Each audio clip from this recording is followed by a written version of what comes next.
Having some audio technical difficulties here. Bear with us. We are starting soon.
All right, I think you guys could hear that. The intro music's going nuts here. Give it up for your host, Oh, shit. What's up, dude? Let me unmute your mic. Maybe that would help. Aw, man. Wow, dude. We are back and better than ever, ladies and gentlemen. What's up, buddy? Not too much, bro. Just pumped to do this fucking show, Dude, man. let's go. Yeah, I was like, I couldn't sleep last night. The anticipation was just killing me. Yeah, dude, that's how I am every Friday night. Like, I look forward to it. It's a good way to cap off the week. You know what I mean? It's like Christmas every It weekend. really is like Christmas. That's how I look at it, man. Ladies and gentlemen, boys and girls, welcome into another episode of this In the Paint podcast. Alex actually... Dude, we were on time today. We were spot. Your attendance score was fucking 100 off the chart, man. And of course, my audio just decides to go through my TV. It's kind of bizarre sometimes. Gotta just smash it, bro. That should work. Yeah, maybe I'll, Just throw your chair right through it. right through it. Little steroid rage. Just fuck it, right? Start the day off hot. Welcome in, ladies and gentlemen. Hopefully everyone is having a great weekend so far. Hopefully everyone's having a good Saturday, a good morning so far. Yes, Facebook, YouTube, Spotify, TikTok, wherever else we are live. Welcome in, ladies and gentlemen. Let me hit this guitar sound bite because I don't hit it enough, so it's a good way to start your Saturday.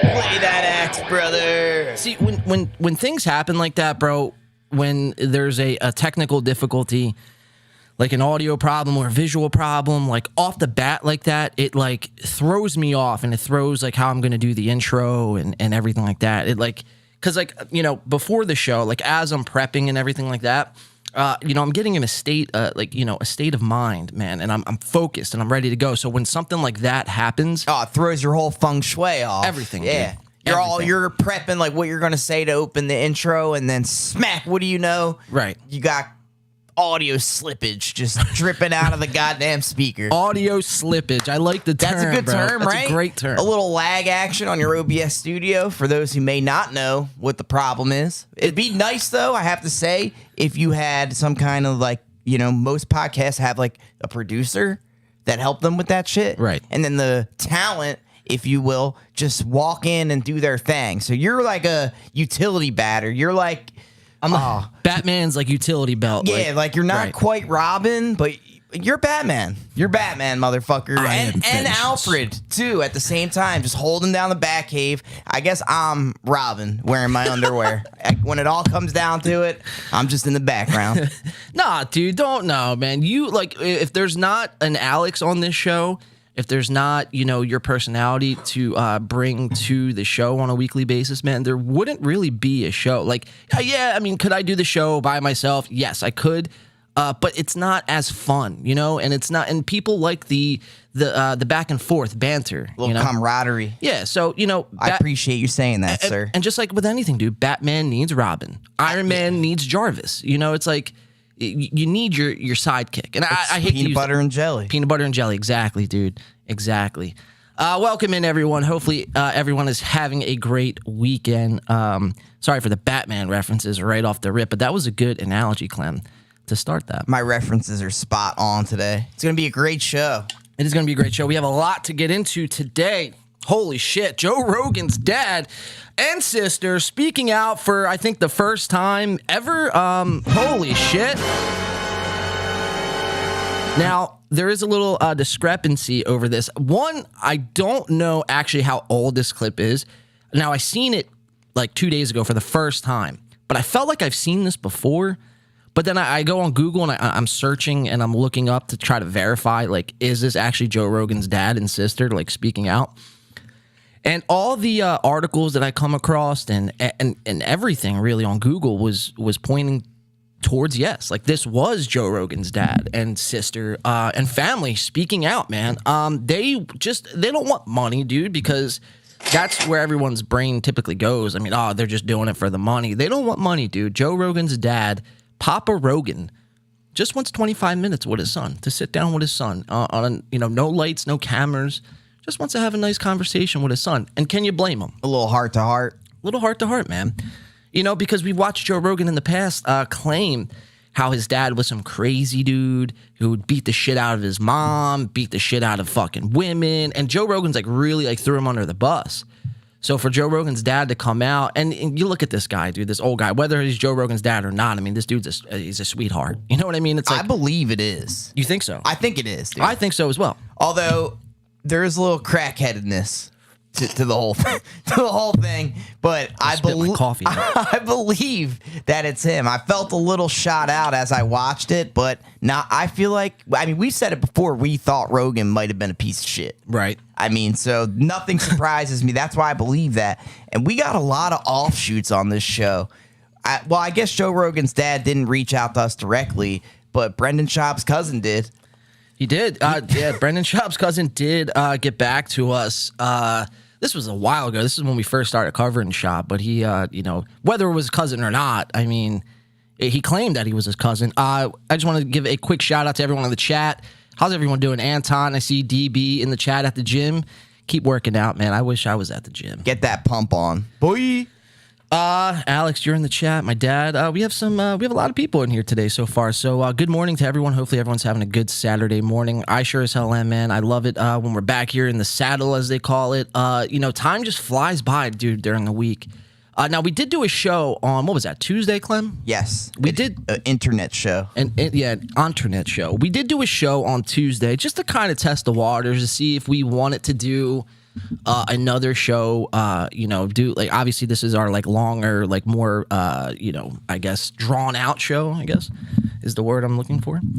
But we want to see if we want to, I guess, and you know, we want to hear from you guys whether or not we should do an extra show, you know, a shorter show during the week, whether it be Tuesday or Monday or Wednesday, whenever we could kind of fit it in.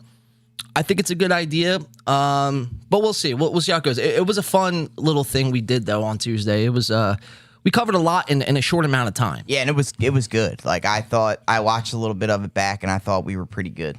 Yeah. Even though I had technical difficulties, like halfway through the podcast, I couldn't hear anything that I heard you, but nothing on the videos that we were watching. And instead of like pausing it and be like, yo, I can't hear anything, I just like played it off. Like, yeah, gave my own opinions because I watched everything before. Yeah, so it's pretty smooth. I don't think I got a chance to let you know that, but I was just freebasing free ball and everything. Whoa. Flag on the play. Sheesh. Can you edit that out? Give me a little bleeper. Yeah, let me Thank you, friend. We're all good now. Yeah, so freebasing. That's what you get when you do these. That's why I don't like bringing people on through Skype.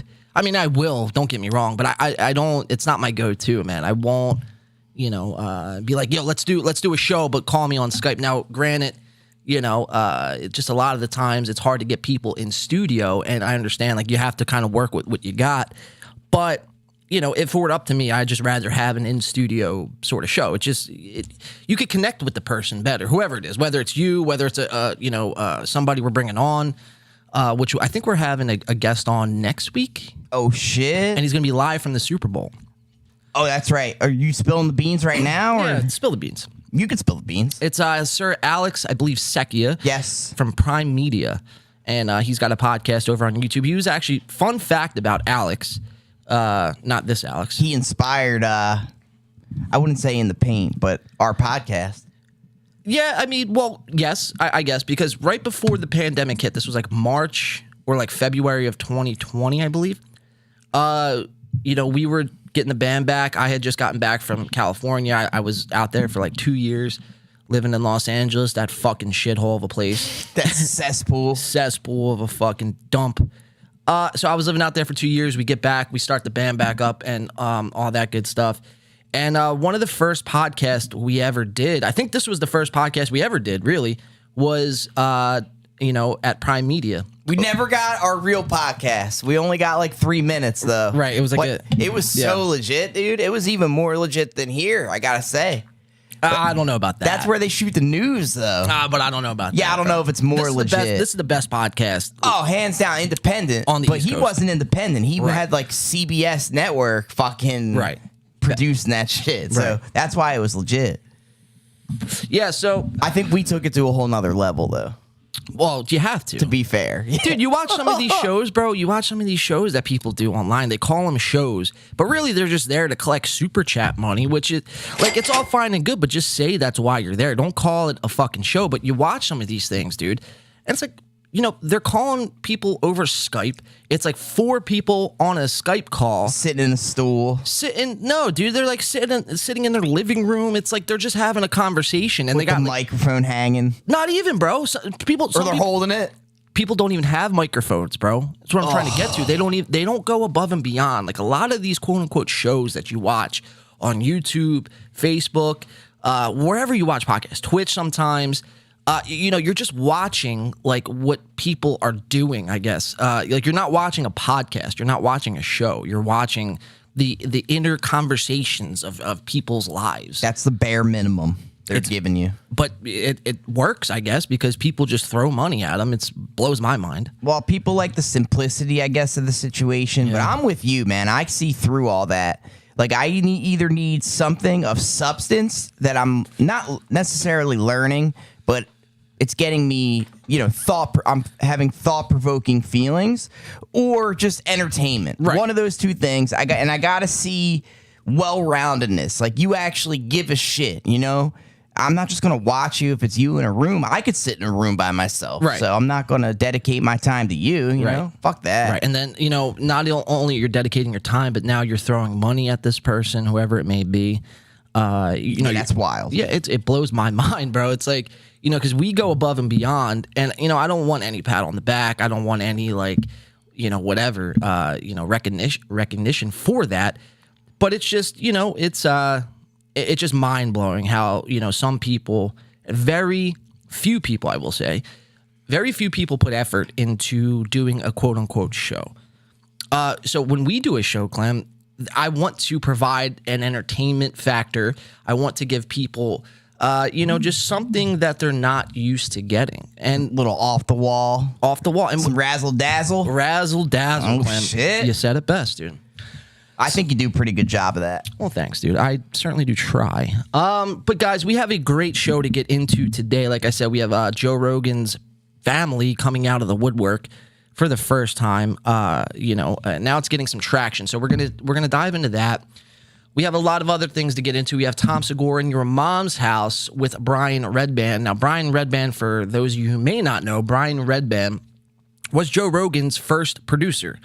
He was who Jamie is now. Jamie, obviously, being the producer of the Joe Rogan Experience now. That was Brian Redban a few years ago, and they kind of had a falling out. Brian went, on a separate way. And, along came Jamie, and, kind of history, wrote itself from there. So we're going to watch Your Mom's House, Brian Redban. Now, Brian, on this podcast, kind of just makes an ass out of himself. And it's kind of creepy. A lot of the things he says was very, very creepy. he, points to how he loves to watch porn in VR and Tom Segura. Now, I made a clip a couple weeks ago how Tom Segura's marriage was failing. And the reason why I put failing and made the clip was because Tom was, you could kind of see Tom's body language in that clip, which, by the way, has like 2 million views on YouTube. He's so easy to read, by the way. Oh, the camera's on you, by the way. He's so easy to read, by the way. Yeah, well, now it's back on me.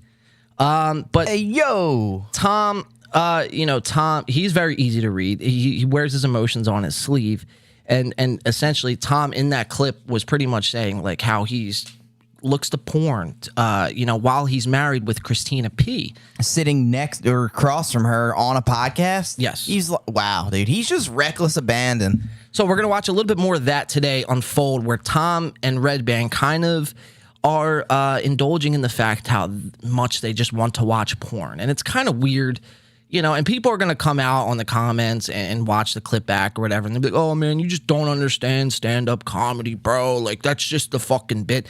And I'll say this. I beg to differ.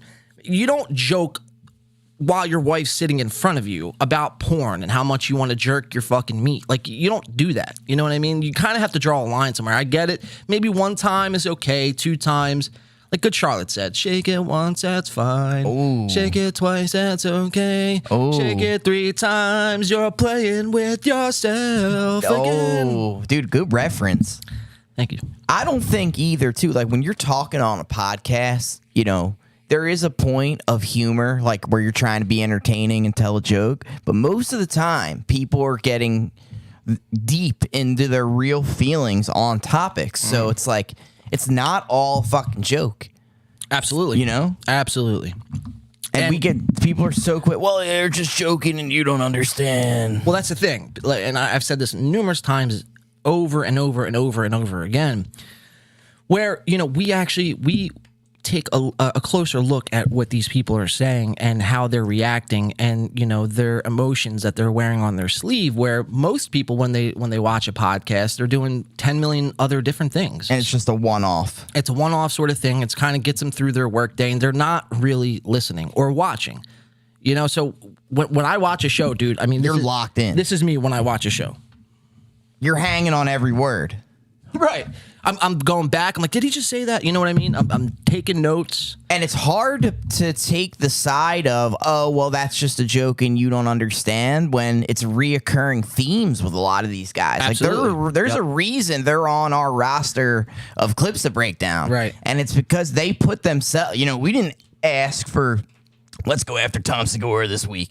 No, it's whatever came out of his potty mouth several times that we're analyzing it, regurgitating, and giving our reactions. That's all. Right. There's no premeditated hate here, even though when I look at Tom Segura, I kind of hate myself right. for representing the white community. Right. But that's besides the point. We're not going to brand that. I'm not putting that out there. I'm not putting those vibes out there. I'm just here to react and go about my way. Wait, you mean to tell me, bro, when you look at Tom Segura, you don't feel a sense of inspiration? No, I feel ashamed of myself. He makes me sad, dude. I've never seen someone that's like a cultural, like he's a comedian, but he's still like a star, right? Like he's had specials on Comedy Central, and he just makes me sad. Yeah, he's like the if Joe Rogan, Dave Chappelle, and all those guys are like the top A team of comedy, Tom Segura is like right underneath, and he's trying to break into that next stratosphere. God, so he's like on the spectrum of autistic comedians. For fucking sure. And he's trying to get the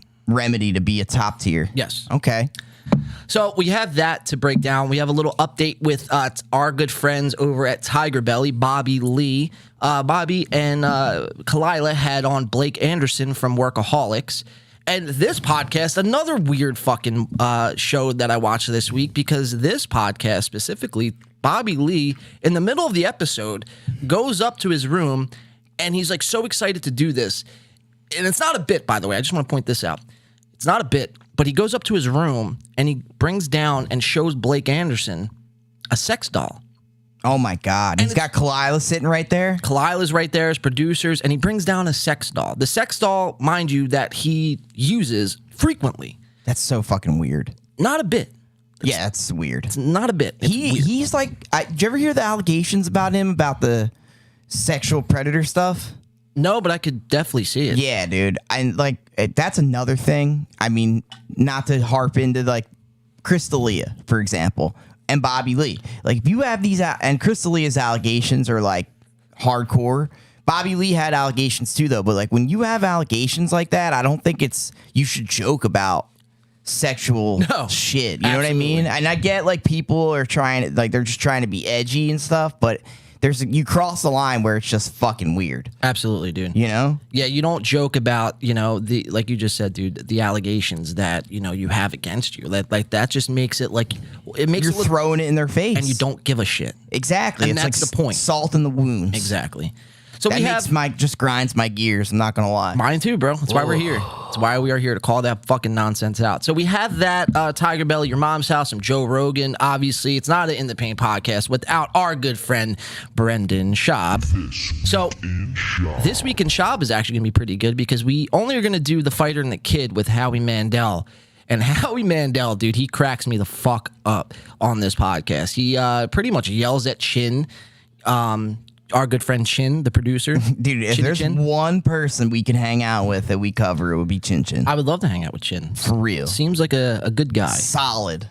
But Howie Mandel, I mean, throughout the whole show, just fucking goes at Chin. Like, pretty much, I mean, I think the reason why he was coming at Chin so hard was because he was looking at Chin and then looking at Brendan and Brian and sees Chin just using Brendan and Brian for a free ride to try to make it in this business. And Howie's, Howie's an old school guy. That sounds like a little undercover racism to me. It could be, yes. And that's, I mean, Chin was hired and he works on other podcasts. right. Don't be coming at my boy. Right. So that's what we're going to be diving into with The Fighter and Kid. Also, Brendan Schaub, the pants Brendan Schaub wears in that episode are fucking so atrocious, dude. Dude, he dresses like he's 17 years old. Worse than that. He just got the authority, like, I'm not letting you dress me, man. Right. You know? Right. And then she's like, all right, here's $50. Go to Marshall's and get whatever you want. And he looks like a Fortnite parachute. Yeah, it's not good. No. But he's been dressing like a teenager. We said that before, and I'll say it again when I see these pants. Dude, the pants are bad, dude. Really? The pants are fucking horrible. Does it show off his thickness? Kind of. With the thickness? Kind of. Really? Yes. Well, I'll wait to analyze it myself. Dude, and we're gonna find out how much the pants are, dude. It's just crazy, bro. This whole week was just like, am I like really watching quote unquote professionals perform fucking quote unquote comedy? Like, is that what I'm watching here? Because that's what you're advertising, and I don't feel like I'm getting that. Now, this is fake it till you make it. Exactly. So we have all that to get to. We have Steel Toe Morning Show. They got kicked off of YouTube for some... For what? For some medical misinformation. No way. About the COVID? Yes, sort of. Yes. Oh, my God. It ties into that. So we're going to go into that. And they were also beefing with Kevin Brennan, Neil Brennan's brother, who we covered on this show, who was also on TigerBelly. So we have that to get into, guys. I'm trying to see anything else worth noting here. To dive into, Logan Paul, back in the news, is actually getting sued. So that's a big thing. Let's go, dude. Deserves a round of applause for sure.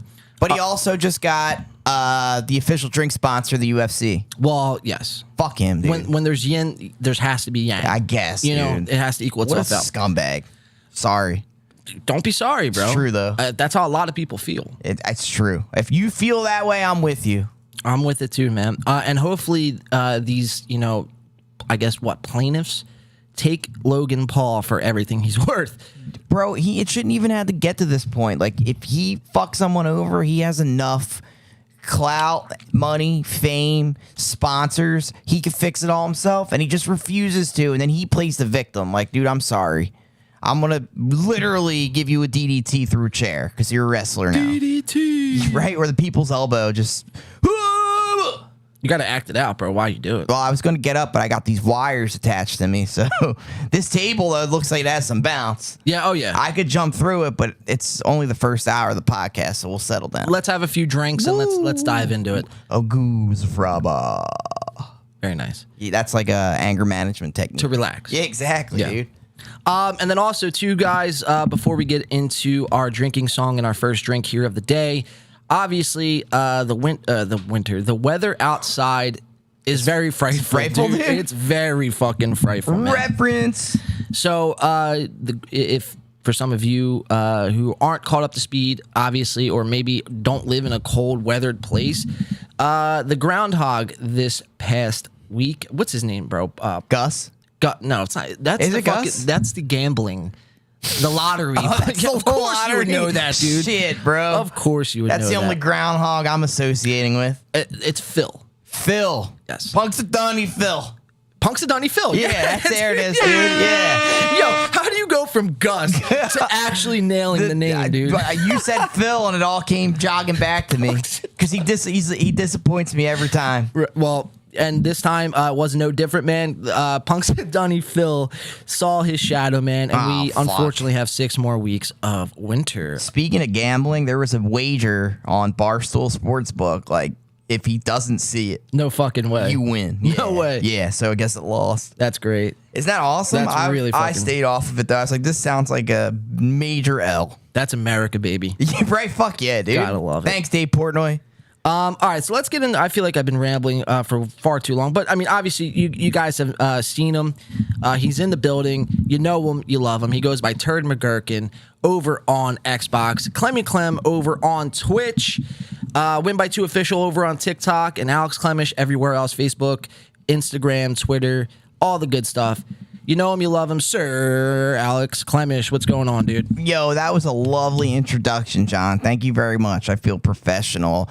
And I am just ready to dive into a great show, man. I seen the docket that we have lined up, and I couldn't be more excited to share my thoughts and opinions about all this. Like, we got some really good topics to get into. Yeah, we got some good ones today, man. So I'm ready for it. How's your week been? You been staying warm this week? Yo, actually last night I was driving around and I got out of the car to smoke a cigarette, and it was so windy and cold that I actually got a headache.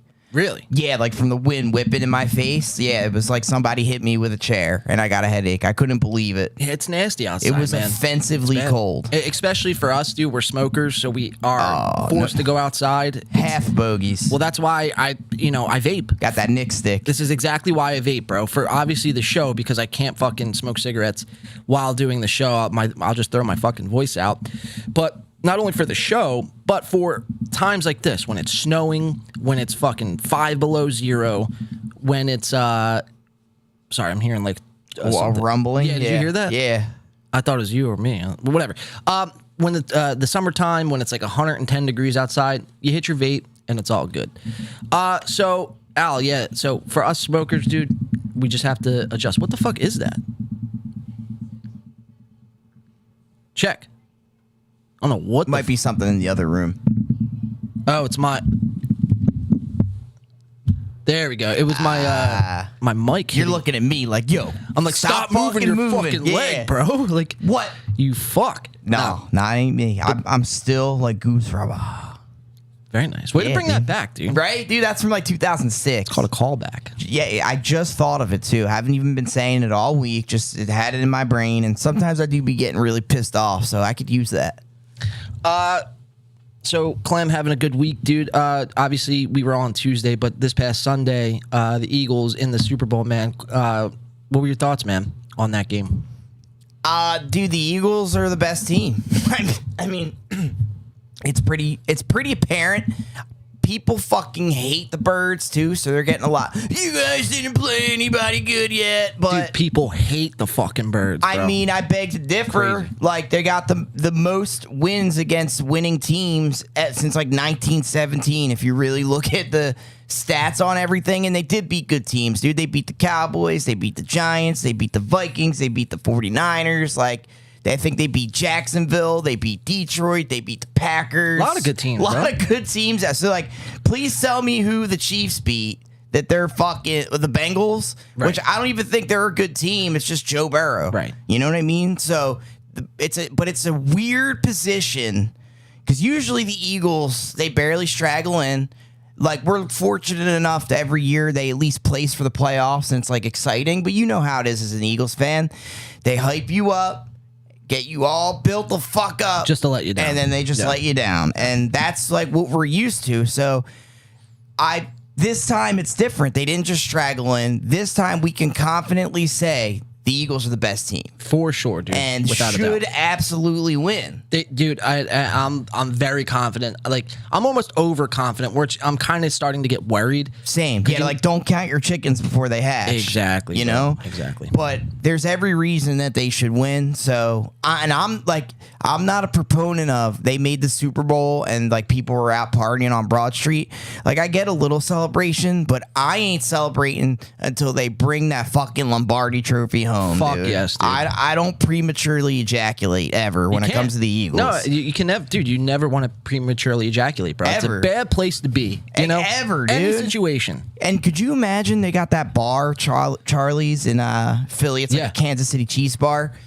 I mean, if the Eagles do end up losing, knock on wood, those dudes are gonna get fucked up. Wait, winning? You mean? No, if the Chiefs win, If the Chiefs win, the people in charge, because it's a Kansas City bar. Oh, in is it really? Yeah, dude. It's a all Chiefs bar. No the owners shit. from Kansas City. Yeah, and it's in Philly. They're gonna get fucked up. oh yeah. And even if the Chiefs lose, they'll still get made fun of and tormented. But literally, they'll get beat up if the Chiefs win. What's up, Mr. West in the chat? Mr. Lee West in the building, and he says yes. No party yet. I'm with you, dude. No party 100%. until we win that motherfucker. 100%, bro. Every reason we should. We definitely should win that game, man. I'm super pumped though for the Super Bowl. Can't wait to party my ass off and just watch a good game. You know, I mean, honestly, you can't ask for nothing more from whoever your team is, just to be in the big game. Like, this is a feat in and of itself. So we have to. It's almost like Christmas. Everyone is so excited for the day of Christmas, but Christmas comes and goes. It's the anticipation of getting to Christmas. All the build up. The build up. And, like you said, dude, you don't want to prematurely ejaculate, bro. You still have to fucking hold out, get to the game, and then bust your nut. You know? This might be their biggest contest yet. That fucking New England game was probably, I would say, a little bigger just because it's Brady. No, I mean for this season though. Like, the Chiefs might be the best team they played yet. Yeah, no, for sure. But I hate that argument though, bro. When people are like, "Oh man, who have they played, bro? They fucking suck." This, that, and the third. Like, it's like, Yeah, I mean, you're a moron if you watch the Eagles and think they didn't beat anybody. bro. And it's like, Do you even watch the NFL? you're playing an professional NFL team every week. It's like, just to go out there and get a win. A win is not guaranteed. And that's the thing. The Eagles aren't just winning; they are smoking everybody, Yes. smoking them. For sure, Clem. So we're going to get into that. That's going to be at the last segment of the show. We'll do a little bit more Eagles talk because obviously when we do any kind of sports talk, The numbers dwindle. the numbers dwindle. Not our niche fan base. People come out with pitchforks. They start knocking at the door. They're like, "Stop fucking with the sports." Yeah, this was a great show, but now I'll leave. Now I'm done. I'll just see myself out. You guys were cool, but now I don't like you. So let's get into the first drink because I've been rambling for way too long trying to set this show up, but I feel like it was a pretty good setup. Not to pat myself on the back or anything. But, all right, so we're going to play a song. Where is it at here? We're going to play a song from Sir Tyler Cassidy. Now, I found this on Reddit. I'm not sure if any of our chat has seen Tyler Cassidy at all. Dude, this fucking thing is really pissing me off here. It's just like rumbling against my speaker. I got to just move some shit real quick. What are you wetting your whistle with? So, as you can see, it's not Jim Beam this week. It's Noble Oak. Noble Oaks? Professor Noble Oak. Dude, that looks fancy, bro. You're fancy, bro. It's a $40 bottle of whiskey. Oh, shit, dude. I wanted to change it up a little bit, but this is a double oak bourbon whiskey finished with sherry oak staves. Now, in reference, how much is a bottle of Jim Beam? Like $18. Holy shit, really? Yeah. So that's a big jump there. Yeah, I 10x'd myself. Can't go wrong with Jim Beam, though. It's always a solid choice. Well, Jim Beam's very easy to shoot shots, and the reason why I don't go crazy, I'll either stick to two whiskeys, Gentleman Jack or Jim Beam. Very easy to go down, especially when frozen. So I don't really venture off course because the last time I did, bro, I got a fucking bottled somewhere on this wall. But I got a bottle, and it was so fucking bad. It was like a $70 bottle. Ugh. It's that blue bottle right there. I'm not sure if you could see it, right next to the gun.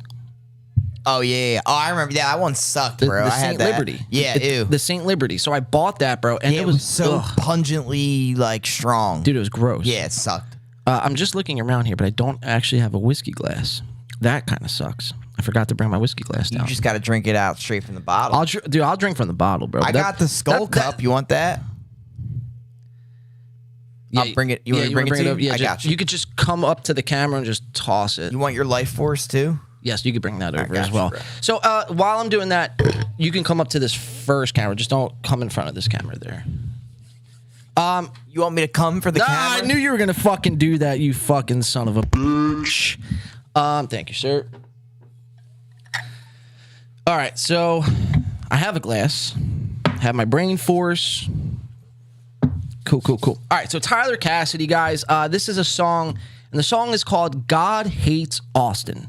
Now, we all know Austin being the place of fucking freedom and where Joe Rogan went when the pandemic hit, and a bunch of comics followed, like Tony Hinchcliffe, Brian Redban, fucking David Lucas went down there. Like a bunch of people from the LA comedy scene.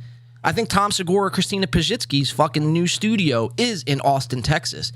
Obviously, the one and the only Alex Jones I'm kind of retarded. is in Austin, Texas as well. Thank you, Alex. But he was in Austin, Texas way before Joe Rogan was. Point being is that when the pandemic hit, all these comics just jumped ship, followed Joe Rogan into Austin, Texas, and a lot of people fucking really don't like it, dude. It's very overpopulated. It's like kind of a shittier version of Los Angeles. There's actually a funny video of Alex Jones. Maybe we'll play it here, where Alex Jones makes the reference of Austin, Texas being and smelling like bum piss. No, dude. Yes. I always hear good things about Texas. I've never been there myself. Texas, yes. Austin specifically, it's like a liberal city in a conservative state. Oh, that just sounds like a shithole. It just sounds like a recipe for disaster, right? Ugh. So this is Tyler Cassidy. God Hates Austin. This is it's a rap. It's a very fucking well put together. He's actually got some bars in this video. So let's check it out. If you're drinking with us on today's program, please drink responsibly. Don't drink and drive. All that good stuff. DB, I know DB's listening and watching. She's at the gym. So get your workout on. And not drink. Obviously you're setting a good example is what I'm trying to say. Just getting trashed at the gym. Imagine. Running a mile, That's what Bert Kreischer does, dude. He brings wine onto the treadmill and drinks wine. No, Bert Kreischer's never stepped foot on a treadmill, dude. Actually, don't let him fool you. Yeah, wild shit. All right, so Tyler Cassidy, God Hates Austin. I needed to get a first fucking taste of whiskey into me right now. Let's check it out. Let me go to camera 2. Let's have a good show. Once upon a time I moved to Austin, I was bored. Biggest mistake I ever made, I was poor. Only thing I could afford was a cardboard box. Had to get the small one, cause the bigger one was more. The only thing gayer than Austin is Brendan Shaw. That's not on God, it's me, I sucked Tim Dillon's cock. Austin nights, big mad, like that's some dumb shit. Only good thing this city has is the cum pig. Whole landscape look brown, damn. Ain't no motherfucking water around. Damn, where the fuck's the motherfucking sun? Damn, now I know why y'all love your guns. Bam, shout out Texas, you know I got love for you. But goddamn, Austin isn't showing up for you. Joe Rogan said this place was cool, and he lied.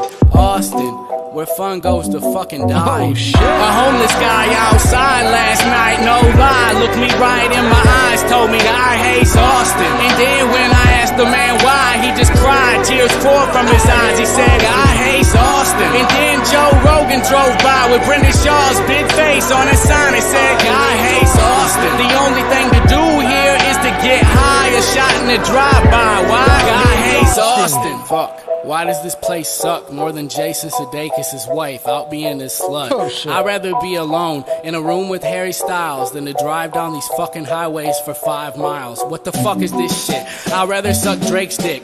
Rather go out on a date with Dana White and get hit than to ever step foot back in the city made it tense while the stench of hot shit bakes on top of park bench. I'd rather get attacked by a pack of wild pigs than to be around a bunch of fucking hipsters smoking cigs, surrounded by tents with people trying to sleep, people out flying flags embroidered with their disease.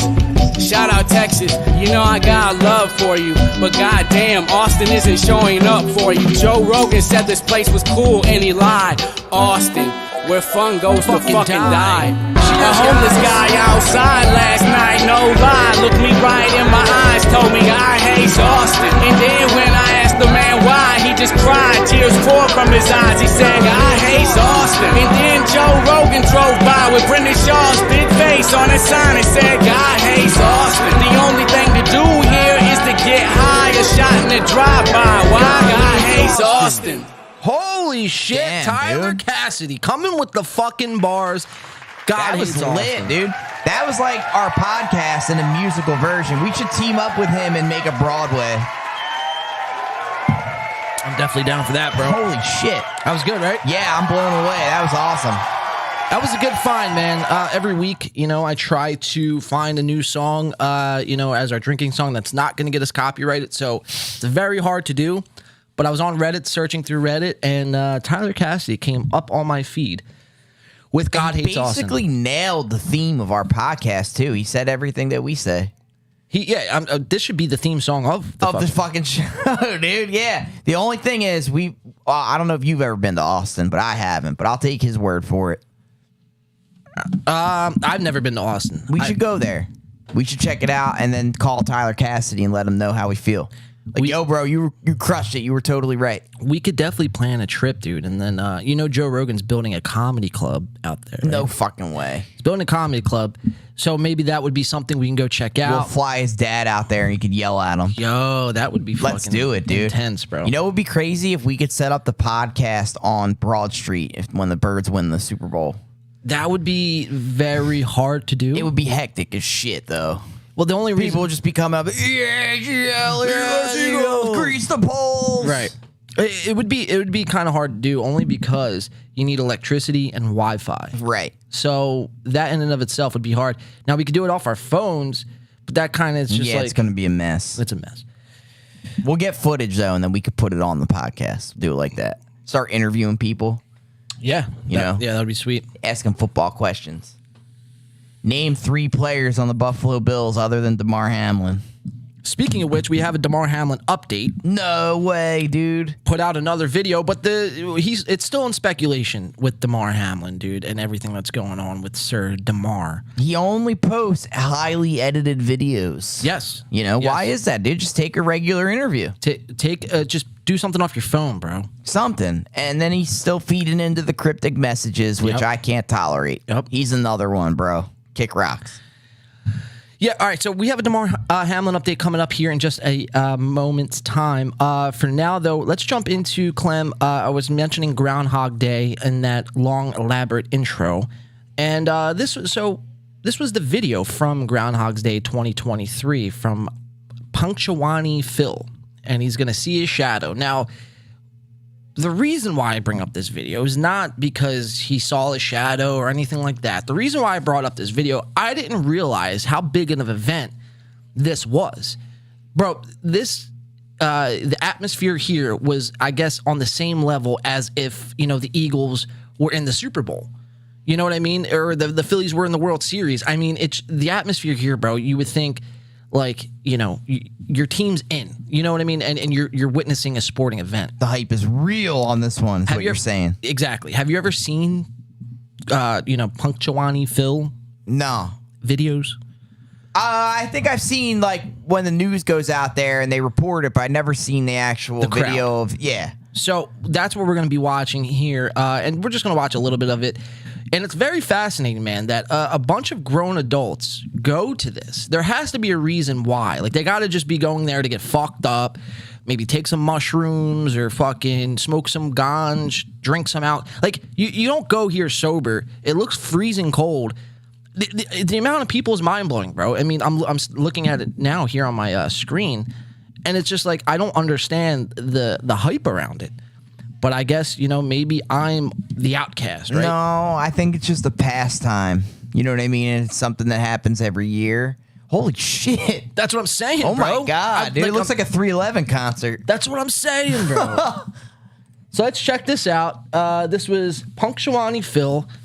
Oh, he looks so pissed off. He looks very pissed. Like, dude, just stop grabbing my grundle and let me go back to my hole. Let me go to the forest. Yeah, fuck, man. So let's check it out. Let's just watch like a minute of this or so. Let's check the crowd engagement. Let's check out how he's going to see his shadow. And the cosplay here is on point, man. I mean, everyone, they get dressed up. Like this event, bro, we might have to skip Austin and we'll go to this thing Going next out year. Punxsutawney Phil, smoke some ganja, dude. Smoke some cigarettes. It's legal in Newports. Jersey, so what's good, Punxsutawney? I wonder where this is. Let me see. I think it's Pennsylvania. Is it Pennsylvania? I believe so, dude. You No, can fact check me, but I think that's what Punxsutawney is. Well, anyway, let's check it out. Whether hopefully someone could drop that in the chat if they know if it's from where it's from. But let's check it out. Punxsutawney Phil is going to see his shadow. See what all the hype's about, Clem. Gentlemen, are you ready? Daybreaker, please place the royal red carpet. Mr. Vice President, will you place the scrolls? I mean, they got signs, they got the top hats, everyone's in a suit. The crowd here is insane. Everyone's on their phones Gentlemen, filming. gather round.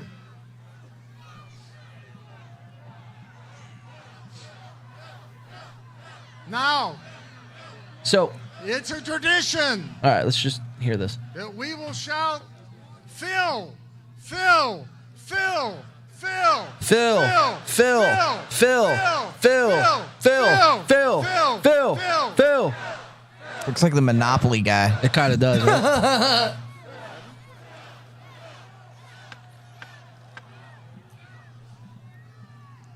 It'd be hilarious if he came out and just bit the shit out of him. I don't know why. I'm just waiting for. Did you ever see that movie, The Conjuring? Yeah. Like when they open the door, fucking spirit comes out, Yeah. like starts destroy. Yeah. Oh my god.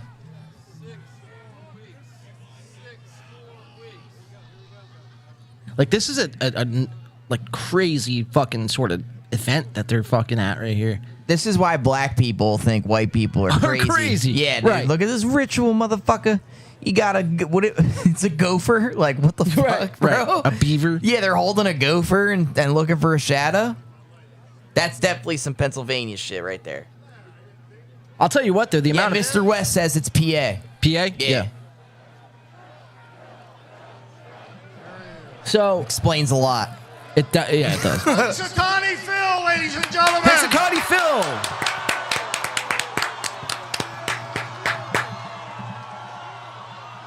Like there has to be some like sort of spiritual fucking vibe here, like some like behind the scenes like Bohemian Witch Grove magic. right? Like something going on that we're not capturing right here.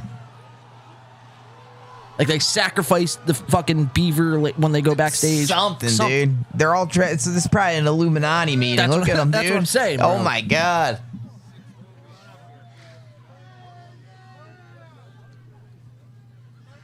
Someone said, "Look up Groundhog Day in Quebec. You won't believe it." Groundhog Day in Quebec. Yeah. Let's check it out.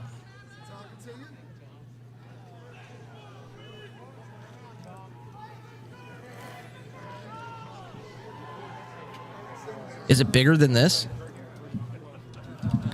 I would imagine they said you won't. Either something incredibly fucked up happens, or it's just unbelievable. They just fucking shoot the beaver. Oh my like- god. Throw a smoke grenade right in the middle of the crowd. Just start breaking necks and cashing checks. Quebec. Let's check it out.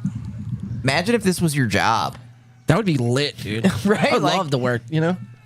That guy's got a scroll. Yeah, he's got. Hear ye, Right. hear ye. He's casting a spell like a wizard. Now on this February 2nd, Punxsutawney Phil, the seer of seers, was awakened from his wintry nap at dawn on Gobbler's Knob.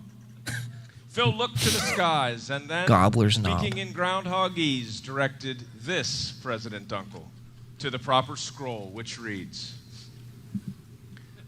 I see the morning has brought the finest people. I see their bravery and spirit. The time has come, I can feel it, the excitement, I can hear it. I see the folks with gray in their hair, and I see the kids all young and scrawny. Their eyes and cheeks aglow from the cold, clean air of sweet Punxsutawney. I see that everyone knows their part, So and I am merely the sage. he wrote this, Punxsutawney Phil. But above all else, I see a shadow on my stage. And there it is. Oh, And shit. No matter how you measure, it's 6 more weeks of winter weather. And there it is, guys. 6 more fucking weeks. Why are people cheering about that? That sucks, dude. I don't want to shovel my driveway. Although it really hasn't been winter. No, you know? it hasn't. We're lucky in that facet, but now we got 6 more weeks to endure. And I think actually tomorrow is supposed to be like 50 degrees. That's insane. That's why bizarre. the polar bears are going to kill everybody. All right, I'm looking this up now. Quebec Groundhog Day. And it kind of all looks the same to me. I'm not sure if there's a specific video. If you want to drop in the chat, we will definitely take a look at it while we're on the topic. But Clem, 6 more weeks of winter, man. How you feeling, bro? Are you hanging in there?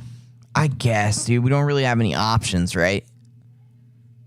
No, I mean, we're left with Punxsutawney Phil and his fucking great crowd work. We have to take some notes off him, bro. I mean, for sure, He's dude. got a crowd of looks like 20,000 people by the fucking nuts. We got to just start dressing up in the Monopoly guy suit. Right. And we'll be captivating, friend. Let's do it. All right, I'm not really seeing much here. Quebec. Yeah, I'm not really seeing much of Quebec and Groundhog's Day. So I don't know. I didn't really want to spend too much time on Groundhog. Yeah, we'll move on. It was just kind of, it's fitting. 6 more weeks of winter. Absolutely. It's blistering cold outside. We're in the winter today. weather. If someone, You already made a reference. The weather outside is frightful. So I can only do so much. You know what I mean, dude? That was quaint and pleasant. So we're good to move on. All right. So we're gonna stick with the weird videos here. Actually, no. You want to go?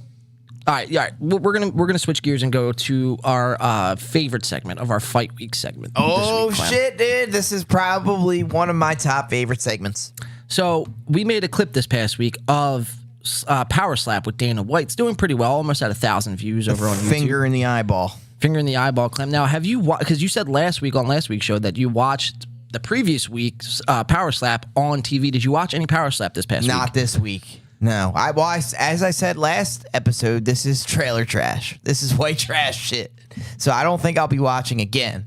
But I do enjoy covering it live on the podcast to share my feelings. Well, I see. Is that Andrew Santino? It kind of looks like Santino, dude. He's hard. He's down bad, bro. Holy fuck. Or it's Ed Sheeran with a buzz cut. Wow. Can you have any more of a generic name? My name's Chris Thomas. Right. The fuck? This guy's name's pretty lit, though. Waylon Frost? That's the blackest name I've ever heard. Holy shit, dude. Hey, yo, it's Waylon. Last week we actually got double hit last week, bro, because I forget why. We got a copyright strike on last week's episode. It's still available to watch, though. But they got us last week, and they put a disclaimer on our video for showing fight videos. Oh, my God. So I kind of had to make this like a little bit more condensed and just show the Power Slap. I'm kind of pissed, though. I tried to appeal it, but to no avail. I don't understand how you can copyright something that's already a YouTube video. Like, Doesn't make you sense. should only be able to copyright something if we claim it. Like, this is ours. You know what I mean? We produce this. Like, we're not doing that. We're doing reactions. Well, let's check this out, Clem. Waylon Frost versus Chris Thomas. I'm just going to get your initial thoughts. Who do you think is going to be the victor here? Well, gingers have no souls, so I'm going to go Chris Thomas. All right, we're going to do, if you guys think in the chat, if you guys think Chris Thomas is going to win, put a 1. If you think Waylon Frost is going to win, put a 2. And we'll wait because the chat has to catch up here in just a second. I'm going to take a shot of brain force. I need all the energy I can get, bro. I woke up today with a fucking pounding headache. So, right under the tongue. That's the good stuff right there. Little sublingual brain force. Sublingual, baby. Oh, That's how we do it. dude. Getting yourself mentally prepped for the day.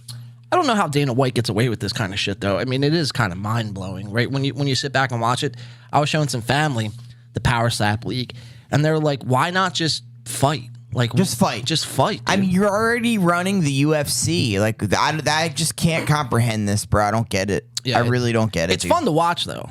It is fun, I will say, because it's like the spectacle of it and the wow factor. Are you a fan, dude? I might be a closeted fucking Power Slap fan, bro. Yes, Why yes. don't you just go move to fucking Tennessee then, dude? Should I? Bumblefuck Tennessee and start a slap club. Maybe I already have one.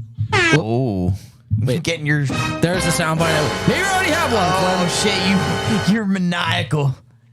Getting those cheeks clapped in. Whoa, whoa, whoa, whoa, none of that, bro. No, cut the segment. All right, let's just watch this. We have any ones or twos? If not, we have ones or twos in the chat, Clem? A couple twos. Couple twos. So Waylon Frost is going to be the victor, as according to chat. So let's watch and how Waylon Frost, Chris Thomas, let's watch it unfold. I'm going to say, I've seen this video, so I guess I can't put it in my opinion. You can't vote, dude. I can't vote. Try and make yourself look good, fucker. Shut up. All right, so the volume on this is Put kind him of out, trash. Chris. Let's all go to bed. See ya. Wow. See ya, nigga. Wow. Oh, Was wow. he bleeding? KO. This was a slap from hell, dude. You would think Waylon Frost, by the name, he was going to win, but Chris Thomas is the victor. Oh my God. Soundly, too. Let's watch it again. Watch it one more time. Holy shit. Let's back it up, make it big, zoom it in. Here we go. Put him out, Chris. He must have said something about his mom. Let's all go to bed. Look Oh at my that, God, bro. his soul's leaving his body. Look at that. Oh no, that's just the cocaine powder. Jesus It Christ. does look like his soul, though. It's just evaporating Right. from his body, dude. Yeah. Oh my goodness. Wow. He put his body into that shit. He's like Aaron Judge in the 7th inning, just winning the game. Of power slap. Right? Oh my God. If we would do a fantasy power slap, fucking, He's Christian McCaffrey. he's the C-Mick of the fucking league, dude. Wow. Oh my God. See ya. See ya, nigga. What is actually more mind-blowing, though, is the guy who's videoing this, how he, like, knows who Chris Thomas is and is, like, fucking on his side. Dude, and, like, he was rooting him on. ready for that. Maybe he does, the guy who's videoing it, maybe he does a power slap fucking fantasy fucking challenge. And he's just 4D chess and all of us, All of dude. us, Oh dude. my God. How about the referee just angelic with the catch? Like, land in my arms, friend. Yeah. Yeah, like, Catches wow, him ever dude. so softly. I wonder how Wow. much they're getting paid. Probably next to nothing, dude. If the fighters are getting $4,000, these guys are probably getting $100. They're just happy to be on TV. Right. My goodness. I'm dude. trying to fucking start my clout career, man. Every time, like, I used to just brush off Dana White allegations. Like, all right, they're just talking shit on him to get some clout. But the longer and more stuff that I see, the more I believe he's just a giant piece of shit. Oh, dude, yeah. And it's like, it's hard to kind of talk shit on Dana White because Dana, you know, for a lot of people is super fucking independent. You know, he good friends with Donald Trump. But like, you almost have to separate fucking the man and the politics, right? Separate those two. And you look at Dana White as a man and what he's done and his reputation, underpaying UFC fighters, not giving fighters fucking health insurance, fucking putting on Power Slap League, slapping his wife. You know what I mean? It's like, And then defended it. and then not good, right? So we can make the clear, you know, distinguish. We could distinguish the two, right? His politics is one thing. Just because he's friends with Trump and he's this independent man who brings us UFC doesn't mean he's a good guy. Oh, absolutely not. How about the way he goes after the streamers? If you stream my product, I'm coming at you with the full force of the law. Yeah, I don't even try it. I don't even try fucking streaming this shit, dude. Yeah, it's like, oh my, dude, calm the fuck down, Daddy Dana. I remember the one time, bro, we were doing like a UFC fucking watch along, smoking some guns, drinking some whisk, and we had the UFC on a separate TV in the background, off camera, barely any volume. Dude, I'll tell you, man, fucking a little fucking segment audio got picked up during one of our segments, and fucking wouldn't you know it, I get an email the next day. Your video has been taken down due to a copyright infringement from So UFC. fucking ridiculous. I'm like, dude, dude, you got to be kidding me, bro. Like, Yeah, not to mention, it's one of those things, those fights, once it happens, it shouldn't be copied. You know what happens. You're never going to watch it again unless it's like a really good fight, but that's never what the I'm saying. case. You know what I mean? And then, yeah, dude, we've gotten hit because we show replays of fights, and it's like, dude, no. Everyone already seen that anyway. Right. We're not, yo, this is me doing mixed martial arts, bro, and I own Right. this. No, we're not doing that at all, bro. Like, it would be one thing. It's like an insult to people's intelligence. It is. You know? It would be one thing, dude, if they just demonetize your video and made your video like unable to make any money. That's what they should do. And that's understandable. But then to completely wipe the video off. Now, like, let's just say we're doing a 15-minute segment on the UFC out of a 5-hour podcast, and they pull the whole show, they take it down, and they give you a copyright strike. It's outrageous. It's like, what are we talking about, man? It's preposterous, really, dude. Insane, man. We have one more power slap clip we're going to get to, and then we're going to keep it moving here. This is from Jay Henry over on Twitter, and this is Forrest Griffin reaction should be all you need to see. He doesn't even want to be a part of Power Slap. So the more I see, the more disgusting it gets. This isn't a sport. Someone is going to get killed seriously. And I would have to agree with that. I think we watched Damar Hamlin fucking almost die, or he might have died. I mean, who knows? I mean, the jury's still out on that, right? I'm not convinced, dude. But the deep fakes are real as fuck these days. We have some videos on that too. But we watched that happen, and that was like a routine play on a tackle, right? Like that was very like a routine play.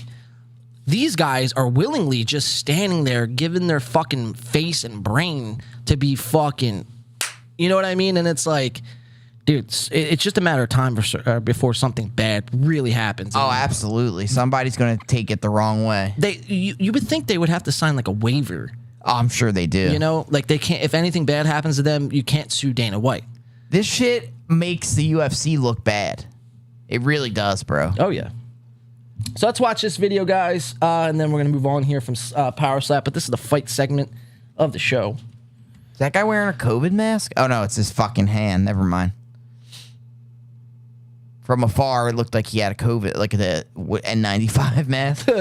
Is he holding a shake weight? What is that? No, it's probably just, I don't know what that is. Is it a dildo? Kind of looks like a dildo. A little bit, dude. A little round shape. Thick dildo in my hand. Butt plug, maybe? Monster energy pants. All right, well, let's watch it, guys. So is that MGK? It was like the fucking... The Italian version? The Italian version of MGK, yeah. All right, let's watch this, how it unfolds. So obviously, I don't know the names of the gentlemen here, but both guys are, participating. He looks like he's wearing a hospital gown, by the way. Just figured I'd point that out. But this guy here in the blue is doing the slapping, and that's all you need to know. Oh, God. Oh, my goodness.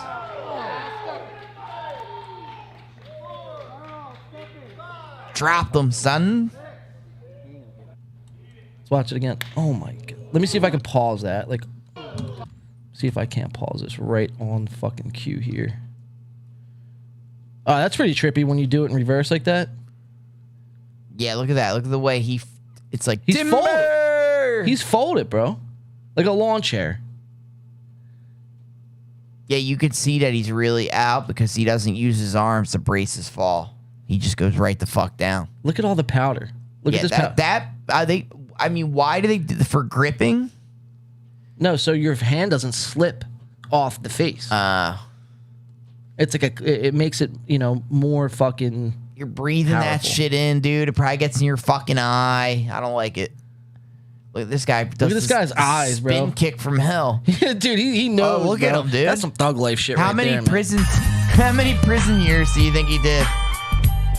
I'm going over under 3. I'll say he did a 5er. Is he missing his front tooth? I think he's wearing a mouth guard, but it looks like it, bro.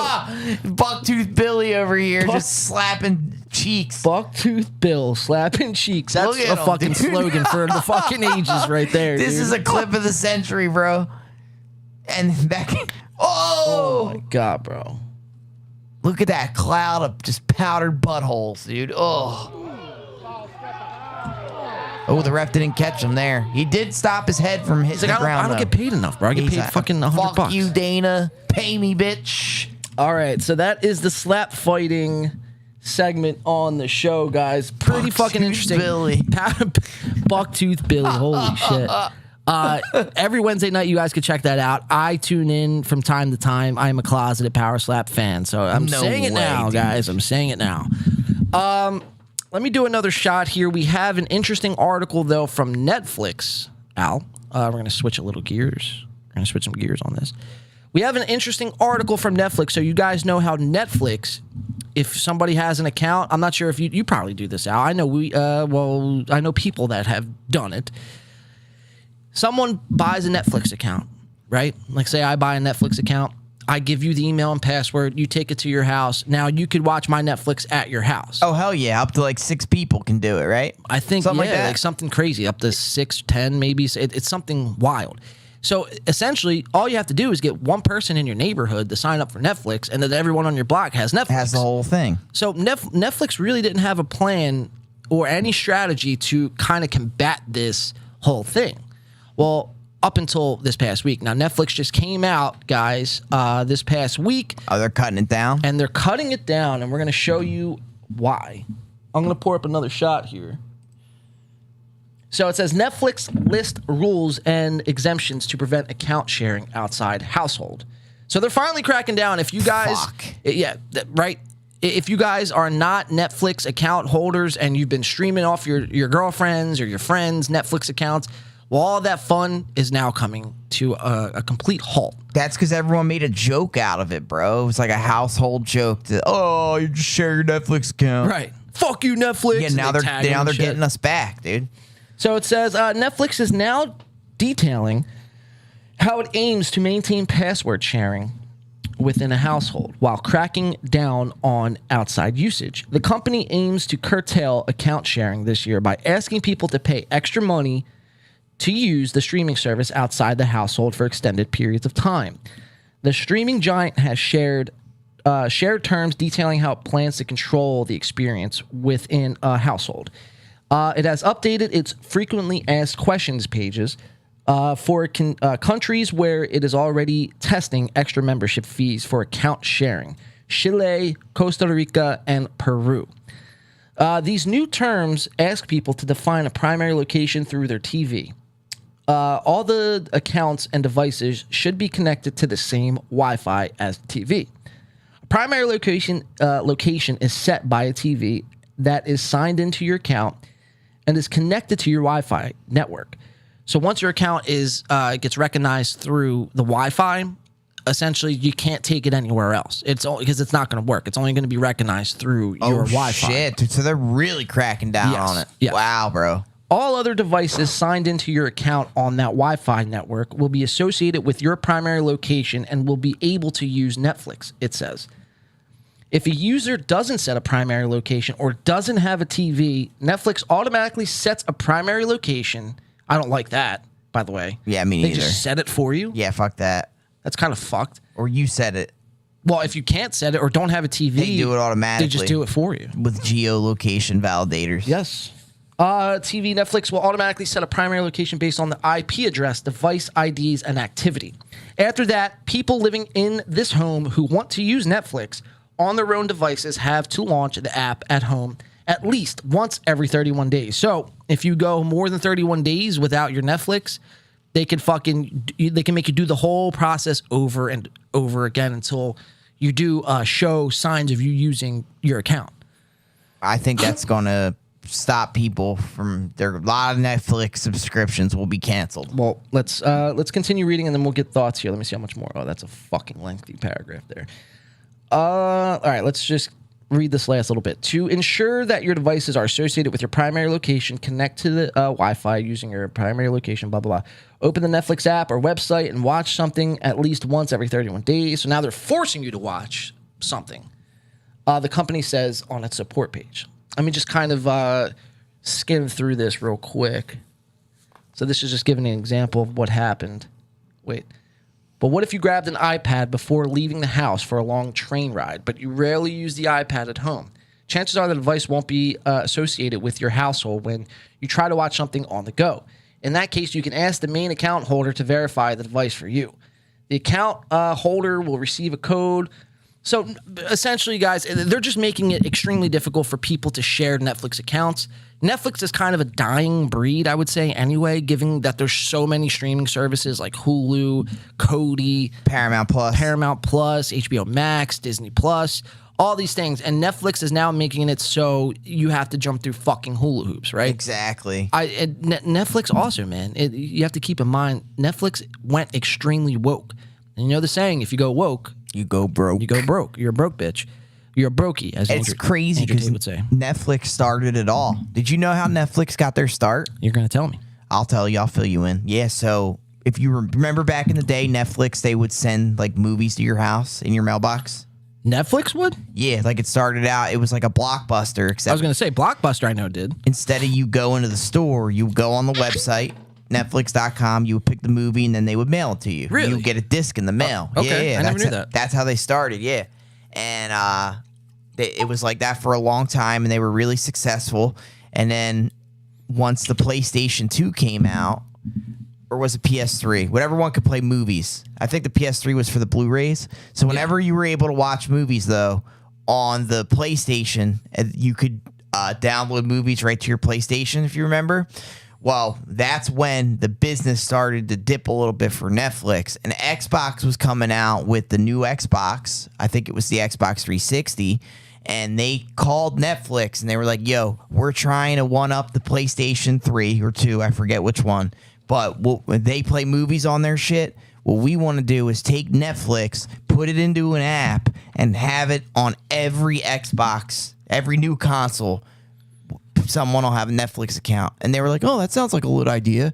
So Xbox actually, Microsoft developed a Netflix application, put it on every fucking Xbox. So when people bought it, they had Netflix. They were able to stream it directly to their fucking TV.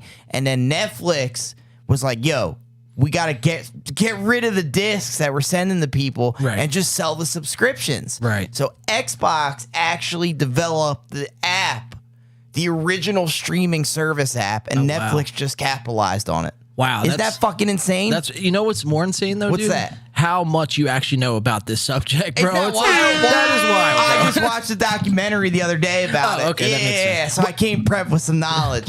But I was like, dude, that's fucking crazy, because that was like, what, 15 years ago? Yeah. Now this shit is fucking like prominent. It's mainstream. Like, yeah. It's what you do. Yeah, it's just everybody's got their own streaming shit. You know what I mean? I just think that's wild how consoles like open the doorway to technological advancement. I think that's crazy. Mr. West says people are definitely not going to re-up their subscription, and I agree, man. Netflix is like already making it like I was saying before that, dude. Netflix is already, they went woke. The content kind of sucks. The comedy on there is kind of dog shit. I mean, after Dave Chappelle, you know, after his last special, even when Dave Chappelle put out his last special, I mean, just the comedy on there is shit. The movies on there are shit. I mean, you remember that fucking movie they tried to, I think they did put out. It's not that they tried, they did put out, but it was called Cuties, I believe it was called. Oh, yeah, dude, that was a spectacle. Yeah, and it's just like, you know, that's the kind of content that they're kind of going for, because they're just so fucking woke. And, you know, people are, you know, we're canceling their, you know, that was trending on Twitter for a while. Hashtag cancel Netflix. Dude, I don't watch Netflix anymore. I used to love watching Netflix, bro. Love it.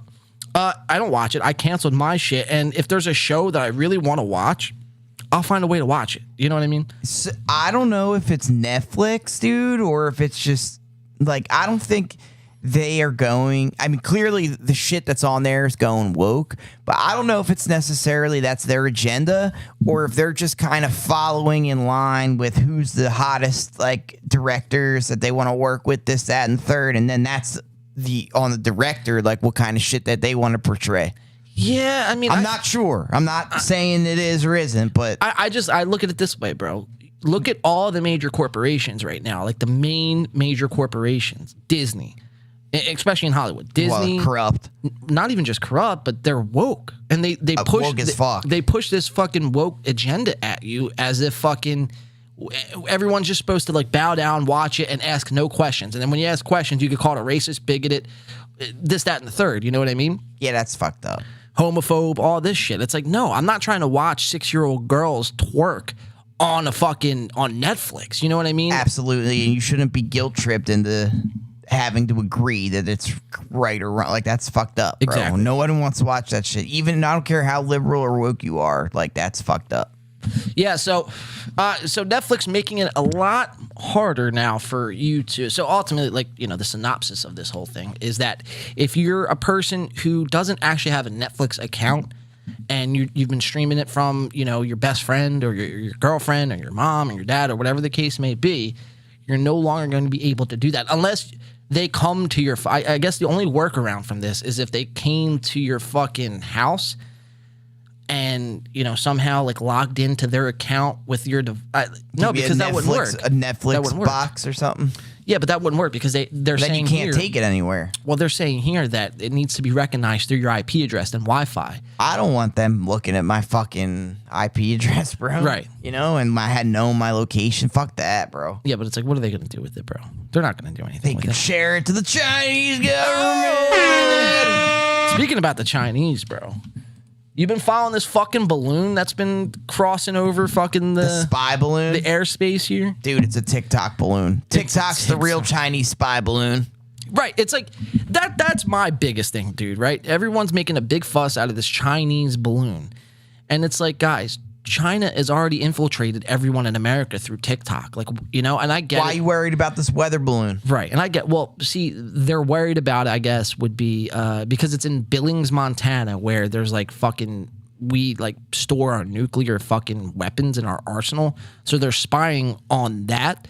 And I get that. But it's like, you know, guys, the Chinese are already infiltrated. Like, they're already here. If they wanted to fucking spy and fucking take your debit card and know who you are, the mission's already accomplished. You know what I mean? Sure. But I sent this to you the other day, Clem. What's your thoughts on this whole Chinese balloon thing? Like, actual thoughts, not that it's just a TikTok fucking psyop. Well, I believe that TikTok is the real Chinese spy. But I believe, you know, it's strange to me if it's known that this is a spy balloon for China. Like, why is it still there? Why is there the Pentagon not, or NORAD or anybody taking any action? You know what I mean? That's my number one concern with it. As far as how I feel about the Chinese, We know how you feel about the Chinese, bro. We just know. fucking stop it there. No, I was just gonna say, like, not that I don't see them as a threat, but their whole shit, their whole economy thrives on us being alive. So, like, I don't necessarily look at them like violently. Wouldn't make sense for them to try to fucking kill us. So unless they're worried about it, though, that's why they're spying on our nuclear shit. But my biggest concern is why is the America not doing anything to address it? So, yeah, and that's really everyone's biggest concern. When this story dropped the other day, within minutes that it was confirmed that it was a Chinese spy balloon, I mean, the internet erupted. And they're like, yo, shoot this motherfucker down. Like, do something, bro. Like, the fact that you're not doing anything says everything about that, right? It says that Joe Biden essentially is just, he sold out to the Chinese. He's a Chinese agent. And that's not good, bro. I mean, that's our the commander-in-chief, the leader of the free world. It's a fucking balloon. Now, I guess the pushback on from the mainstream media was that, you know, if they shoot it down, they don't know if there's actually like an EMP device in there. They don't know if it's an actual weapon in there, that if they shoot it down, it could fucking destroy some shit. But it's like, dude, you know, I would take my chances, bro. The sign of that balloon being up there for now a couple of days, says a lot about where we're at as a country. Oh, yeah, like they could release a toxin or something. Anything. Right. Well, they already did that, but they could do it again, essentially. So now it was already bad enough that there was one balloon, but now did you see that there's actually two balloons? No. There's a balloon, the one that was in Montana, and then there was another balloon discovered in Costa Rica. Oh, shit. Yeah. Are they spying on Logan Paul's training camps? Probably, dude. It's like Tommy Fury's fucking balloon. He's just sending it over Jake Paul's fucking camp. Should I live stream it to my Netflix? Oh, that would be great, bro. It's like P90X at home, dude. Right. So let's watch a couple clips. I mean, it's just something small, but you mentioned the Chinese, and I figured, what a better way to fucking What a good segue, dude. What a good segue. I'm getting good at this. You are, dude. It's like Let's go, It's like bro. we've been doing this for like 169 fucking It's like times. practice. Dude. Right. All right, so let's watch this clip. So I just, this is a clip from Tucker Carlson. And it's just always, when I say that name fast, it doesn't sound right. He is such a little fucking dweeb. You don't like Tucker? Now, I respect Tucker after Antifa went to his house, but just the way he handles himself pisses me off. I would disagree with you there. I would say Tucker Carlson is a national treasure, and he's the Alex Jones Alex Jones isn't allowed to be on the mainstream platforms like that, but Tucker is on Fox, so that has a lot of reach, right? He just strikes me as such a smacked ass. Really? Yeah. All right. I don't dislike him.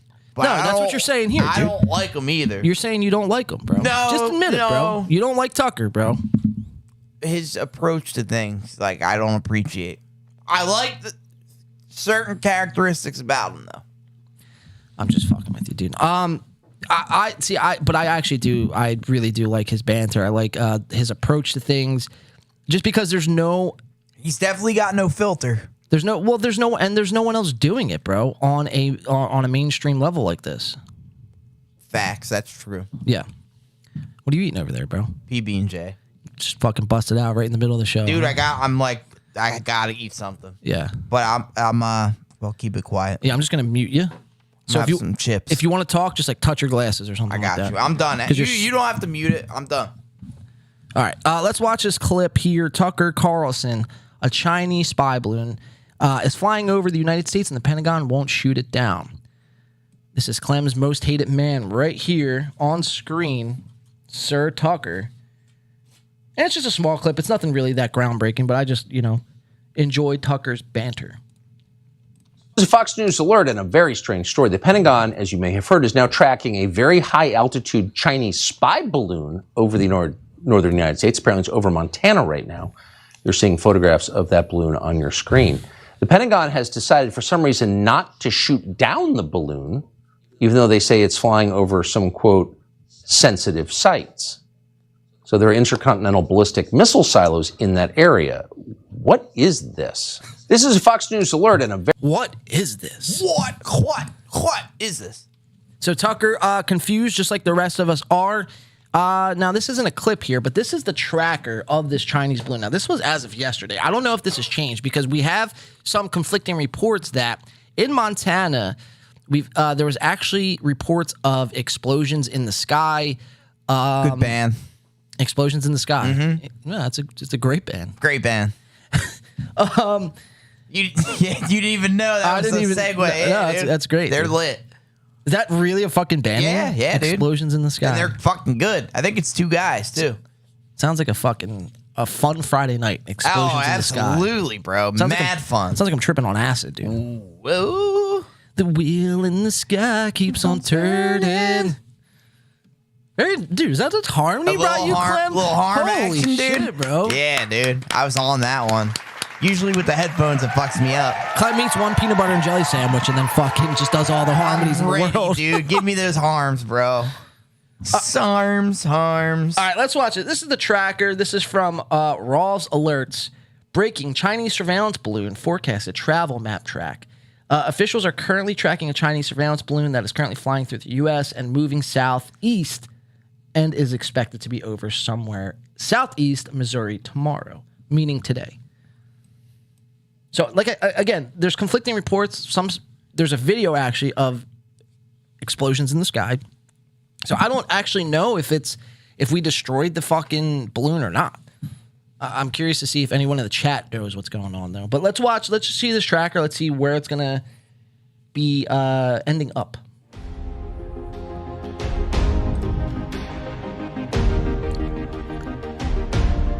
Anton says, thanks for reminding him of explosions in the sky. Oh, hell yeah, dude. I love them. So as you guys can see, in Montana currently, let me just pause this real quick. All right, so it's in Montana, going to be making its way down to Nebraska, Missouri, into Nashville, Tennessee area, down through Charlotte, and back out, the Atlantic Ocean. Pretty fucking nuts, dude, that this is where we're at in 2023, or Chinese spy balloons. My question, though, is, I guess with this whole thing, is what is this a distraction for? Something's a brewing. And not to mention, it came out with this whole balloon that fucking, somebody filmed it, it got reported, and then the Pentagon confirmed. But it came out that we actually knew about this the whole time and didn't do anything about it until something was it came out on the internet.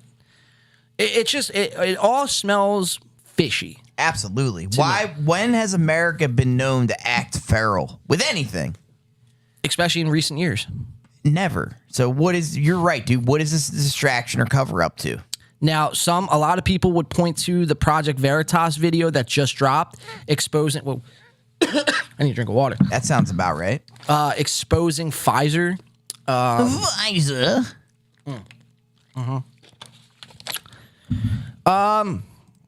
So wait, where's this video at, though? I want to show everyone, because this is kind of blowing up online here. This is the video that explode. I can't say explosions in the sky and take it fucking serious now. Yeah, it's like a band. They're a band. But that's every time. And now every time I say that, that's what I'm gonna think of. You should check them out. While we're on break, you should check them out. So this is the band Explosions in the Sky performing their latest song, House Roof. But check this out. I don't know if this is a fake. I don't know if this is real. I don't know what the fuck is going on anymore because, like I said, we aren't. The U.S. government is not transparent anymore, bro, with us. They hide everything for, quote, unquote, our own safety, which is all a bunch of fucking horseshit. Like, we're all adults. Like, Don't lie to me. Don't lie to me. Shoot me straight. I'm not a kid. If there's fucking things. Now, I get it. There's sensitive, documents and classified fucking information that, would, eventually, I guess, it wouldn't be good if it was shared with the public. But, like, shit like this, just let us know what the fuck's up. Right. Shoot me straight, dude. Like, it shouldn't take somebody making a TikTok video to fucking let everyone know that there's a balloon spying on us. Right. And then that's why they start looking into that conspiracy shit and start to believe it. Yeah, man. It's crazy. Exactly. So, and then you see something light up.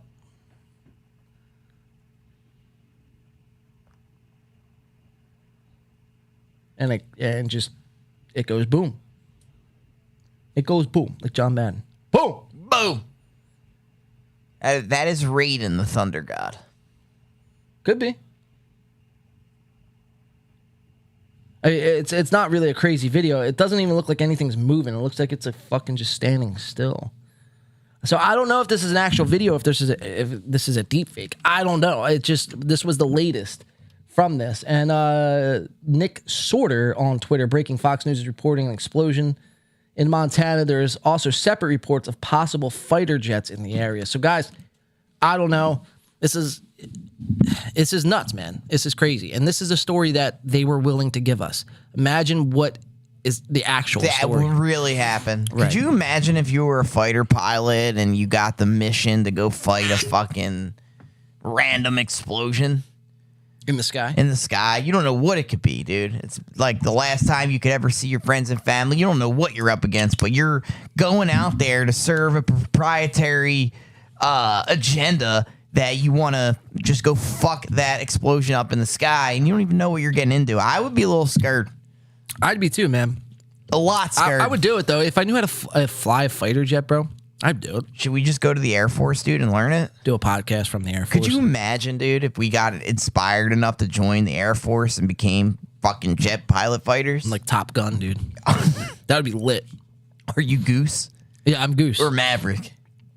I think I'd have to be Maverick. You'd have to be Goose. Goose? Oh, so I got to grow my Hitler stash out then. Let's go, grow bro. the stash, bro. Let's go, bro. Don't tempt me. I'll do it. Do it for the Hitler stash, motherfucker. Yes, sir. If I could be a Jew right now, I would be a Jew. George Janko, everyone. Get my George Janko on. Making an appearance on the show. All right, so I don't know. That was just a good segue for us, Clem. The Chinese spy balloon. It's really kind of up in the air at this point. Like I said, who knows what to make out of this shit? Who knows what they're fucking hiding while promoting this story? A lot of fucking funny shit's been going on lately, man. Hidden in plain view. That's also a good band, right? Good band. Yeah, dude. I'm just throwing band references out today, dude. You're on point today. You dude. threw one out. Now I threw one out. I'm going to keep doing it, too. Keep doing it, bro. Yeah, dude. Is that a threat? It's a fucking threat. It's a promise. I'm vengeance. I'm vengeance. That really hurts my throat when I do that. Well, that's why we got this. Vengeance. Oh, shit. Hell yeah. Dude, you got a lot of... Your balls must have dropped since last week. No. They're back up like this. Oh, my Holy God. shit. Your pants are too tight. All right, let's keep it pressing here. Let me see where I want to move along to. Let's do this, Clem.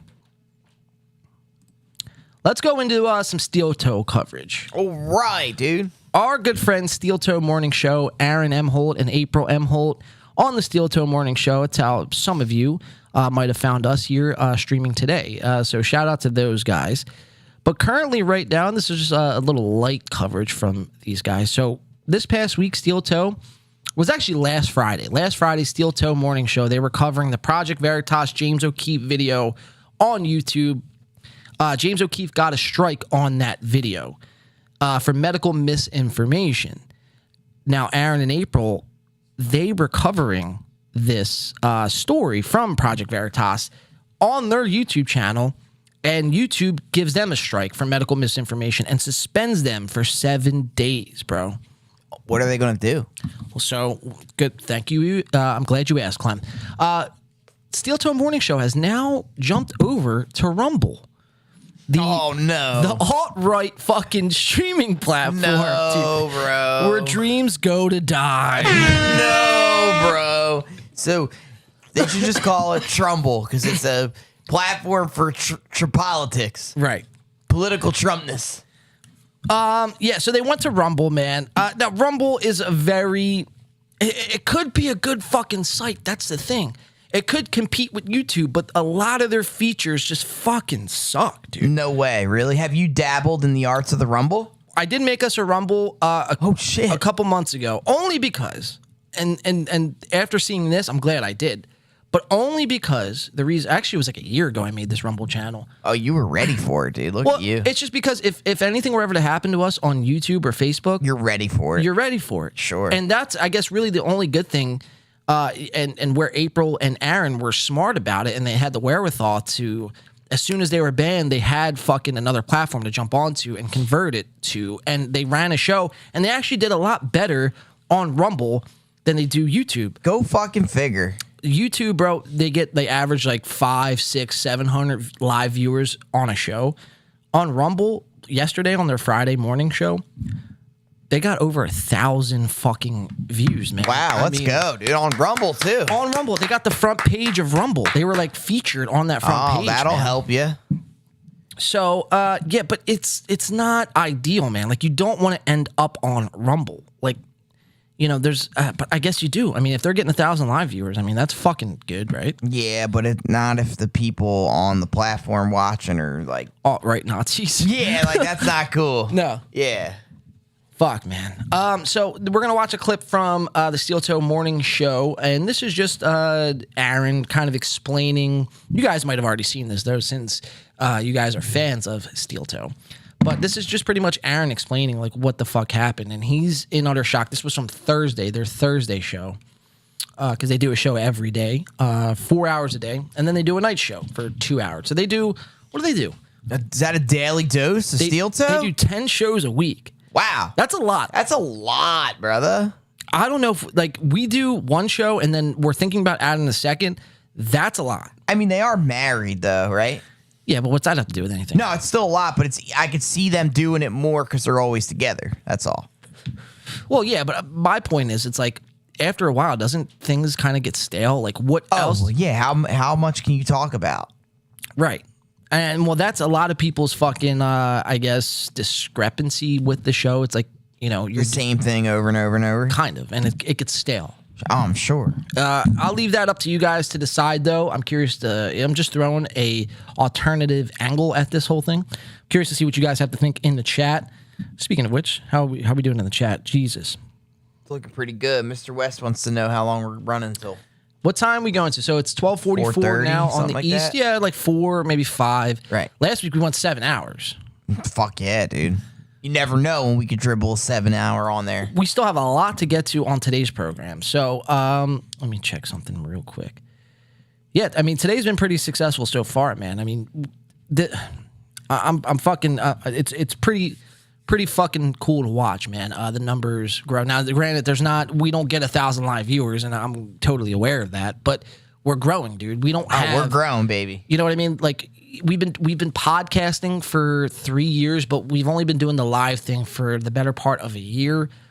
But really, we've been coming into our own maybe within the last 3 or 4 months. Absolutely, dude. We made a lot of progress in a short window of time, and I think we're going to take the big strides are coming. I mean, the clips are really hitting hard. Yes. Harder than these other podcasts that we watch. So that's what gives us the foundation to keep going. Mr. West says he's dipping for a bit, but I'll see you shortly. All right, Mr. West. All right, bud. You take care, man, and we'll see you shortly. He just see says, you soon, friend. Stay consistent. Yeah, man. That's all you can do in this business. That's what we do, baby. I talk about this all the time, bro. Like, it doesn't matter if, you come out and you do a show and it completely sucks, right? what matters is you come back the next day. Even harder. Or if you put out a clip and it gets 5 views, right? Don't look at the views, especially in your first year. Do not look at the views. Just fucking keep doing it, man, because eventually it will hit. Now, you'll learn a lot about, making a clip or making a channel, publishing content, and you'll learn a lot in that time where you can kind of, change your approach to certain things. And that's kind of what we did, man. And, just staying consistent and showing up on a daily basis, bro. We would be here sometimes doing live shows with fucking like 2 people in the chat. And it's like me and you. It's like it's hard not to look at that. And it's like you kind of have to focus on that. Right, and now you're only going back and forth between yourselves. But again, though, that's what gets you through it. That's what gets you through. You got to live and learn. Exactly. Yeah, bro. Because if we didn't do that, we wouldn't know how to act moving forward. Exactly. And there's certain things people want to hear, and there's certain things they don't. Right. And it comes back to a point of we're just being ourselves. Right. At this point, right. You know what I mean? And we could come on here and have a great show. And that's the thing, dude. You come on here, you have a great show because you love to do it. Right. You know what I mean? So I'd be here if there was nobody watching. I'd be here if there's fucking, 10,000 people watching. Doesn't matter. Yeah, the number, that don't faze me, the number. You know what I mean? That's what pleases me is seeing, though, these clips translate to 1 million, 2 million, 3 million views, like on these other platforms. That doesn't blow my mind. Like, I know we're doing a good job, but just seeing that reaffirms it's all, Yeah, we just got to convert the people on the other platforms over here. Exactly. But I think we got a good toolbox to do that. I think we're starting to figure that out. Sure. Yeah. Consistency. It's key. Consistency, exactly. And we got to play to their emotions. Dad says in the chat, you guys have been kicking ass. Well, thank you. Appreciate Thank you. That. Hell yeah. Thank you for supporting. Always, Big John. Always there. And I see you're in the lead in fantasy playoffs. We're coming for you. All right, let's jump into this Steel Toe. Let's see what they had to say on Thursday morning. This was their first show over on Rumble. Check it out. They got 726 followers already. This episode did almost 8,000 views, 330 likes, 6 dislikes. Pretty good ratio. 114 comments. Look at the first ad, though, is shown on Rumble. Big Pharma in panic. Diabetes is not from sweets. Meet the real enemy. Oh, shit. That's an Alex Jones ad right there, dude. I'm kind of retarded. All right, let's watch Steel Toe. Now, it might hit me with an ad here because automatically, when you jump over to Rumble, you're automatically monetized. So they're automatically going to run ads on your videos. Oh, shit. So that's a pretty cool feature they have. But everything else about Rumble is kind of fucking I bet you if we did on Rumble, we'd explode, bro. Well, I'm thinking about it. No, because right now we simulcast on YouTube and Facebook. So I'm thinking about doing, instead of Facebook, doing YouTube and Rumble. Well, I mean, Facebook's like a dying breed, dude. Right. It sucks. And the only reason why I do it is just because it's on my personal page and it's kind of like what I'm doing. You know what it's I mean? like your content, sure. Right. But you're right, dude. Facebook is a dying breed, and it's not really for this sort of fucking content. Right. It's more like family-oriented pictures, how am I doing, right, sort of thing. So we might, for a month, we might try and do YouTube and Rumble, because Rumble, like, they don't censor you like YouTube does, right? That's why Trump's on it. Well, Trump's on his Truth Social. Oh, okay. That's not the same thing? It's not the same thing. Oh, shit. But you could do a lot of Trump things on here. You could do a lot of you could do a lot. I'm sure. You could do a lot on Rumble, right? But let's check out Steel Toe. Let's see what they had to say. Thursday morning's their first show over on Rumble. Let's see the reaction that Aaron had. Yeah, see, look, I'm going to get an ad here. Is Biden trying to hide this video from the internet? Possible massive changes to the U.S. dollar. Wow. Oh, my God. This might be the platform for us, Dude, Clem. golden, bro. Sign me the fuck up. Retard with $20 says let. All right, let's check it out. All right, so Steel Toe morning show. Let's make this a big screen here. Can I fast forward like this? Oh, yes, I can. Oh, no, I can't, actually. All right, here we go. Good morning. Isn't this weird? Welcome, everybody. Good morning. It's the Steel Toe Morning Show. I'm Aaron. Hi, Aaron. I don't know if... I don't know what I'm doing. I don't know if this is... That's something I usually wake up every day and say. Right? Is he producing his own show, too, you think? Yeah. Yeah? Yeah. Well, he ain't holding a candle to you, my friend. Well, that's my biggest thing with this show, right? Is like they get a lot of fucking super chats. They have a daily goal of like $350, and they hit it usually every day. And then they have a nightly goal of like $250. So they're making like $700 per day. Times that by 5. I mean, you're looking at like anywhere from $3,500 to $4,000 a week. That's lit. Times that by 4, you're making like $12,000 a month, right? Now he does have to pay other people. Obviously him and his wife split it. Sure. But he has 2 other co-hosts that he pays. Probably not much, but he does pay them per show that they do. But my biggest thing with this show is he does a good show. I'll give him that. One, I think he does too many shows. And 2, what is with this setup here? Like, it's very quirky. Yeah, there's not much either. Why isn't your camera full screen? Panned, yeah. Like, it's cropped small. That's because I don't think they want you to see the whole room. The set isn't really that anything. Is that a green screen or a banner? That's his banner. Okay. But, I mean, that's all we're really getting here. It goes back to our the bare minimum. The bare minimum we were talking about at the beginning of the show. Sure. We've seen that before, and I don't really find this guy to be that particularly entertaining. A lot of people do, though. What do they talk about? Politics. That's just people greasing his political pockets. That's all. You got to just stay in one lane, and that one lane group of supporters will support, But the thing with doing political content is once you pick a side, bro, it's fucking, you're stuck. Right. See, we try, look. We play the balance. I'm not a fence sitter. I definitely have my views, and I stand by the views that I have, right? But I'm not going to bring my views onto the show and then have that skew the show. Exactly. That's the mistake a lot of people have. Exactly. And we're not narrow-minded here. I don't go by the party. I go by the candidate. Right. And I see flaws on both sides, and I'm going to shoot you straight. I'm not going to fucking lie to you, tell you what you want to hear so you support me. I'm going to be me for me, and you could do you for you, and hopefully we could find a happy medium in between, Yeah, and I'm with you, dude. I'll take you one step further, though, and I'd say fuck both parties.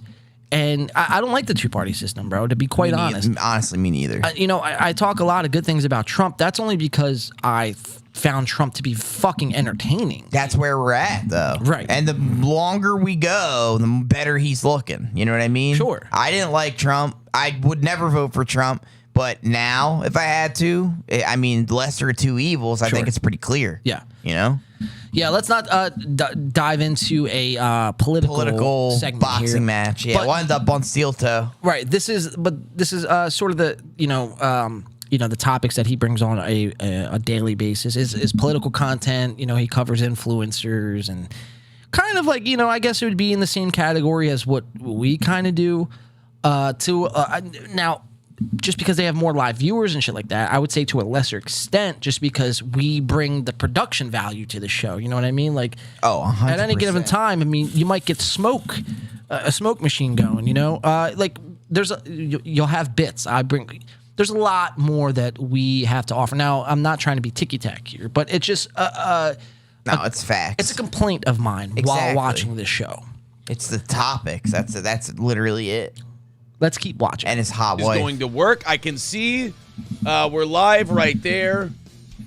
I can see that, the show's going and everything else. It looks great. Welcome to Rumble, everybody. Here we are. I have no idea how any of this shit works. No idea. We got a show for you today. We're going to do a full show. We're going to hook everything up. We're going to let you know what's going on. If anybody, look, I know nothing about Rumble. I know nothing about this new world we're entering into. So I'm trying to find out on the fly. And by the way, before we even begin, a huge thank you and a huge shout out to Mersh from Revenge of the Sis and Nightwave Radio, because the minute we said that, or the minute we tweeted that, Mr. West, I thought you were going somewhere, but he does say your set is crazy. His looks sloppy. That's kind of where we're at with it. You know what I mean? It's just the bare minimum. It's very bare minimum, right? Who's that guy in the background too? It's one of his co-hosts, Corey. Just a picture of him? Just a picture, yeah. That we got a strike and we're setting up our Rumble account as quick as we can. Mersh was right away in seconds, if not minutes, was like, DM me, I've got something for you. And he helped us out big time, and I really appreciate it. And hopefully, hey, look, man, hopefully we have a great first day on Rumble. Hopefully we just, I don't know if Restream is the way to do both Rumble and YouTube at the same time. I don't know which one is best, which service is best to do both at the same time. But we're going to hook all that stuff up. We're going to have what I hope will be a great show today. We're going to spend some time kind of letting you guys know what happened. I don't know how to see the chat. All right, so it's very quirky, as you guys can see. And without seeing the number of people who are watching, which, by the way... Very quirky. You believe that? He doesn't know how to read the chats? Well, yes, because Rumble is very fucking... It's not... like I said, it could be... It could rival YouTube, but they're... just the way their layout is, I guess, on a live streaming, side of things. It's very quirky. Like right now, I could look at the chat right here. I could pop the chat out if I wanted to and make it a separate window. Rumble, you can't do any of that. You have to be watching the Rumble video and look at the live chat. It's very quirky, right? So I do buy that, but again, my whole thing was just to kind of see where they're at, like because they did get banned, from being banned on YouTube is a big thing, right? Like, yeah, that's pretty crazy. YouTube's kind of, they let you do what you want, say what you want. That's what I'm saying, bro. We're able to come on here and we say a lot of shit. Way worse than them. A lot of shit. Way worse than them, dude. But I'd like to find out exactly what they said. Well, it's not a matter of what they said. It's a matter of they were playing a video from Project Veritas, right? And that video got banned. That explains it. And so, therefore, their video got banned. Right. They're pushing the conspiracy wheel. Exactly. For medical misinformation, Yeah, right? that explains it. They pissed someone off. Right. Yeah. But that's specifically why, because I was thinking about bringing that up last week. Last week's show. We better steer clear of that. And it's not because I don't want to cover it. It's just like, no, you don't want to get fucking your channel banned. Exactly. We're right there to being forbid. monetized. Yeah. Dude. We're at like 3,300 watch time hours. We need 4,000, so we're 700 hours away. And after this stream, it's gonna be nothing, dude. We have dedicated followers that watch the whole shit. Right. So. Right. So why would I risk that and play a Project Veritas video? We're already sketchy enough. We pushed the envelope a bunch. Enough already, dude. Yeah. But you're going to see... so that was pretty much what I wanted to bring up, though, with Steel Toe. It's just that they're on Rumble now, so definitely go over there and support them if you haven't already. That's where you could find them at. Steel Toe Morning Show over on Rumble. That's just my two biggest gripes with this show, though, is the set layout that they, bring to their viewers on a daily basis. And, essentially the quality of the show. And they make a lot of money. It's not like they don't make money. So that was Steel Toe over on Rumble. They also got hit, Steel Toe. They've been covering a lot of Eliza Blue. Now, Clem, do you know who Eliza Blue is? No. I'm surprised, dude. You're on the internet, bro. It's like you're on a different sector of the internet than I am, bro. Definitely. Eliza Blue, she is a quote-unquote sex traffic victim advocate. She's an advocate for sex trafficked women. Okay. But I'm about that. So am I. But it's come out that she isn't. She wasn't actually sex trafficked as a. Oh, she's lying. She lied for clout. For clout. Oh, dude, we should have a segment called the Clout Busters. That's actually pretty solid. That's fucking lit, bro. You could have a whole theme song and like the letters, kind of like like Cloutbusters. Cloutbusters. And then just like throw their picture up behind like jail bars. Yeah. And play the song, and then we talk about it. Like, oh, here's this person, and then like kind of like the Burt Kreischer clip. Like every time they talk about like their lies, for this case, Eliza Blue lying about being human trafficked herself, put that shit on a clip and then expose. I like that. That'd be lit, dude. Cloutbusters, and then we could have a segment every episode. Let's talk about that after the show because right. That's actually fire. And that could be a weekly segment on the show. Absolutely, dude. Tell me about Eliza Blue. Eliza Blue, so again, she lied about being sexual. Well, it's allegedly that she lied about being sex trafficked. A lot of people are digging up a lot of dirt. Her doing promiscuous things in music videos, shaking Promiscuous girl. Sorry. Shaking her ass, fucking showing her tits, fucking, doing a lot of crazy things. And people are now exposing her for that. So, but people are covering, like they're making a huge part of their content about Eliza Blue. Now, Eliza Blue, this has to deal with Steel Toe as well, but Steel Toe has been covering them for the last couple weeks. Eliza Blue actually hit them with a privacy complaint. Oh, shit. So you hit somebody. Oh, wait. You hit somebody with a privacy complaint. Let me just exit. Actually, no, I'll keep that up. You hit somebody with a privacy complaint, and essentially what that does is it gives you the option, or it makes the option available to the person you're giving the complaint to take the video down or to keep it up. But if YouTube looks into it and they see that you did violate their terms of service, they could just pull your video. So you're keeping the video up at your own behest, right? So this was the I'm just gonna read this the privacy complaint from Eliza. So this was from Steel Toe over on Twitter. Now Eliza Blue just filed a privacy complaint against us on YouTube. Not taking shit down. We are suspended right now anyway. And we did bigger numbers on Rumble this morning regardless. This woman is remarkably thin-skinned. Address your inconsistencies or go home. Stop whining. Wow. They're converting to Rumble. I can feel it.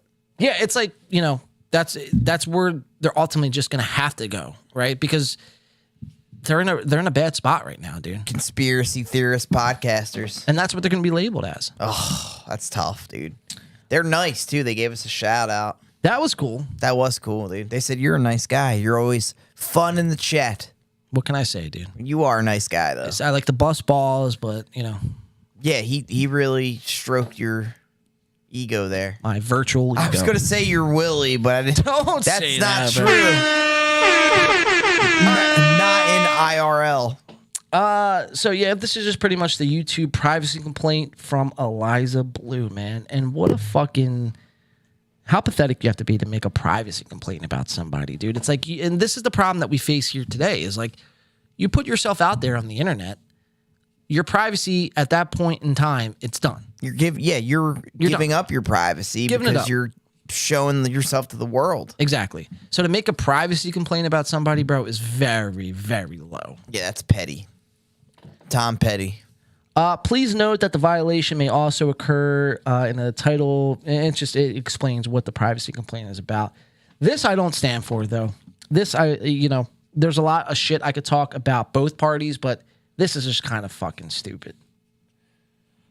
So, yeah, man, I just wanted to bring some Steel Toe coverage up, on the show because they, a lot of people that check this show out also watch Steel Toe. Yeah, well, they are kind of in rough shape right now. Yeah. Yeah, I mean, condolences to Steel Toe. Good, they seem like good people. We don't know them personally, but we try to respect our other podcast bubble hosts. So yeah, and make sure if you're coming across our stream, not only do you give us a like and follow, give Steel Toe a like and follow as well. Try to get back to our community. But you can't do it on YouTube, so I guess you got to do it on Rumble. Fuck. Go to Rumble. Shit. Let me see. Where else are we going to start here? All right, let's dive into some sports, Clem. I see I'm losing you a little bit. Little sports. Let's go over to we had a big announcement from the GOAT this past week. Tom Brady. Tom Brady, bro. Tom Brady is now officially done as an NFL quarterback, which is pretty sad, bro. You think so? Do I think he's done? Yeah, you think he's done? Because he retired twice already before he came back. No, this is done. He's done, bro. Did you watch last season, bro? He sucked. I know. The whole team sucks. Sucked, bro. So I hope he's done because he's hurting his legacy. At this point, it's like just walk away. And I think that's what he's doing here, especially after seeing Damar Hamlin or maybe did he die? We'll never know. We'll never know. But in a couple months, we might know. Well, this is all going to tie into Damar Hamlin as well. But Tom Brady coming out this past week on Twitter announcing his retirement was not shocking. Like I said, I'm not really blown away from this. Tom didn't look good this past season. Obviously, they still made the playoffs, but what was their record? Like 8-9 or some crazy shit? Yeah, and then they got smokehouse brisket in the playoffs. Who they lose to? The Niners? No, who beat them? Dallas. Yeah. So Yes, you sir. lost to the Cowboys, Brady. It's time to fucking call it quits. Hang up those shoulder pads, bud. Now, granted, I will say this. If Brady and the Buccaneers somehow, if the Buccaneers put a better offensive line in front of Brady and got Julio Jones off the squad and put another decent number 3 wide receiver there, I think the Buccaneers could have made a run. Sure. I think their problem's coaching. After Bruce Arians Yeah, left. well, that too, for sure. But yeah, they because need another outside talent for sure. Todd Bowles was garbage. If Trash. if they found a better coach, a better offensive line, they could have kept Julio Jones. But you have Mike Evans, Chris Godwin, Julio Jones, Leonard Fournette out the backfield. You got Tom Brady. He's not going to make a lot of mistakes. He's going to fucking, and he's very consistent at the short ball, and then he can open it up to Mike Evans. But he don't have any time to throw back there. That was the big problem this past year. Right, no line. The scheme's not good either. Exactly. That's the problem. So let's watch Tom Brady. This is his retirement speech. I just don't believe it, bro. I just can't believe it. So you would say you would bet that he plays next year? I think he's gonna come back. I think he'll be on a different team, but Good morning, guys. I'll get to the point right away. I'm retiring for good. I know the process was a pretty big deal last time, so when I woke up this morning, I figured I'd just press record and let you guys know first. So I won't be long-winded. Like, you only get one super emotional retirement essay, and I used mine up last year. So really thank you guys so much, to every single one of you, for supporting me, my family. Looks like he's gonna cry. Friends, my teammates, my competitors. He's getting emotional. I could go on forever. There's too many. Thank you guys for allowing me to live my absolute dream. I wouldn't change a thing. Love you all. I think he would change losing to Eli Manning and Nick Foles. Couple things. Twice. But other than that, good. Thank God, dude. He's like, how old is 47? I think he's 45. Jesus Christ, dude. He's been playing for 25 years? Right. Dude, it's time for you to fucking sit down, Mr. Brady. John said Brady sucked because he made us draft him. Shaking my head. Yeah, well. Yeah, it sounds about right. I drafted Brady to be my number 1 quarterback in fantasy football this year. Me and my dad's team also drafted Tom Brady to be our quarterback this year. Well, behind Patrick Mahomes. And he just did not perform up to fucking par, dude. I made the same mistake last year in the fantasy playoffs where he sucked. You drafted Tom Brady? Yeah. Wow. Last year. Yeah, well, at the end of last year, he was lighting it up. No, he was. Well, and in the playoffs. Then he fell off. In the playoffs, he started to suck. Yes. Yeah. And then it kind of just, he never transformed into this year. Yeah, it led right into this year. But this year they had Todd Bowles. Which... Yeah, hurt him. Yeah. Did not help him. It hurt him. All right, so let's go into the story that is kind of a big one here. And this is, I don't know if we'll ever get answers on this, Clem. We've been on this now for the last week or so, but Damar Hamlin, is he dead or is he alive? We'll never find out, dude. And why are all these interviews just suspect as hell? Yeah, they're in like fucking 8K quality. He's all alone. All alone. The edits, there's massive amounts of edits in every fucking video. No tattoos. Now, again, dude, I want to point this out. No tattoos. Yeah, you're absolutely right. But I want to point this out, dude. We said last week that if Damar Hamlin came out and put out an interview and we seen that he was alive and well, we would be the first to fucking swallow our pride and issue an apology. You said it. Sure.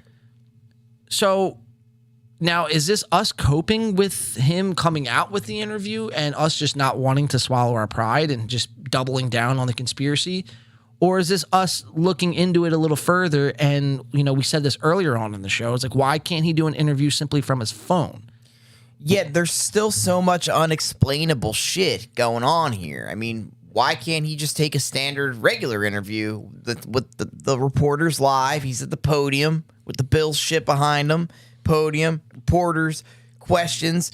There's something, he might not be dead. All right, that might be Damar Hamlin, but there's definite, it's now beyond just if he's dead or alive. What are they trying to hide? Because there's a reason that they don't want him to take a regular, everything is edited, right? Heavily edited. There's something that they don't want him exposed to the public. Like people ask, they don't want people asking him questions about the vaccine or what he thought made him go into cardiac arrest, right? We still don't know that. What caused him to go into cardiac arrest? He is a fucking NFL athlete. 24-year-old cornerback. Healthy. In the NFL. The peak condition, arguably the most conditioned player on the field. Right. Straight up. Yeah. Healthy as a horse. Prime of his career. Used to playing in cold weather on the Bills. Like football town, like took a bump to the chest and fucking died, bro. I was like, what? For 10 minutes. For 10 minutes, dude. Needed oxygen, all this shit. You know, people were performing CPR on his fucking limp corpse, for lack of a better term. Right, bro. Critical condition for 3 days. Right. No interview. Then fed into the conspiracy that he's dead. Right. When he put out on Twitter, clone. You know, hood up, sunglasses. Right.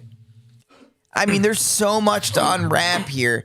And honestly, bro, I can't stand the people that are like, you're just a fucking conspiracy analyst because you're Damar Hamlin.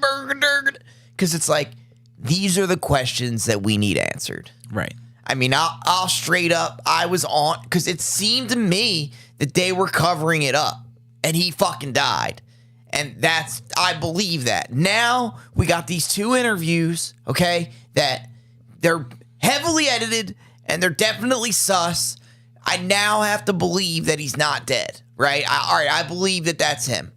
But there's still so many unanswered questions that I'm not willing to apologize yet. Why did he feed the conspiracy, A? And what are they hiding, bro? Why can he just not come out in public or make a video on his phone? They know that when he gets access to the public, people are going to start asking questions that they don't want the answers to. Right. Coming out. Yeah, the NFL doesn't want answers. They don't want him talking about it. Right. And saying whatever he wants and the speculation. So why? That's what we need to find out. Why? What are they hiding? What is so endearing? Why are you hiding it? Why? Yeah. Why are you hiding it? Nothing's wrong, and it's a moving, touching story about life and death. And what are you so afraid of? Right. It could be a beautiful thing, and they're just making it a shit fest. Yeah, and it doesn't have to be this, conspiratorial, right? They fed it, bro. I wouldn't be on this if they didn't do such a poor job of hiding it. Yeah, I'm with you, dude. They don't have to either. And one interview, right when he could have did it, would have ended this shit. Would have changed it. And then the Bills losing doesn't help. Not that they couldn't have lost, but just the way they lost was sus. Well, you said last week that they looked defeated. Before the game even started. You're fucking the home team, right, dude? With the spirit of Damar behind you, best team of the regular season. It just doesn't make sense, bro. I'm with you, dude. I am with you 100% on this. So we have another instance of Damar Hamlin on Instagram, and the title simply reads, excited to be teaming up with, so this is him actually teaming up with the American Heart Association, and this is his video about that. So it's like I said, it says, exciting to be teaming up with the American Heart Association in a big way. The Damar Hamlin 3 for Heart Challenge is live. Easy steps to save a life, starting with the what's that, dog? Is that a dog? No, the goats. Starting with the goats at Tom Brady. So he's tagging all the people in that he wants to do the challenge with: Brady, Michelle Obama, LeBron James. You have all been challenged. Throw them hearts up. And then he's just simply tagging. So let's watch the video. Let's see if this... Now, have you seen this video yet? No. So let's see if this can't... Will the real Damar Hamlin please stand up? Let's see if this video can't sway you back into believing that this is actually him. Let's see it, dude. Oh, you know what? I did see this one. Thank everybody for the love and support over these past few weeks. As you know, CPR saved my life earlier this year on the field. And CPR can easily save your life or someone you love. That's why I'm proud to announce that I'm partnering with the American Heart Association and kicking off Damar Hamlin's 3 for Heart CPR Challenge. And of course, this one's got 3 steps. Step 1, go to heart.org/3 to watch a short video to learn hands-only CPR. Step 2, donate to the AHA to fund CPR awareness and education. And step 3, challenge 3 friends to do the same. To kick things off, I'm challenging the GOATs. LeBron James, Tom Brady, and Michelle Obama, you've all been challenged. And one more thing, make sure you share your videos on all socials and tag me and have your hearts up. What's up, everybody? In that short 45-second or so like clip, 7 edits. There's like 6, 7, 8+ edits in that clip. That's sus. And the quality on that video, bro, is marvelous, bro. It's like what you would watch on like the news. Like the movies, yeah. Why is the quality that good? I don't understand that. Nothing's live with Damar Hamlin, right? If you notice, yeah. Why could that be?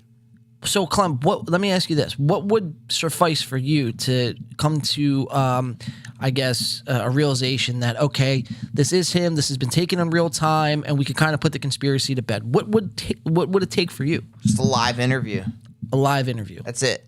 Where he's answering questions in the flesh, tattoos exposed. Tattoos exposed. That's it, dude. Not much. I actually it's not even about whether he's alive or dead anymore. It's why are they hiding him? Because they so clearly are.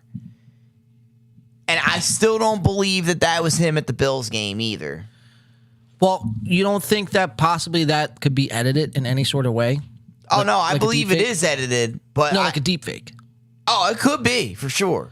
But I don't know. Like, I think he's alive now, but they're hiding something. You know what I'm saying? So all the people out there who might watch this clip back, and because I'm going to make this a clip. So all the people out there that are watching this clip back, and they're looking and saying to us right now, and they're yelling at their phones, guys, man, you guys are just fucking so out there. Just drop it. He's alive. You guys look foolish. Yada, yada, yada, and everything else that they will say. I want to go to this clip right here. Now, this is a deep fake of Joe Biden. The deep fakes are so good now. They're so good, bro. So this is from Stu Peters on Twitter, and it says, Joe Biden blasts trans people. Or does he? We know he sniffed their hair. For sure. That's all he's doing. Y'all still think Damar Hamlin is skipping around doing interviews. So he ain't doing no interviews. Well, he's not even doing. Yeah, you're absolutely right. What the fuck? He's just doing like pre-recorded, edited scripts. Yeah, edited script videos. So let's watch this. This is Joe Biden. Coming at the trans people. Be a real woman. You have no womb. You have no ovaries. You have no eggs. You're a homosexual man twisted by drugs and surgery into a crude mockery of nature's perfection. This is great. All the validation you get is two-faced and half-hearted. Behind your back, people mock you. Your parents are disgusted and ashamed of you. Your friends laugh at your ghoulish appearance behind closed doors. Men are utterly repulsed by you. Thousands of years of evolution have allowed men to sniff out frauds with incredible efficiency. Don't talk to me about even sniffing, trannies Joe. who pass look uncanny and unnatural to a man. Your bone structure is a dead giveaway. And even if you manage to get a drunk guy home with you, he'll turn tail and bolt the second he gets a whiff of your diseased, infected axe wound. Oh, Jesus. You will never be happy. You wrench out a fake smile every single morning and tell yourself it's going to be okay. Cheers. But deep inside you feel the depression creeping up like a weed, ready to crush you under the unbearable weight. Eventually it'll be too much to bear. You'll buy a rope, tie a noose, put it around your neck, and plunge into the cold abyss. Your parents will find you, heartbroken but relieved that they no longer have to live with the unbearable shame and disappointment. They'll bury you with a headstone marked with your birth name, and every passerby for the rest of eternity will know a man is buried there. Your body will decay and go back to the dust. And all that will remain of your legacy is a skeleton that is unmistakably male. This is your fate. This is what you chose. There's no turning back. Wow, dude. You know it's deepfake because he can't formulate a sentence without stuttering or making a mistake. Right. And he was spot the fuck on that one. I'm glad you pointed that out, bro. Out of all of the fucking bullshit in that video, you pointed out how I knew it first 10 seconds because there was no none of that. Yeah, right. He can't even, and he doesn't make sense half the time. That was a coherent 2-minute rant. This was done by somebody. This wasn't done by the White House. This wasn't done by any big corporation. Some jerk off. No, I wouldn't say jerk off. This is just done by somebody in their basement who just had a lot of free time on their hands and decided to make a deepfake of Joe Biden, right? So why couldn't the same thing happen, especially when the NFL is behind it, a multi-billion-dollar corporation? How easy would it be for them to create a deepfake of Damar Hamlin? That's all I'm saying. Absolutely, I'm not saying he's dead. I'm not saying anything else besides that. I just want to have a thought-provoking conversation. That's what's at stake. Yeah, I mean, you have to take that into account, that it is until we see proof that he takes a real live interview or goes live from his phone. We have to assume that it is a deep fake because we're not convinced that was him at the game. And yeah, that for sure. I want to throw that out there. I don't think that was him at all at the game. Not at all, dude. Yeah. And if you do, you have to explain why were they covering him up. And secondly, unless he comes out of the wash here and either goes live or takes a real interview, he's an asshole for perpetuating the conspiracy. Yes. So now there's no winners here. We either have to get to the bottom of why they're covering him up, and the only 2 interviews we got were heavily edited, and they're suspect. Shot in 8K fucking quality. The best ever. With no one else there, right? It's just him and the camera. Like Steven Spielberg shot it, you know what I mean? So why is it like that? And secondly, what's if he is alive, why are you being so cryptic and weird? And what is the NFL trying to withhold from the people? I agree with you. And if you're not questioning that, you're ignorant as fuck. Right. You know, if you're not at least curious, it's ignorant. Right. You don't have to believe that he's dead, but if you don't think it's suspect that they're covering him up for whatever political, I believe it's political. They don't want public panic over the COVID vaccine. That's what I think. So I think there's it's twofold. I think one, it's political for sure. But also, too, there's how much money. Business, yeah. How much money's involved, right, dude? Money makes the world go around. Exactly. And you know what? It's probably a two-way street. Sure. They're lining each other's pockets. So now it's not only political panic and hysteria, but the business side and money thing, too. Yes. So now it's just a perfect storm of corruption. Exactly, dude. Exactly, dude. Hey, man. And lies and deceptions now. And now they got this dude who I don't really think Damar Hamlin's a bad guy. I really don't. I don't either. But what he's doing is horrible. I mean, people donated $3 million to his heart foundation. $5 million. Yeah. And he can't even prove that he's real. It's really him. He's doing these cryptic tweets. He's got the hood. It's fucked up. You didn't see his face, the sunglasses, the mask. You don't know nothing, dude. Nothing. And then you got people jumping down your throat when you do say you guys are insensitive fucking assholes. Yeah. Stop believing the conspiracy, guys. Yeah. It's time to fucking move on with your fucking self. Not until I'm proved. Show me heavily edited interviews is not proving me wrong. Gonna disprove it. Right. Need to see it live, and then I'll believe. So I guess the analogy would be, if you show somebody who's already skeptic enough as it is with life, right? Just anything that people are typically used to seeing. They're used to seeing something with lies and deception, right? Or conspiracies behind it, for the motivation being money, political fucking narrative, whatever the case may be. But the analogy would be is if I showed you the clip of Neil Armstrong and fucking Buzz Aldrin landing on the moon, just because I show you that clip doesn't mean that they actually landed on the moon. You know what I mean? Absolutely. So that's kind of where we lie here. And what that Joe Biden clip does, it opens up Pandora's box, essentially saying yo, guys, just because we're showing you Damar Hamlin doesn't mean that that's actually him. Right, dude. So that's kind of where we are, man. Absolutely. And I'll believe that until I'm proved wrong. Yes. I just don't want to be, this is and I said this on Tuesday's show. I was like, the mistake that people make here is they want to jump down your throat whether you're proven right or wrong. And they don't know anything anyway. Right, exactly. And that's fucking the biggest fucking pet peeve of mine is like when you don't know anything about the situation, but yet you're going to tell me how wrong I am about the situation. It's the blind leading the blind. Exactly, off a cliff. Exactly. And it's like, why are you so willing to trust anything? People that have lied before. Yeah. People are willing to trust anything when we have been lied to time and time. Like just pull the wool over my eyes and tuck me in, I guess, dude. Bro, there's a Chinese spy balloon floating in American airspace right now. Like, you mean to tell me, like, you mean to tell me I'm a bad person to think fucking there's something's wrong with Damar Hamlin? Yeah, I mean, come on, dude. Fuck off, bro. Yeah, get that shit out of my court. I'll Dikembe Mutombo that shit all day. Slap.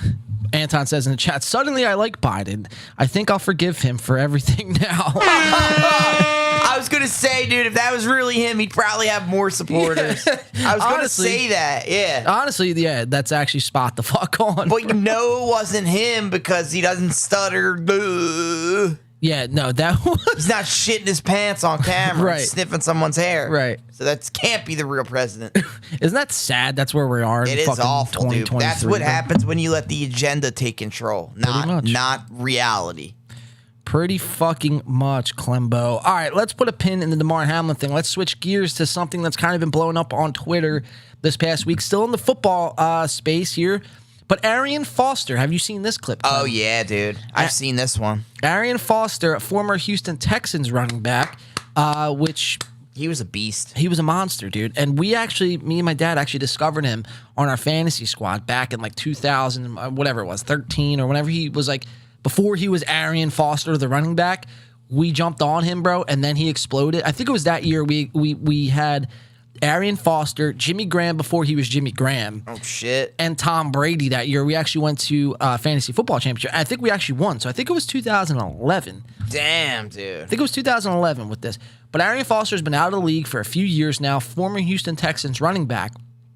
And essentially in this clip that almost has 10 million views over on Twitter, in this clip, Arian Foster is going to explain how the NFL is completely not just scripted, but like... It's essentially just a movie script.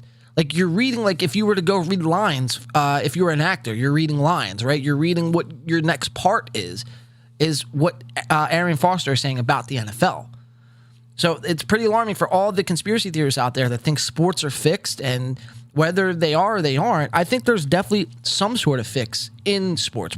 Absolutely. Whether it's to the extent of Arian Foster, what he's explaining to us, that it's scripted so fucking spot to like the point where, you know, they know what they're going to do in the third quarter with 7 minutes left. The quarterback has to throw an interception because that's what goes along with the script. Or if Vegas just has their fucking hands in the game and the referees are kind of fucking, you know, pulling some strings here. Either way, I think there's some sort of fucking lies and deception in all of sports, not just the NFL, all of sports. Definitely. So let's watch this clip. This is from PFT commentator over on Twitter. And this is Arian Foster. Former NFL player Arian Foster admits the NFL is literally rigged. So let's watch. This is a Barstool interview. Yeah, this is from Mac Crosting. Mac Crosting? Am I saying that right? Mac Crosting. Yep.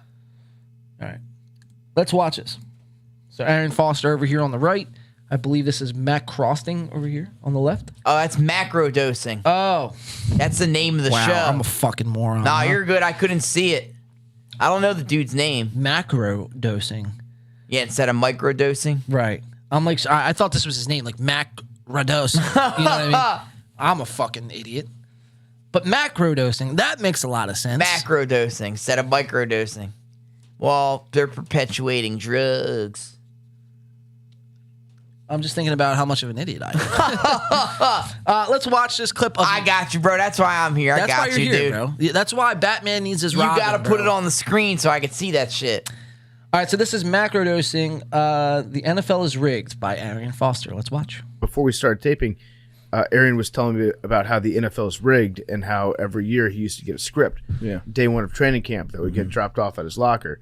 And you would have to, it was like week 1, you'll do this. Week 2, you're going to have a hamstring injury. Week 3, this is going to happen. Yeah. Week 4, you're going to get 3 touchdowns.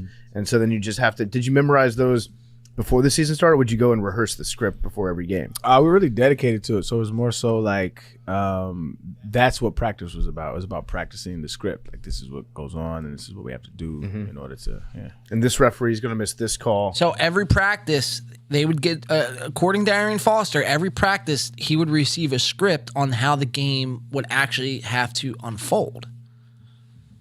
Pretty interesting shit. Let's keep watching. Because they hate you and they love the Colts, that sort of thing. WWF, so it's like, you know, we know what's going to happen, but you still got to put on a show. Yeah. What did you think when you got the script in 2016 that said your career was going to fall off a cliff when you stopped believing in God? No, I like that question. So the NFL's so scripted. Like, what do you have to say about the NFL scripting in that you were pretty much going to fall off the face of the earth and, pretty much tank your career? Be done. Right. And this is Arian's response. That was 2015. Yeah. It's funny, before we started taping, Arian was telling me about how the NFL is rigged. All right, so that was it right there. So Arian, pretty much says that was 2015, kind of corrects him right there. But Clem, pretty fucking interesting shit though, dude. I mean, this is something kind of that everyone is kind of speculating, and I think this is why people don't like sports, is because they already think that they're just pretty much watching an over, elaborate version of WWE. Well, anything that has Vegas entwined with it is corrupt. I mean, they show us time and time again. But I think Arian Foster's just trolling this interview. I think they know what they're doing over at Barstool, and he kind of put the words in his mouth that it was already scripted. So I think that Arian Foster's just trolling everybody. It's obviously, you can't script, especially football. If you did, it would never go according to plan, right? Like, someone would miss a throw. This is supposed to get picked off. It doesn't. You know what I mean? So I don't believe that the games are scripted. I do believe the games are rigged, though, and I think it's not even I think. I know that the way, it's like where you were just saying with the referees, they rig the games according to the betting lines. It wouldn't make sense for it to be scripted ahead of time, right? Because they don't know what the betting lines are. Once the betting lines come out, the night before the game, all the wagers go in. That's when they decide, probably 5 minutes before the game. All right, all the money went on the Eagles. So the refs, they'll say, doesn't matter, we're not going to change who could win or lose the game, but we just can't let the point spread cover. So whoever's going to win, but we can't let it fall within the point spread. Meaning, so if the Eagles win, they got to just win by 1 so they don't cover. And if the Chiefs win, they could win by however much. It doesn't matter. So the refs, I believe, are told by the commissioner, whoever's higher up, this is what we need to happen, let it happen. You know what I mean? And that's why you start seeing rogue flags. I think there is some instances, like last year's Super Bowl, like you could clearly see they wanted the Rams to win because the new stadium, trying to get Matt Stafford, all that, won. Exactly, all that narrative, and there was no flags. It was a great game, the whole game, right down to the last 2 seconds. That's when 3 consecutive flags come out, right, help the Rams capture the title. Like, you could clearly, and people aren't dumb. You know what I mean? Like, everyone was all over that. Yeah. So, and then now even this last week, in the NFC AFC championships, both games, like, which the Eagles never get help from the refs. Right. So, like, but we were getting a ton of calls, and then the Chiefs, right at the end of the game, getting a ton of calls. So that's what worries me, is it seems like the stars are aligned for the Chiefs this year. Really? I believe the Eagles are a much better team, but that's what concerns me, is that it seems like they want the Chiefs to win the NFL. Well, it's funny you say that, because I was talking to somebody at work this past week, and they're not Eagles fans by any means, but I was, I came up to them, I was like, yo, I'm super pumped about the Birds going to the Super Bowl, blah blah blah blah, and he's like, if all on equal playing field, if everything was on an equal footing, you guys would have no problem winning, right? But he's like, it's not the Chiefs you have to be worried about. It's the refs you have to be worried about. Sure. But what fascinates me, man, is more and more people are starting to, I guess, question the NFL and sports in general. The NFL. So I think the NBA is the worst, but the NFL is like right behind it. Why do you think the NBA is the worst? Because it was proven that that guy Tim Donahue back in like whatever year that was. Well, so that's my biggest thing, and I always say that to people who say, "Oh man, it can't be fixed. The refs doesn't nothing to do with it." 100% it is. He was the only person to have done what he did and get caught. But you mean to tell me that he's the only person doing it? You don't mean to tell there's so much money involved, bro. What people will do for money. We watch it on a daily basis when we cover these influencers and comedians. It's unexplainable unless they have wizards working for the sports books that set the lines. I bet on games every day. You start paying attention to the lines of these games, they never, ever miss it. Right. Every game they call exactly. If it's a plus to 6.5 point spread, the team wins by 5. It covers. Or they don't cover. Or they, they get it yeah. right on the fucking. 1 point away. If the over's 232.5, you get 232. They are amazingly locked on, time and time and time. You're either a wizard or you know what's going to happen. Right. You know what I mean? So it's just you got to know not only the team but what's happening with the league. The referee for the NBA that got caught, he did an interview a couple years ago and said he could look at the games, find out who the referee is for that game, and then he could tell you just from looking at who's playing and who the referee is. The outcome. Wow. The point spread, the winner, and everything. Wow. The over-under. That's remarkable, dude. Right. Well, it's something is fucked up with that. Right. That's why the NBA is the worst. Yeah, dude. But the NFL, they're fucking up. I mean, last week was a real, put it under the magnifying glass. Sure. Like, it's really bad. And now I'll tell you what, if the Eagles don't win, people are going to be pissed. Sure. Yeah. But I'm skeptical of it, though, because the Eagles just won a Super Bowl. And, so did the Chiefs, though. Right. But the Chiefs, though, they didn't upgrade their team. Everyone else did. The Chiefs downgraded, if anything. Exactly. So it's going to flip the league upside down if they win. Yeah. But we're all around the better team, the Birds. Yeah. So it would be remarkable if they didn't win. I mean, they can lose, but if it comes down to referee shit, like rogue flags, and people are going to flip. Well, that's out of their our control. Shit, yeah, bro. it's out of our control. But people are getting hip to it, though. That's what I'm saying, bro. Dude, literally, I watch every other day trending on Twitter. NFL is rigged. Sports is rigged. And it's trending on Twitter. I'm like, dude, people are fucking waking up to this. Yeah, they're shit, getting hip to it. Yeah. I mean, I don't believe the game itself. Same with the NBA. I don't think the game is rigged. The players are playing, doing their best, but the refs control what happens. I think the jury's still out on that, though, whether or not players know what's going on or not. It just think, seems like too much to fucking pull off. Yeah, but so does. All right, let me give you this example, bro. So does, you look at fucking politicians and people, how they say, the government fucking is corrupt and all this shit, and everything's like a show we're watching, right? Like the Truman Show or fucking 1984, right? But I don't think that necessarily every player or every politician knows what's going on because everything's decompartmentalized. Did I say that right? Mm-hmm. Decompartmentalized. So they're just told what to do in a way. Like here's the game plan. Here's the game plan, how you're going to manage your cast of characters here. And then that manager reports to his manager who has to oversee some people. So they might not know what's going on, like specifically, but indirectly, they're all carrying out an agenda that fits the overall fucking narrative. You know what I mean? Absolutely, what they need to happen. Right. Wouldn't surprise me. Oops, sorry, I didn't mean to hit the air. But yeah, guys, so that is Arian Foster coming out. Now, Clem, you think it's just a troll? Who knows what it is? I think it is just a troll. I'm leaning more towards it's just a troll for Arian Foster, maybe just to have the wow factor involved with these guys are looking for a viral clip. Right. And that's all you got to say. And they got it. Well, it seems like this all came about after the Trevor Lawrence thing. If you remember, you couldn't write a better script than that. Right. But, it's just because they came back by 35 points. He wasn't saying it like it's actually... People are fucking idiots, dude. He was saying the game was so crazy, even if you wrote a script, it wouldn't be better. As good as that. But people took it literally. Like, oh my God, he just admitted there's a script. But if you think the NFL is covering up something like Damar Hamlin, why would it be so far-fetched to think that? It wouldn't. You know? They could totally do that if they wanted. Dude, it's a $1 billion industry, man. There's jobs at stake. There's narratives to be fucking... It's all about, in today's day and age, guys, it's all about controlling the narrative.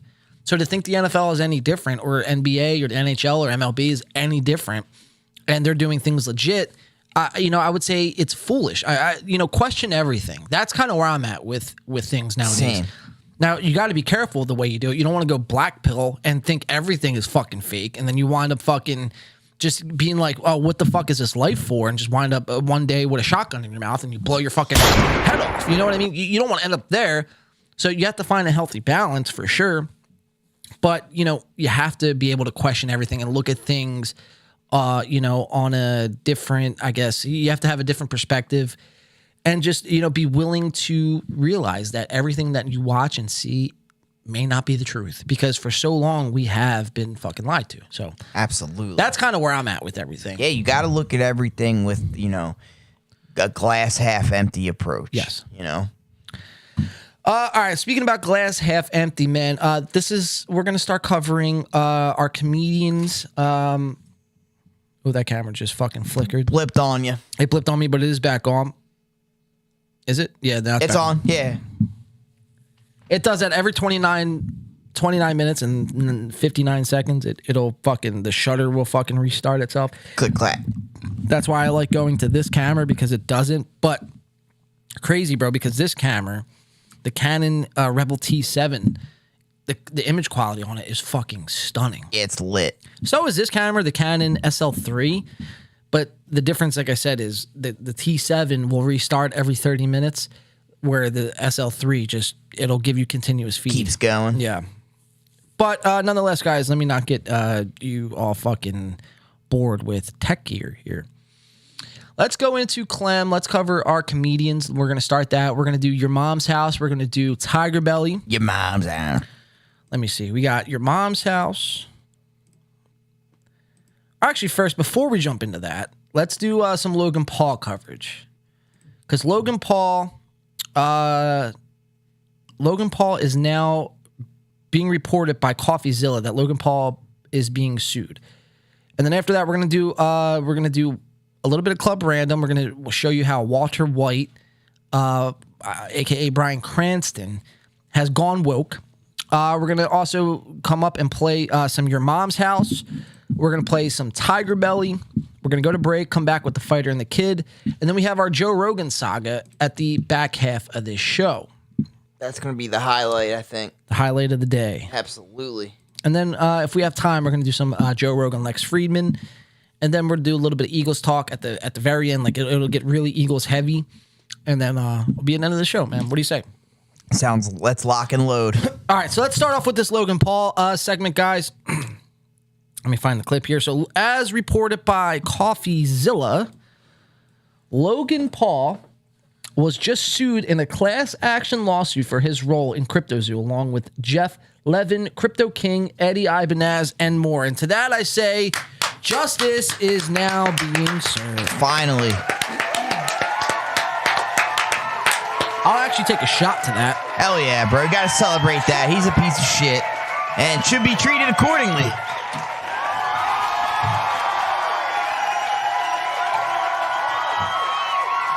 CoffeeZilla putting them down, son. Cheers to CoffeeZilla, man, for really blowing the lid right off this story, man. CoffeeZilla. Almost came back up on me. Don't spit it up, dude. Dude, I bit my tongue the other day, bro. And now every time I take a shot, every time I take a shot, it's like, ugh. It burns? Burns. Ugh.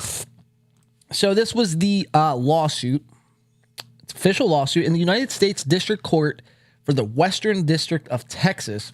This is fucking hurting me right now. Try some Life Force, dude. Don Holland, individually and on behalf of all others, similarly, why can't I talk? Similarly, right? That's how you say Similarly. Similarly. Why is it? That's a weird word. Similarly. It's weird, right? Similarly.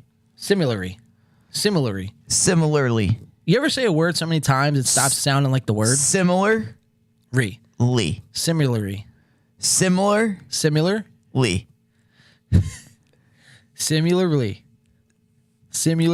There you go. There it is. Similarly. Again, that's why I have Robin on. I got you, bro. I'm good at one thing I can do is read. I read good. That's about all you can do, though, dude. Similarly. There you go. Situated here. And it says Planet Verse, CryptoZoo Inc., a Delaware corporation, Logan Paul, Daniel Sitrobel, Jeffrey Levin, Eduardo Ibanez, Jake Greenbaum, a.k.a. Crypto King, and Ofer Bethoff, sounds like a Russian, a.k.a. Ben Roth, are the defendants, and that's a civil action number 1-23-CV-110, jury trial demanded. So Logan Paul is going to court, guys. Who's suing him? It's a class action lawsuit, so it's a bunch of people are suing. Oh shit. What are your thoughts on this, Clem? Little quick synopsis here. I think it's totally justified. Totally justified. I mean, Logan Paul used his position of as an influencer to perpetuate this CryptoZoo scandal, and whether or not he didn't know, I won't say it's entirely his fault, but you gotta be more. With great power comes great responsibility. Okay, Ben Parker. Okay, we get it, Ben Parker. And not only did he let guy dropping Spider-Man quotes over here. Well, I just figured it was relatable. It was. But why he deserves to be sued is because he didn't do anything to fix it. Real quick, Anton in the chat says, guys, English is a dumb language. We swallow syllables all the time, so don't try to pronounce things properly. It just ties up your tongue. Especially when you're a couple fucking whiskey shots in and you have a fucking a lump on your tongue from biting your tongue. It could get a little challenging. Oh, absolutely. So, Clem, though, you say it's suiting for this this lawsuit to have unfolded. Oh, yeah, dude. Yeah. I think it's totally justified. I totally agree with you, dude.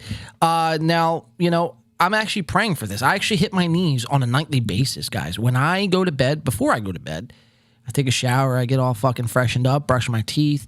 I'm about to lay down in bed, but I hit my knees and I pray for the downfall of Logan Paul. Why, you may ask? Well, man, you got, that's just fucking, that's low of you, man. You never haters. You're a hater guy, dude. Why you fucking... You're just talking about another man. Why do you care? It's like, dude, this guy fucking scammed his fucking fan base, bro. Dude, and they're probably kids too, mostly. Mostly, yes. Yeah, I mean, come on, bro. So for us to do that, man, so we made this Bert Kreischer clip the other day about how Bert Kreischer's addicted to Xanax, right? The amount of fucking people that told me and you not to care about it because... we'll just stand up comedy. You don't understand comedy. Don't care about it. Oh, this is somebody covering another man. Who cares? It's like, guys, you're missing the point.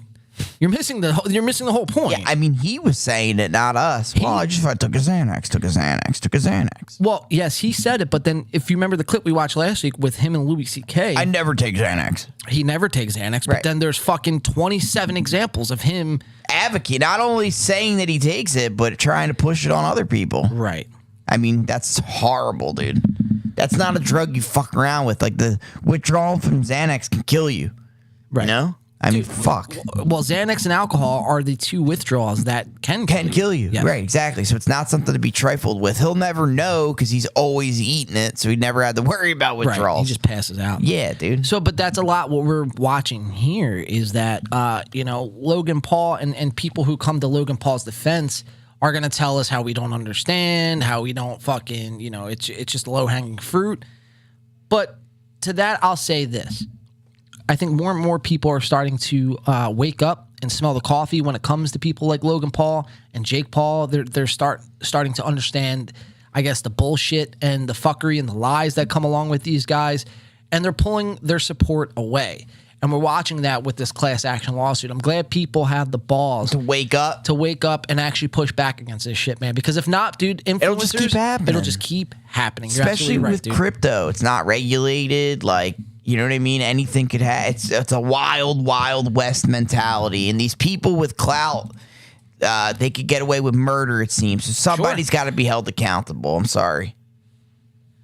I just exit out of my whole fucking... I exit out of my whole, all my notes here. Hold on, give me a second here. I gotta pull back. Why did it do that? Oh fuck, that's not good. Let me do a couple things real quick. I gotta open up these tabs again, guys. Clem, if you want to give some people some banter, of course, dude. Real quick, just give me some. I don't know. Give me anything about Logan Paul real quick. Let me just pull up some clips, or just. I'll just remember that Logan Paul is the #1 perpetuator, right? Anytime somebody does anything that he doesn't deem acceptable, he is right on them, drilling them.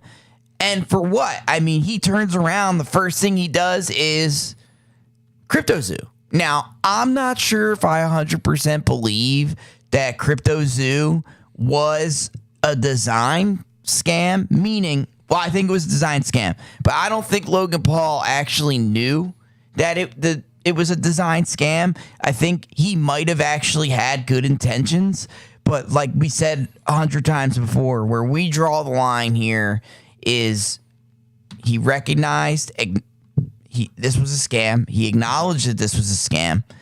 Then he got called out by CoffeeZilla, put out a statement, retracted the statement, made himself look bad, put himself out there, and all the while did absolutely nothing to fix this for his, not customers, but I guess the investors, the people that bought this CryptoZoo, and they trusted Logan Paul. They looked at Logan Paul like, here's a guy, I don't have to worry about getting scammed because he's got all the money, clout. Yeah, why would he scam us? Right. Like, I want to be like him. This is my role model. I'll trust him with my money. And it turned into, I'm Logan Paul. I have no fucking control over anything. And I'm a moron. So you lost all your money. Right. But where I draw the line is him refusing to do anything. And that's where I have to... He's got to lie in his bed. And I hope that he ends up losing this civil suit and gets run for a lot of money. All right. Joe, even though your mother... All right, hold on. Sorry. There's going to be a lot of clips coming up in the background here. Give me 1 second while I pause all this shit. Because I just had to read... I don't know why that did that, bro. All my clips just exited out for some odd reason. But give me a second here, and I am going to pull up the clips. How cool Very is cool that? Video. Yeah. All right, shut up. It looks like... Clem, that was good banter, though, by the way. I will say, dude. You're a fucking professional, just man. shooting him straight, that's all. Thank you, though. What is this shit? Did they take the Howie Mandel episode down? No way. Did the fighter and the kid really take the Howie Man? Look at that, bro. Oh, no, this is the... Wait, hold on. TFATK. All right, we're gonna stick on Logan and Jake Paul. Oh, no, here it is. We're going to stick on Logan and Jake Paul for a second here. We have Jake Paul getting ready for his fight with Tommy Fury. And we covered a little bit of that on... And other people like him. Oh, we are covering Tommy and Jake. Not today. Oh, okay. But I'm saying we covered that on Tuesday. I think Tommy's going to fuck him up, dude. You think so? Yeah, well, I watched a couple fights, and so when Tommy does exhibitions, he doesn't really try. I watched him in a couple real fights, dude, and he could box. But did you hear what Tommy Fury isn't going over to Dubai? Because I think it's next week. Him and Jake Paul are supposed to do like the pre-interviews, and do like the weigh-ins and shit like that, and press conferences and shit like that. Tommy Fury's actually not flying over to Dubai for that. He sounds like a pullout. Sounds like a pullout already, dude. Damn. And it wouldn't be the first time or second time. This would be the third time. 3 strikes, you're fucking out, dude. Dude, after that, dude, if you're Tommy Fury and you pull out of this fight, bro, you never deserve to fight again. I honestly hope he pulls out because the backup is Mike Perry from the UFC. Oh, Jake does have a backup for this fight? Yeah, Mike Perry would fuck him up, bro. Oh, yeah. It wouldn't be close. Like, Tommy would be a closer fight. Mike Perry is a badass dude. Sure. And he's a he's a UFC fighter, but he has a boxing background and he fucks people up. So I'd actually rather see him fight Mike Perry. But any of these UFC fighters, dude, I wouldn't put him past them to take a dive because they don't make enough money from Daddy Dana. No. So it's like they don't even give a shit about because like, all right, I'm going to lose my reputation if I lose to a Disney YouTuber, right? But I'm going to make a shit ton of bread. And like Mike Perry, he's active in the UFC, so he ain't worried about it. He'll go and win a UFC match, and there's his reputation, you know? Right. Like, he's already got a reputation for being a badass. If he loses to Jake Paul in a boxing ring, well, that's not even my sport. So really, they're not losing anything. Well, staying on the lines of Jake Paul here. Jake Paul was interviewed by Happy Punch this past week. Jake Paul, it's safe to say Jake Paul didn't like this question. Jake Paul is going to snap, like literally snap at this interviewer here from Happy Punch. Let's see how it unfolds, Clem. Where do you go from there? Like, what happens if you lose one of these fights? Hey, and that's a great question. What happens if you lose one of these fights? He's never going to lose. I don't think so either. But make him think, spectate on it. It's a good question, though. Absolutely. You're as an interviewer, you're allowed to ask anything. He might catch him off his toes on this. Watch what Jake has to say. I don't plan on losing. You know, I don't train to lose. Maybe that I feel like that's probably like your mindset. Whoa! You know, a lot of people try to project. You could just tell he's not a professional. That was the same key as the air horn. Yeah, it was. You nailed that. Jake Paul fucking punking out an interviewer. Right. Wouldn't put anything past them. Their mindsets I ain't no projected of a mindset. My question is, this is work because we're all surprised that you keep winning these fights, right? But if somebody does beat you, how much interest stays in this when it stops being surprised? They won't. They won't. And I'm gonna be honest, bro. I don't know who the fuck you are. Whoa! My PR team said. Oh my God. I don't know who the fuck you are. This went south. All I know about you is that people don't like you. Whoa! Oh my God. Are these two boxing? They should. They should, bro. This. After Tommy Fury, where do you go from there? Like, what happens if you lose one of these fights? Oh, wait, I think it repeats itself. I don't. Holy shit, though, the pushback from Happy Punch was fucking phenomenal, dude. Top notch. I mean, it's a valid question. Right. It's valid. Like, so Jake looking, acting as if this was a question from left field. He's like offended. He's offended, right? But so we should dive deeper into that, man. Do you think Tommy is gonna fucking knock you out or something? Like, are you afraid to answer that question? I think he might be, dude. Tommy's the one guy that I don't think will take a dive because of his family. I do think Jake Paul easily wins this fight, though. Easily. Because it's fixed, or you think you just really is that much of a better boxer? Both. See, I think it's just, I don't see how Jake Paul could beat Tommy. Tommy he's boxed like 30 fights. Jake's boxed like 5. So just from an experience standpoint, you have to go with Tommy. But because it's fixed, I'll be betting on Jake Paul. Sure. You know what I mean? I believe it's fixed, though. Yeah. I don't think Jake Paul could ever lose. Although this might be the fight that Jake Paul loses so they could hype up the rematch, you know? Yeah, for and sure. make do a money grab. A money grab fucking rematch fight, dude, for sure. Exactly. And the thing with boxing is, like, Jake Paul can lose as long as he doesn't get knocked out. Like, if it goes to the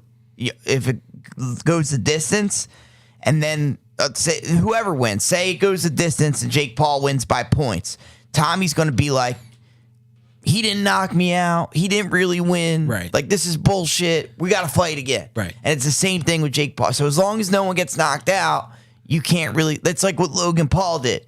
Like, that fight, him versus Floyd Mayweather, went the distance. If you look at the numbers, by all accounts, Floyd Mayweather destroyed him. Well, and a lot of people would speculate that Floyd actually knocked him out during that fight. If you remember, I believe that too. Floyd clipped him in the face held him up. And then held him up. Exactly, because they wanted it to go the distance for reputation's sake. So Logan Paul can say, well, I just went 12 rounds with the greatest. Right. That's all I need. You're like, dude, you got fucked up. Right. Don't act like you won. And a lot of that was fixed too, right? Oh, I believe it. It's a money grab. All these things are money grabs. We have an update real quick. Remember we were talking about the Eliza Blue Steel Toe? Yes. And how Steel Toe wasn't going to take that video down from Eliza Blue for the privacy complaint from Eliza? Right. It's actually just updated now from Steel Toe Morning Show over on Twitter. Our Eliza video is gone.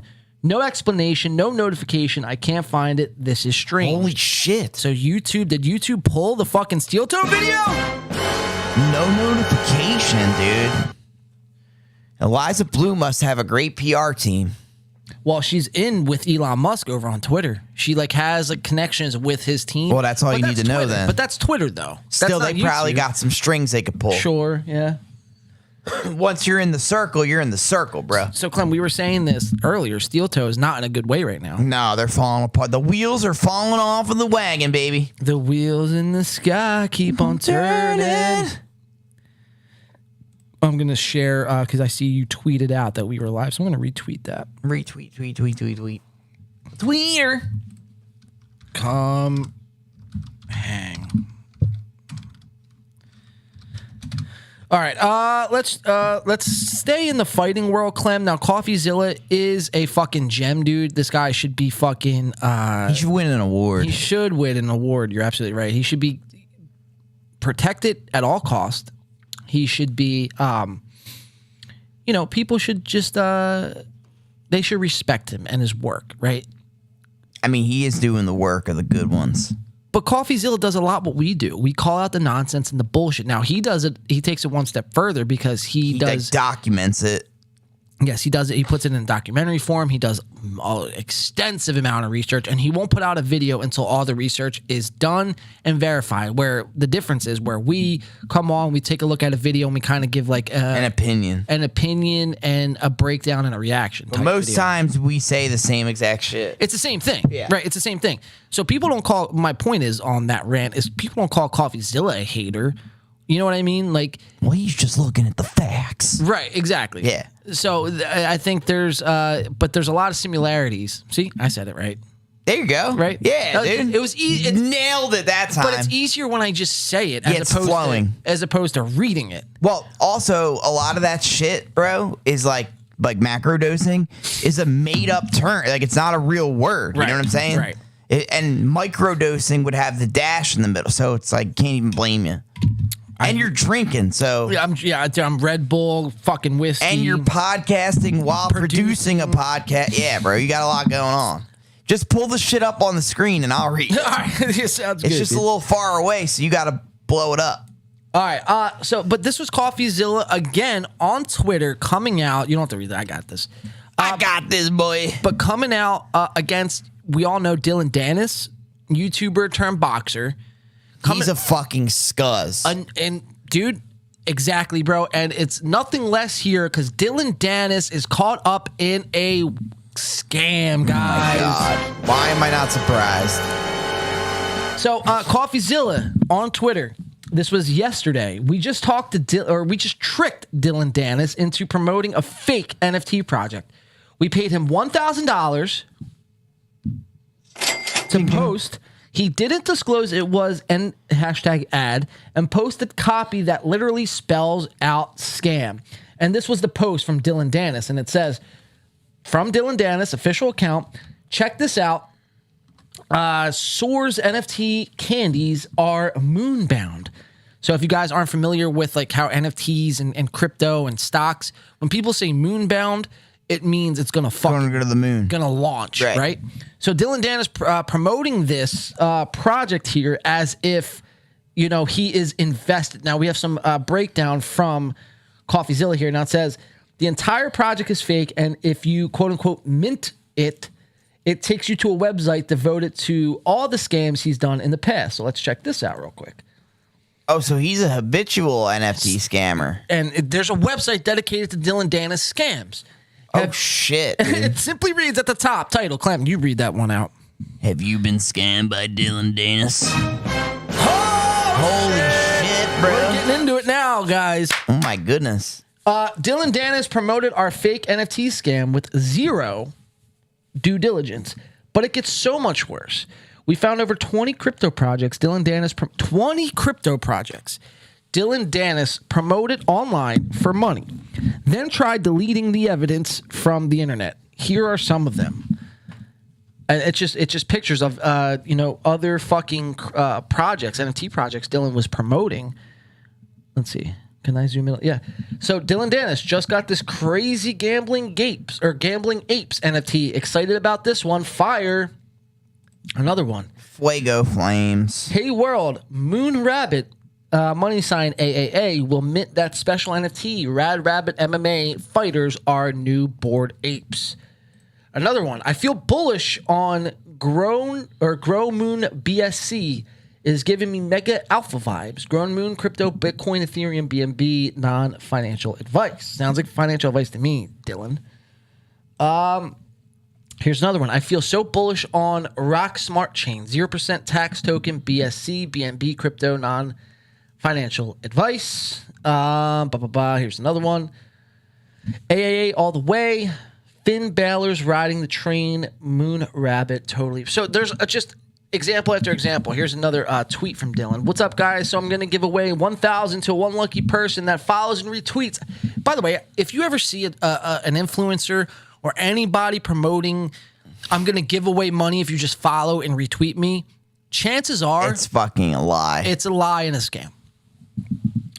And their pinned tweet. The $1,000 winner will be chosen at random in 48 hours.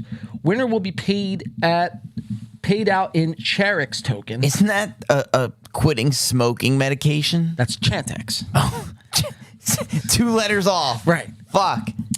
You can convert your winnings or hold. Best of luck. So Chartex. There's a whole fucking website devoted towards Dylan Danis, all of Dylan Danis' scams.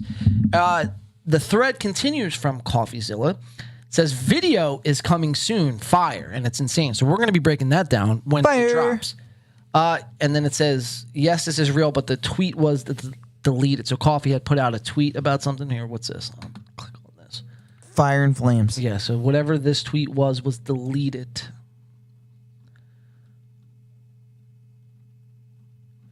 Yeah, so that's all we got from CoffeeZilla, guys. But CoffeeZilla now going after... Oh, he deleted it? No, whoever originated that post, Coffee retweeted, but that post got deleted. Oh, got deleted? Okay. But CoffeeZilla going after Dylan Danis, man. Good. Fuck Dylan Danis, You don't dude. like Dylan? No. Not that I don't like him. I just think he's a fraud and he's a scammer. Oh, for sure. Yeah, dude. I don't like that. You're taking advantage of people that look up to you. That's fucked up, bro. You know, if they thought enough of you to follow you on social media, it means they admire you or find you funny or something, you know? I'll just say this, guys. If your influencer is promoting anything financial in the financial Just space, stay away. In the crypto space, stay far away. Yeah, if you want to support them by buying merch or supporting their YouTube or supporting their Patreon, that's all fine and good. Don't go above and beyond for these influencers because they don't give a shit about you. Dylan Danis, too, is the biggest clout chaser. Yeah, bro. Like, he tries to tie himself to the Paul and start beef with the Pauls just for the clicks. Right. Like, you know what I mean? It's like, dude, be authentic. And they don't even give him the time of day because they know he's a dork. You know, usually they're like, oh, yeah, the UFC fighter, I'll jump on that. Yeah, but like with him, they know it's a waste of fucking time. Yeah, man. Just stay far away. If your influencer, your podcast host, or anybody is promoting anything financial, guys, stay the fuck away. Yeah, cruise.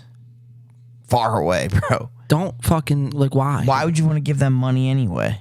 They're doing well without your money. Exactly. I don't know about Dylan Danis, but that's the thing, though. Like, that's even more of a reason to not do it, though. Right. Like, of course he's trying to fucking scam you because he's broke. Because Daddy Dean ain't paying the fighters enough. It blows my mind how these people get into these positions, right? From their fans, from like their original fucking homies. And take advantage. And then take advantage of it, bro. You know, I know. Bro, if I ever did that, bro, and if I did it, like, I couldn't show my face on the internet ever again. No, I would fucking move away to fucking, like, I don't know. And people today, bro, they don't play that shit. Like they'll watch every podcast and comment on that shit. You owe me this. You owe me this. You stole that. Like, well, not only blow that, your shit but up. then they'll make clips and then fucking blast it on Reddit. Hit you Twitter, with a CoffeeZilla. And now all of a sudden, you know, you're the subject. You're the subject of a fucking bigger fucking issue at hand. You're right, bro. It's just be a good person, dude. How about that? Yeah. You know?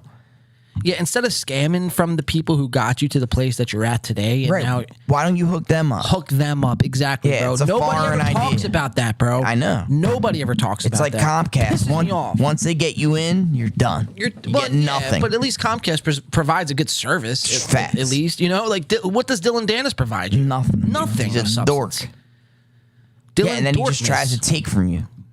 I don't get that, man. I would never, not in my wildest dreams, bro. Like, I could never fucking scam somebody to get, a couple extra dollars. It's like, just work harder, bro. Yeah, exactly. I don't know. Provide a service. Maybe I'm old-fashioned, dude. I don't know. I'm with you, dude. I'm with you.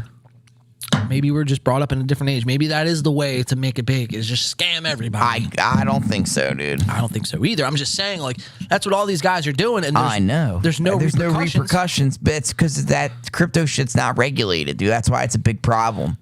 They don't know how to handle it legally. That's why they're not getting in trouble. But they will. They're going to figure it out, and it's all going to come out of the wash. It aggravates me, dude. They're not going to get away with it. And the fact that they're celebrities, dude, makes it even worse. They're going to get hit even harder because they don't need to do that. That's why I say, dude, literally when I say I hit my knees and pray for the downfall of Logan Paul, that's coming. Why. It's coming, no, bro. But that's why I do it, bro, because they don't care about us. The regular people. The people who got them there. Exactly. They don't care. So why should I fucking care about them? What baffles my mind is the people that are willing to fight with me and fucking, say all these fucking crazy fucking things. It's like, you don't know Logan. It's not like you're fucking, you know who Logan Paul is and you hang out with him and he's your boy. He's somebody else you watch on the internet that you're fighting with somebody else on the internet about. You're white knighting for Logan Paul. That sounds ridiculous. It's ridiculous. That is ridiculous. I mean, for what? That's what I'm saying. Yeah. To get scammed? What are you defending him for? We have to take a look at ourselves, guys, in the mirror. And I wouldn't say everybody, but a lot of people have to take a good look at themselves in the mirror and just wake up and smell the coffee. Although it seems like most people agree with the Logan Paul. Sure, but there's a couple white knighters. There's still those people. You would be surprised. No, I believe it because they're trying to suck up to him. Maybe he'll see it, and bring him on the impulsive. Well, that's the hope, I guess. But this should tell you everything right here. I'm just using Logan Paul as an example because he's the subject at hand here. But look at his fucking best friend and co-host on Impulsive, George Janko. If I could be a Jew right now, I would be a Jew. George Janko he started his own podcast, not because Impulsive was going so good for George where fucking he had to start no, George Janko started his own podcast because he couldn't take the fucking abuse and shit that Logan Paul gave him. And that's Logan Paul's supposed best friend and business partner. And even so, that what I'm saying is that should tell you everything right there. So if Logan Paul doesn't give a shit about his best friend and George Janko, why would he give a fuck about the audience and the viewers? He wouldn't. It's all about him. He's self-centered as shit, bro. Yeah. That's kind of my rant, dude. I've really been thinking about this hard, and I can't. And he takes no accountability. That's the worst part. The thing, right? Yeah, that's the part that pisses me off. Well, exactly. That's what you got to be a little bit of an asshole, I think, to even become a social media influencer. And selfishness is what drives the whole motif of getting clout. There's a little bit of ego involved. But it's taking advantage of the people that put you there is intolerable, and then trying to act like you didn't and you're above everyone is sickening. Right. It's just something I can't get behind. But then when yes, for sure. But then it even fucking goes a step further when people will fucking put themselves out there and defend that sort of behavior and call you a fucking whatever. They'll say whatever about you. Clout reaching motherfucker. Whatever, you hater, this, that, and the third. Right. That's what, it makes me stop in my tracks, and I'm like, guys, are you really this oblivious to fucking what's happening right now? Oh, it's wild, dude. And I don't think they are. I think they're getting sensitive because you're hitting a nerve. Right. Striking a nerve with them. And so their only defense is to belittle. Right. That's what the scale comes down to. Like, I have to belittle you in order to make any progress to my argument because what you're saying is true. Right. And you're exposing the truth, and there's no remedy or like argument for that. All I can do now is belittle. Yeah, it's pretty fascinating shit, man. We live in fucking wild times, dude. But I wouldn't have it any other way, man, because without that sort of behavior, we wouldn't be here. Exactly. So keep on keeping on, Logan Paul fans. Yeah. Fucking assholes. Keep doing you. We're going to switch gears, though, from Logan Paul, man. We'll keep you guys updated if anything else fucking transpires or unfolds from that whole situation. But we're going to jump over to and have an update for our good friends, Bobby Lee and Kalila Kuhn, guys. Get ready for some podcast coverage coming up now. We've been rambling for long enough here. We've been on air now for a little over 3 hours. Let's go, bro. So this podcast is probably going to be another 5 or 6 hour banger, by the way. Shout out to everyone who's in the chat and who's watching today and who has watched today. If you haven't yet already, make sure to hit that like button. If you haven't already subscribed to the channel, subscribe. We are live every Saturday morning at 11 a.m. 11 to kind of whenever we decide it should be over. Really, you know? Absolutely. So we have a lot of show left to get to. We got TigerBelly, we got Your Mom's House, we have a break coming up, and then we have This Week in Shop. Chop. And then we have a little Joe Rogan coverage, and then a little bit of Eagles talk, and then that's gonna do it for us. Chop. Now, who knows? We might be back on air this coming week, during the week, just for like a short 2 hour, 2.5 hour recap show, a couple clips here and there. But regardless, we are live, like I said, every Saturday at 11 a.m. to kind of wherever the time and the wind takes us.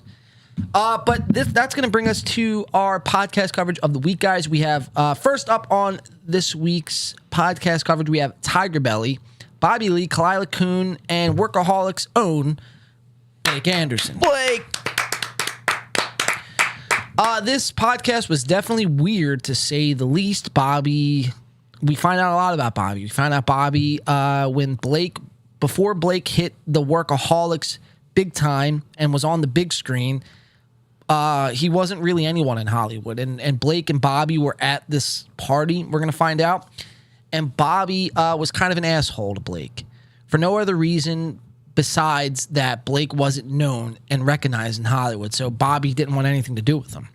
Then we're going to find out Bobby has this sex doll that he fucking fucks, which is a fucking crime in and of itself.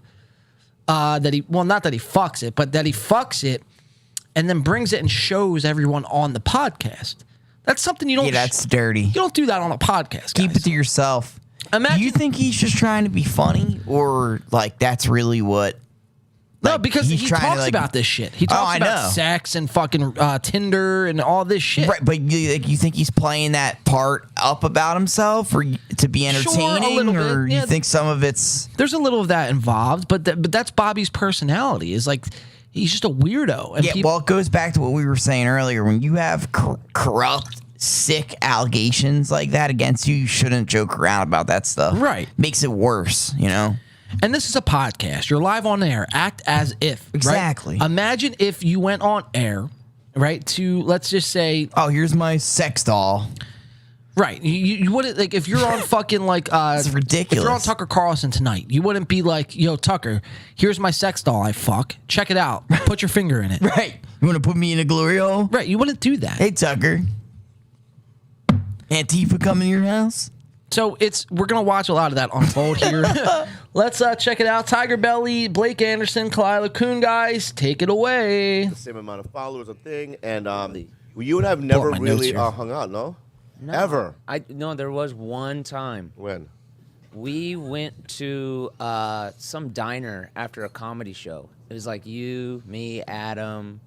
We did? It was like a group of people. Was it before Workaholics? It was. Yeah. Yeah, you were a dick. So before Workaholics, Adam, Bobby, Blake, they all go to a diner, and Bobby was a dick to Blake. Ooh. No. Ooh, You know what? I believed you. I believed you. I believed you. Honestly, was I a dick? You weren't like super nice. Let's walk through it. Let's walk through it. See, this is what. Okay, I love it. So, all right. It's a different man back This then. is. You know what, Blake? I want you to be really honest with me. All right, so what's the vibe? You were just kind of not at all interested in who I was as Mr. West in the chat says, but you used a sex doll. Don't violate YouTube's terms. Yeah, it makes sense. I don't think we're going to be violating. No, we're not going to be violating because he blurs it out. Thank God. If he didn't blur it out, I don't think we could play the video because it would violate the terms. But yeah, let's watch it, man. Let's watch it all unfold here. So Bobby, so far, before Blake was famous and before on Workaholics and had the fucking platform that he has today, Bobby was a fucking asshole to Blake. And that should tell you everything about Bobby's character. If you aren't famous, right, and you don't fuck with you. He don't fuck with you. That's wild. That should tell you everything about Bobby, right there. A seasoned comic should be trying to help young comics, no matter where they're at in their career. Exactly. All right, let's keep watching. He's a piece of shit. Oh, that's the common theme. With Can I argue or no? Yeah, it's your life. Yeah. May I argue against And Clyde just said something that's pretty fucking intriguing. She said that was the common theme. That kind of is what happened with Bobby. So she's verifying everything we're just saying. Well, that just tells you he's a piece of shit from the source. All right. So, Blake, right? Yeah. You know, you're all right. So let's say some guy, you're at a comedy club, right? Mm-hmm. And you're friends with somebody, and he's like, "I'm going to bring 4 other dudes to the diner." Sure. Right? Are you going to be asking questions to the other 4 guys you don't know?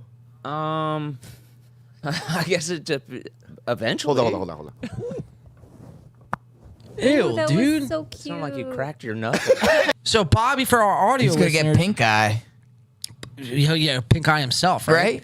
But that's fucking just raunchy, dude. I mean, he gets up in the middle of a conversation. Now you're gonna put your mouth near your microphone. Like, isn't that fucking gross, dude? Yeah, it's gross. What a scuzz. Let's watch that back, actually. Now, keep in mind, this is a grown 50-year-old man, Chinese man.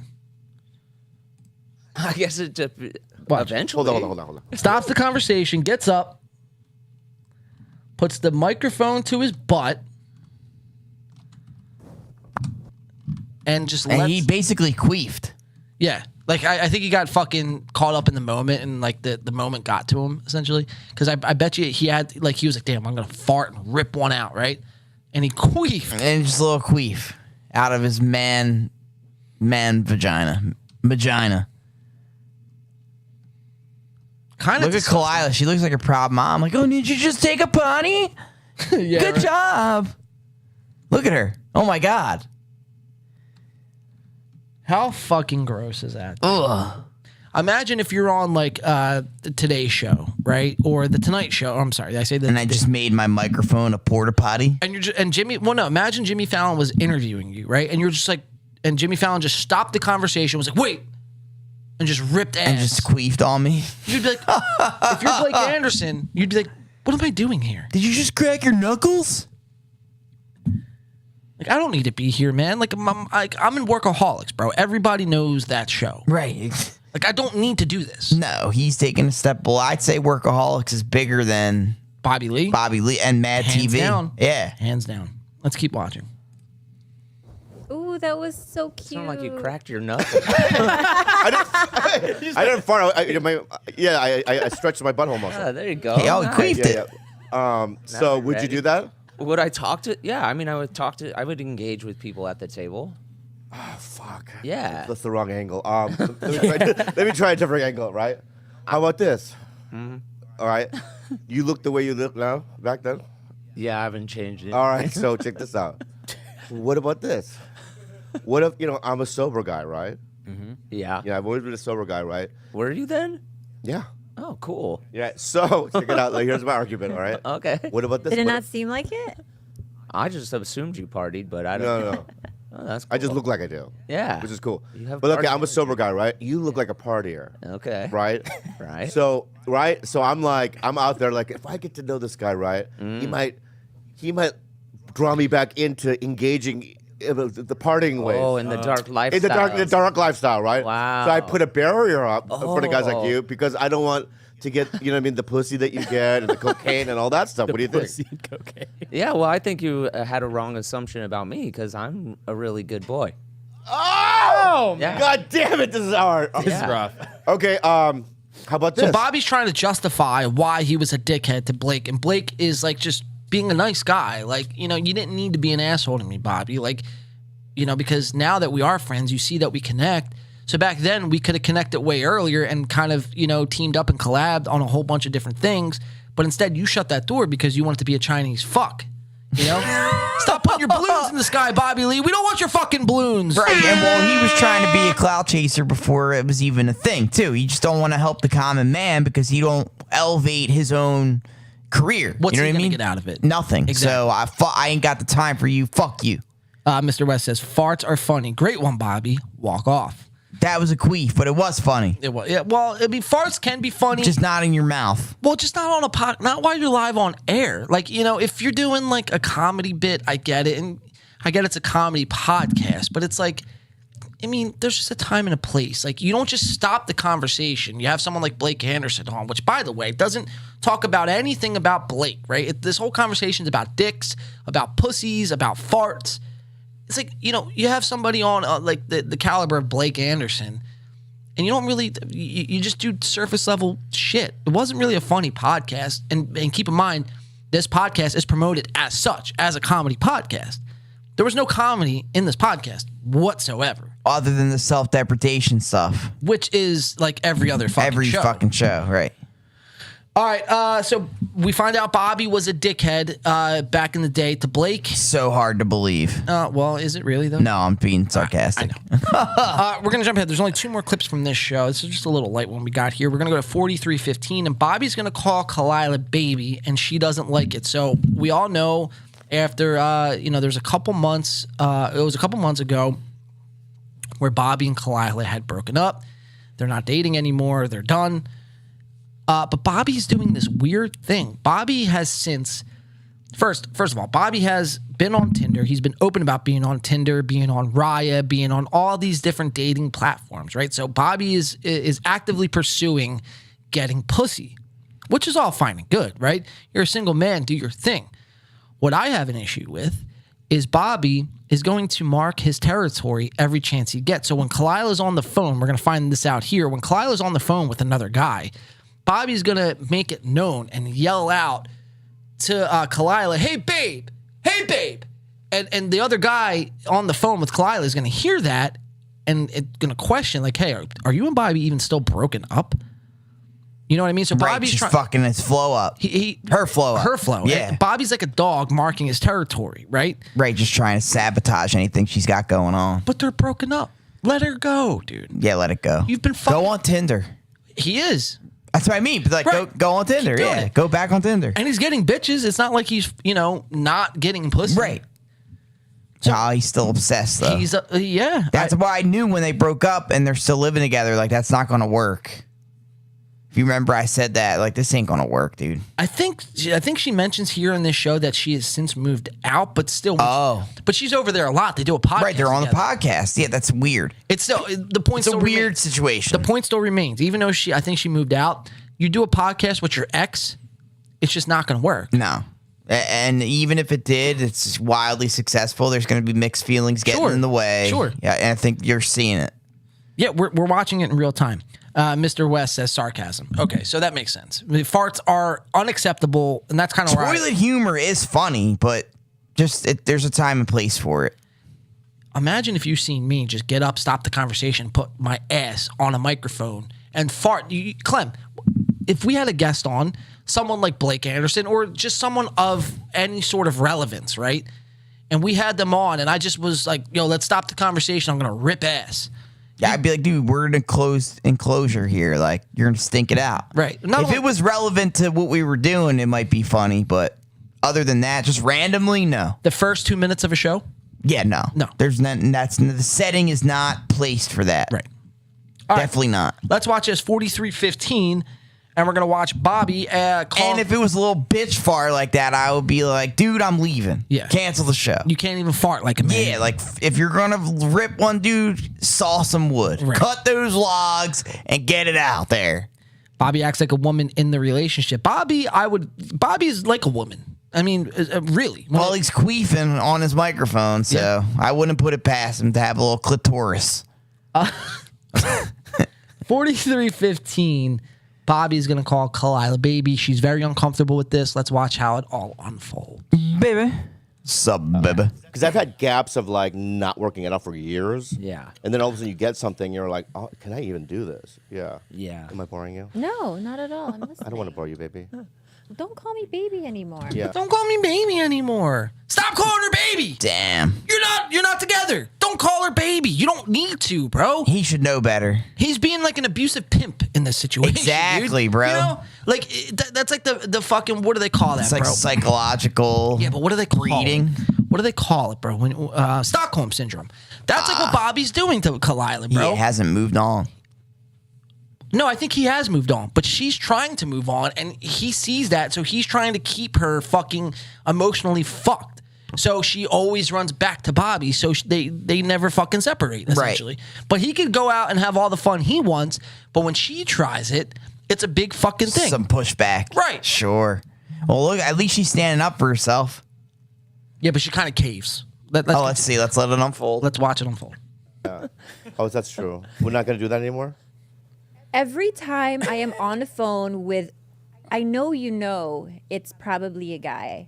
Because every time you know I'm on a phone with a guy, you go, babe, I love you, babe. You just go crazy. Love it. And it's the guy's always like, are you guys like for sure broken? Like you always, and you know you do it intentionally.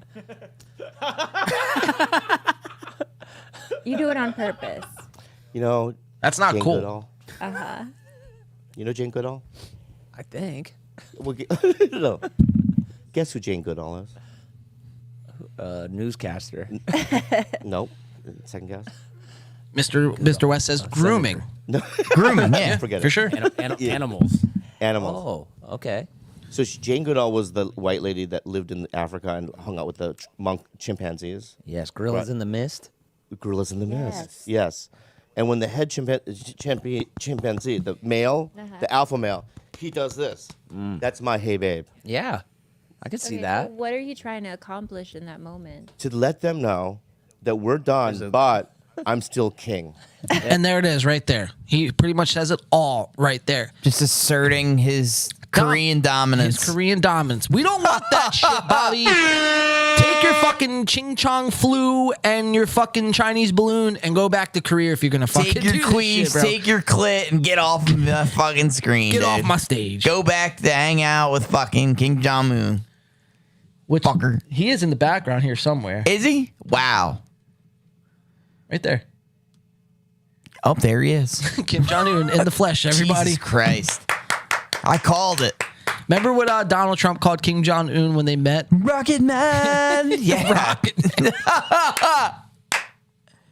And then they became friends after that. They like love each other. Yeah. That's crazy. That's when America was respected. Right, bro. Now we're laughing stock. It's sad, man. Fucking weather balloons and shit. Blake is chilling like, what the fuck are we doing? Yeah, that's what Mr. West just said. Blake is in a weird position because he's like a therapist in the trying to facilitate this fucking breakup. This mirage of sadness. People are sick of this though, dude. It's like on every show. It's like it's weird. It's starting to be like a call and return theme, and it's just not. I'm not comfortable with it. Neither am I. It zones me out, bro. Right. Straight up, yeah. Like it's like, dude, I feel bad. Take care of this off camera. Yeah, exactly. Like I knew when they broke up, this podcast was gonna go downhill. Yeah, dude. I said that. The writing was kind of on the wall, so it wasn't really far fetched of a fucking prediction. But the point still remains. Like we're one of the few Mario people- was like, "Oh no, it's gonna get juicier because they're fucking broken up." Remember? I was like, "Dude, no way. This is going down the fuck hill, bro." It's going down, down in an earlier round, and sugar, we're going down with Bobby. Is that another harmony, Clem? Dude. Wow, bro. Yeah, I'm on my shit today. You're on point today, dude. I'm on my shit, dog. It's all that brain force, dude. I guess, dude. Now I know the secret to life. I'm kind of retarded. I'm kind of retarded. It's Alex Jones's brain force. His brain force, life force. All right, so let's watch. Bobby is, establishing dominance over any other fucking man that Kalila tries to get with. Let's watch how this takes place and unfolds. And then we have one more clip from the TigerBelly. Yeah. Okay. I'm still king of the jungle. All right. That's right? intimidating. You think so? Yeah. Yeah. And I just want them to know, because am I not going to be a part of your life for the rest of your life? You are. There we go. Okay. So I got to let them know. So Stockholm Syndrome at its finest. Kalila pretty much saying like, Bobby, yeah, you're going to be in my life forever. If I were Kalila, I would leave this podcast. He just seems like a psycho. A psychopath. Exactly. Right? Exactly. I would run. All right, so one more clip from TigerBelly. We're going to go to 5010, and Bobby's going to reveal that he has a sex doll. And their producer, George, is actually going to finger bang the sex doll. Ew. 5010. Let's go. Bobby's little pee-pee's been in it. Ew. Yeah, his Korean little shriveled up fucking piece of sushi. Oh, God. Which I am a fan of sushi, by the way. Not Korean sushi. You like sushi, Clem? Yeah. So I like some of it. Some I don't care for, though. All right, let's watch this. Bobby is going to... it's one thing to admit that you have a sex doll. It's a whole nother thing. Again, I'm going to use... To whip it out? To whip it out on air. And finger it? I'm going to use the analogy again. If you're on the Jimmy Fallon show, right, the Tonight Show, you're doing an interview, and then all of a sudden Jimmy Fallon stops the show, goes in the back, and brings out a sex doll, everyone in the audience and the guest and the band, The Roots, would be appalled, right? Oh, they would riot. Flabbergasted. They would riot, dude. People would be up in arms. Throwing shit. Yeah. Fuck you, Fallon. Oh, my God. Fuck you. That's exactly how it would be. You disgust me. Not Bobby Lee. Not Bobby Lee. Maybe it's because he's Chinese and people don't want to come off as racist or anything like that. That's a stretch, That's dude. a little bit of a stretch. Yeah. With these allegations, the allegations he has are vicious, dude. Like he's a child molester. Is it? Whoa, allegedly. Yeah, bro. Allegedly? Yes. From what source is this from? I don't remember these allegations. Bro. You don't remember that? No. Oh, man. He's a child molester? Yes. We'll have to look it up off screen. We'll do it on break. Yeah. I'll show you. I'll find it. It was like some like late actor lady, like when he was on Mad TV. It came out recently. No shit. And they brushed it off. I'm pretty sure we talked about it before. I'm almost positive. I don't know. We'll have to double check. They never got proved, but there's still allegations nonetheless. We'll have to check. We'll check on break. All right, let's watch this clip. 5010, Bobby is going to whip out his sex doll on air to Blake. Blake's going to feel super uncomfortable, and George, the producer, is actually going to stick his fingers in the same hole that Bobby, put his dick and jizzed in. To me, that's like having sex with another guy, right? Like it's at least contact foul. It's Eskimo brother. Yes, right. He might as well gave it a little kiss, a little nibble, nibble. Right. Yeah, a little nibble, nibble on my Korean clitoris. Let's watch it unfold. That's your $1 billion idea, because I truly think that men's sex toys are so just beneath the quality of women's sex toys. Thank you. Like the engineering in women's sex toys, like basically like you and I can live in separate states and I can have a vibrator and you control it. That's how good women's toys are. Yeah. But like men, there's nothing there with a fleshlight. Yeah. Well, I have one. I have one upstairs. A fleshlight? Not. I could bring it out. I could bring it down. Real doll. A couple fleshlights. Oh, a real doll. Yeah. Can I bring it down real quick?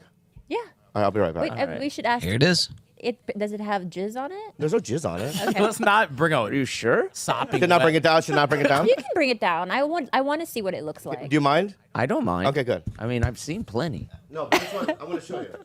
I'm excited. Very proud of this. Comes down sopping wet. Is it like one of the signature series ones? I have never seen this one, so this is a reveal for me as well. Okay. So the big reveal, Bobby sex doll. Excitedly, he ran. He really wants to hallway. show you all this stuff. I don't know why. He doesn't do this with everybody? No.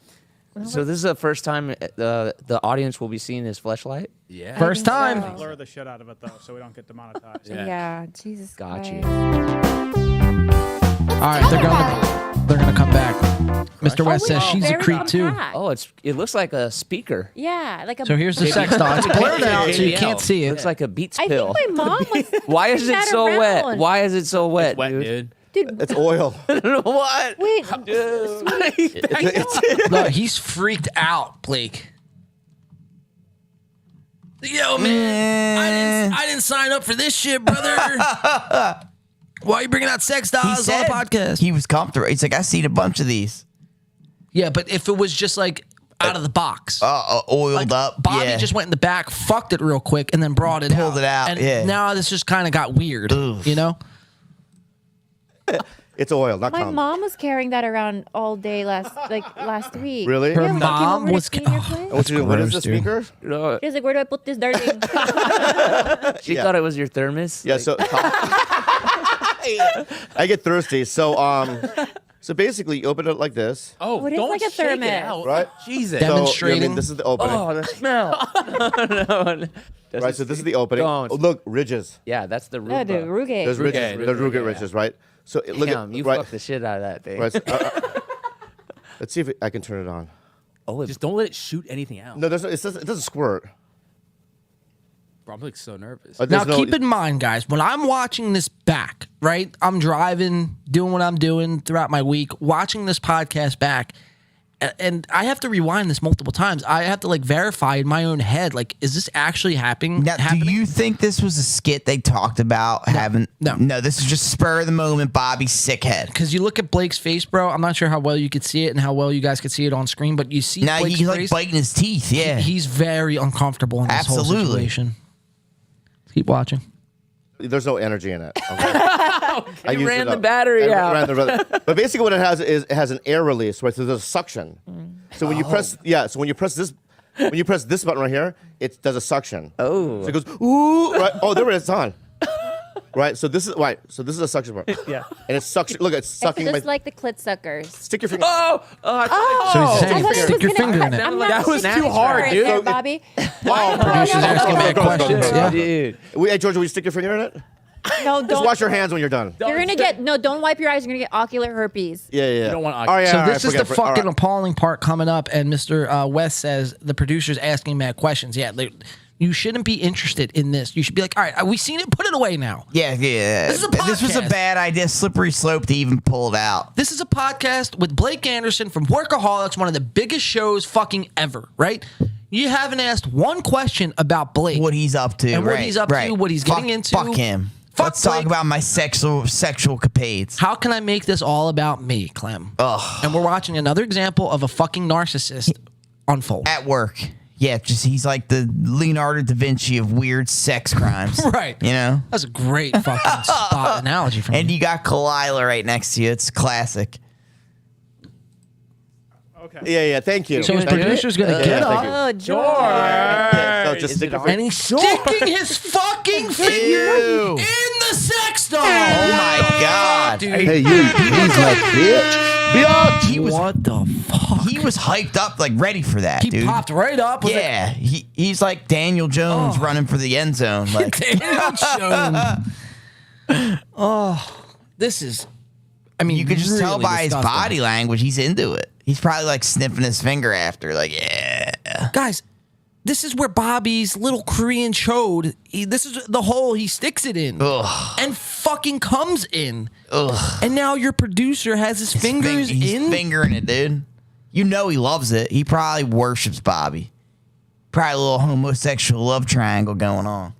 I mean, it could be, right? I mean, that's not far-fetched. By the looks of it, yeah. It's not far-fetched. Not at all, dude. This is a shock factor comedy here. He fucked that. What if it And he's gets like just sitting there fingering the fucking thing. Yeah, dude. he's really too into this. But, you guys are just haters. No. This is gross. Well, he's either one of two things. He's obsessed with Bobby and wants to fuck him, or he's really lonely and he wants to buy a sex doll and he genuinely wanted to try out the suck factor. Right. I might be number two. It might be he wants the suck factor. A little one and probably a lot of two. A lot of two. Yeah, that's the only thing that's logical. He's like, I'll just use hand sanitizer. It's all good. It's all good, right? I could try this before I buy it, so I might as well give it a shot. But these were the same guys. How lonely do you have to be for that? Oh my God. How lonely do you have to be to have a sex doll? Oh, really lonely. How, like that? But you're a fucking stand-up comedian superstar, so it's like, and you're on Tinder and you're getting all this pussy. You come on every. so why podcast. do you even need that? Right. That feeds the allegations, though. Like something's wrong with Bobby. That he's a weirdo. Yeah, he's a weirdo. Right. I think that's safe to say. And that's kind of where my conclusion wrapped up at the end of this show is like, what is the angle of this? Right? Like, what is the whole fucking point? I guess they're trying to be funny, but really it's just creepy. It's weird, Yeah, dude. it's just creepy. But we're haters if we fucking. Oh, you guys hating on TigerBelly? It's so successful. No, it's fucking weird. Fucking break. Go stick your finger in his sex doll and tell me it's normal. Yeah, that's not creepy. Right. Come on now. Let's watch, man. Holy fuck. He's still doing it. We're like fucking 5 seconds of his fingers still in the fucking. Yeah, this guy was way too ready for it. I'm concerned. You gotta go to the hospital. All right, well, stick your middle finger. Stick your middle finger in. Multiple fingers. That has not been washed. Oh, no, hasn't been washed. Put some popcorn in it. Eat out of it. Yeah. Just lines. Yeah. Go wash your hands. Fucking. Go wash Is your it hands. vibrating as well? Yes. It vibrates, right? And it sucks. There's an Look at Blake's face. Yeah, he looks disgusted. Yeah. Release. You have different types of vibration. It's like a Tesla. That's It's a Tesla. Yeah. Flashlights. So basically, but this is not good enough. What do you mean? Is that the best one you've ever had? This is the best one I've ever had. Probably $300. Don't even say the brand until they pay you. Actually. Yeah, I'm not gonna. Because we have to but get my our point money, is that right? I need the vibration. These guys, I swear, these guys, they will find any way, Anything for bread. anything to fucking make a buck, and That's that's crazy. all fine and good. But it's like, when's enough? It's never enough, bro. All right, so you won't drink a Red Bull on air until Red Bull fucking Gives you a sponsorship check. What the fuck are we talking Oh about? my goodness, dude. They have just no respect for themselves. So, yeah. Exactly, So bro. it all comes down to the dollar. Exactly. Fucked up. The almighty, all-seeing dollar. Right, guys. like you don't have it. When's enough, bro? It's never enough. I One know. is too That's- many. Thousands never enough. Thank dude. you. True addict mentality. So, guys, ladies and gentlemen, Bobby Lee and his producer Fingering each other. Might as well. might as well have fucking sucked each other's dick, guys. Just fisting each other's buttholes. That is our TigerBelly coverage of today's show. Bet you weren't expecting that, though, right? No, bro. I'm offended. That offended me. Yeah, I'm a little appalled after that. All right, let's cut that. What do you want to do next, Clem? You want to do? We have two before break. We're either going to do Your Mom's House with Brian Redban, and that's a fucking weird show in and of itself, or Brian Cranston, aka Walter White, goes woke. Let's get into Brian Cranston. Do some Brian? Yeah, man. All right, let's check it out. We're going to do some Club Random, which we covered 2 weeks ago when the show kind of fucking was all discombobulated, where fucking everything was out of sync and the cameras were gray and fucking up, and I might as well jump off a cliff because I spent so much time in this on this show, and just for it to fucking take a shit on me, I wanted to fucking jump face first off the Empire State Building. Damn. That's how I was feeling after that 2 weeks ago. That was show. a mess. It was bad. But it was a good show. Yeah, the quality was good. But it was just a mess. Right. Yeah. Yeah, it's like when Batman fucking drinks too much fucking whiskey, and he instead of fucking fighting crime, he's like participating in the crime. He's just looting and beating the Right. shit out of good people. Mr. West says running smoothly right now. Well, let's go. Oh, I spent, dude, since that show, bro. Like I didn't sleep for like 3 days. I was trying to fix this shit. You were so mad. Bro, bro. Remember when I fucking I gripped Clem up by the fucking shirt, and I was like, "You motherfucker, you son of a bitch! This is your fault!" And I almost hit you, dude. And I threw my fucking fist through a wall. Anton, tech issues when you're trying to do a show are a real drag. They work themselves out over time with a little patience. Yes. Well, the thing is, when you got a 6-hour show, like you're donating a lot of time, and when there's issues, it's like you wasted 6 hours. You know what I mean? Well, that's the thing. And you don't know they're going on. That's brutal. Well, and that's the thing, dude. I not only wasted my time, I wasted the chat's time, right? And I wasted your time. Well, I'd be here regardless. Yeah, but that's I'm all right with it. But that's what aggravates me the most is when I waste everyone else's time. I got you. It's like I get it, bro. Come check this show out. I spend a lot of work and time and dedicate a lot of fucking effort into this thing, just for it to be a bust. Yeah, well, it's not your fault though. No, I know, it but happens, it's just it pisses me off. I get it. Trust me. That's why there's teams of people for this kind of shit. Sure. You know what I mean? And like we don't do anything simple. This isn't none of it is simply put together. This is all like some very high tech shit, you know? That I have to give you. Nothing here is easily put together. Like you have a fucking system going here. So respect to you. Thanks, dude. Wait, real quick. And no one helping. You might hear the clip in the back. All right. Let's do that. I'm going to try to pop this chat out real quick. How do I pop? Oh, here we go. Pop chat. Pop out chat. All right, so now I can have the chat popped out instead of going back to YouTube Studio. What I want to do is I want to share the show on my Twitter real quick. All right, so guys, we're going to do Club Random and Walter White, a.k.a. Bryan Cranston, and we're going to show you how Bryan Cranston goes woke. And then we're going to jump into Your Mom's House with Brian Redban. We have a couple clips from that, and then we're going to head the break, regain our fucking thoughts, collect ourselves here, stretch the legs, have a cigarette, take a piss break here, and then we're going to come back with This Week in Shab. Week in Shab. Then we're going to go over Joe Rogan's family speaking out for what I think is the first time and how they're calling out Joe Rogan for being a liar and not calling him out, not because they want money or anything like that, because that's what everyone's minds automatically go to, is the almighty dollar. They just want love and affection. They just want a 25-minute sit down with Joe. That's it, dude. Reconnect your thoughts. That's it. So we'll watch some Joe Rogan. We have some Joe Rogan coverage, and then we'll do a little recap of the NFL NFC Championship game and the Super Bowl coming up ahead at the end of the show. Let's get it, dude. Let me just say live now. Oops. Today's show, though, has been pretty fucking awesome, guys. A lot of people were in and out of the chat so far. Shout out to Mr. West and Anton, always holding it down, guys.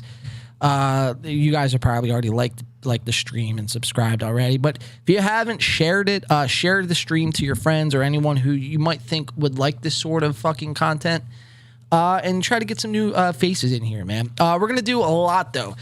Real quick, I forgot to talk about this at the top of the show, but remember how last week we were talking about how could we get our name out there for like the likes of Brendan Schaub, Chris D'Elia. You know how they do on the Golden Hour, they take fan fucking videos and request and shit. So I was thinking we're going to be coming out with some merch here probably in the next month or so.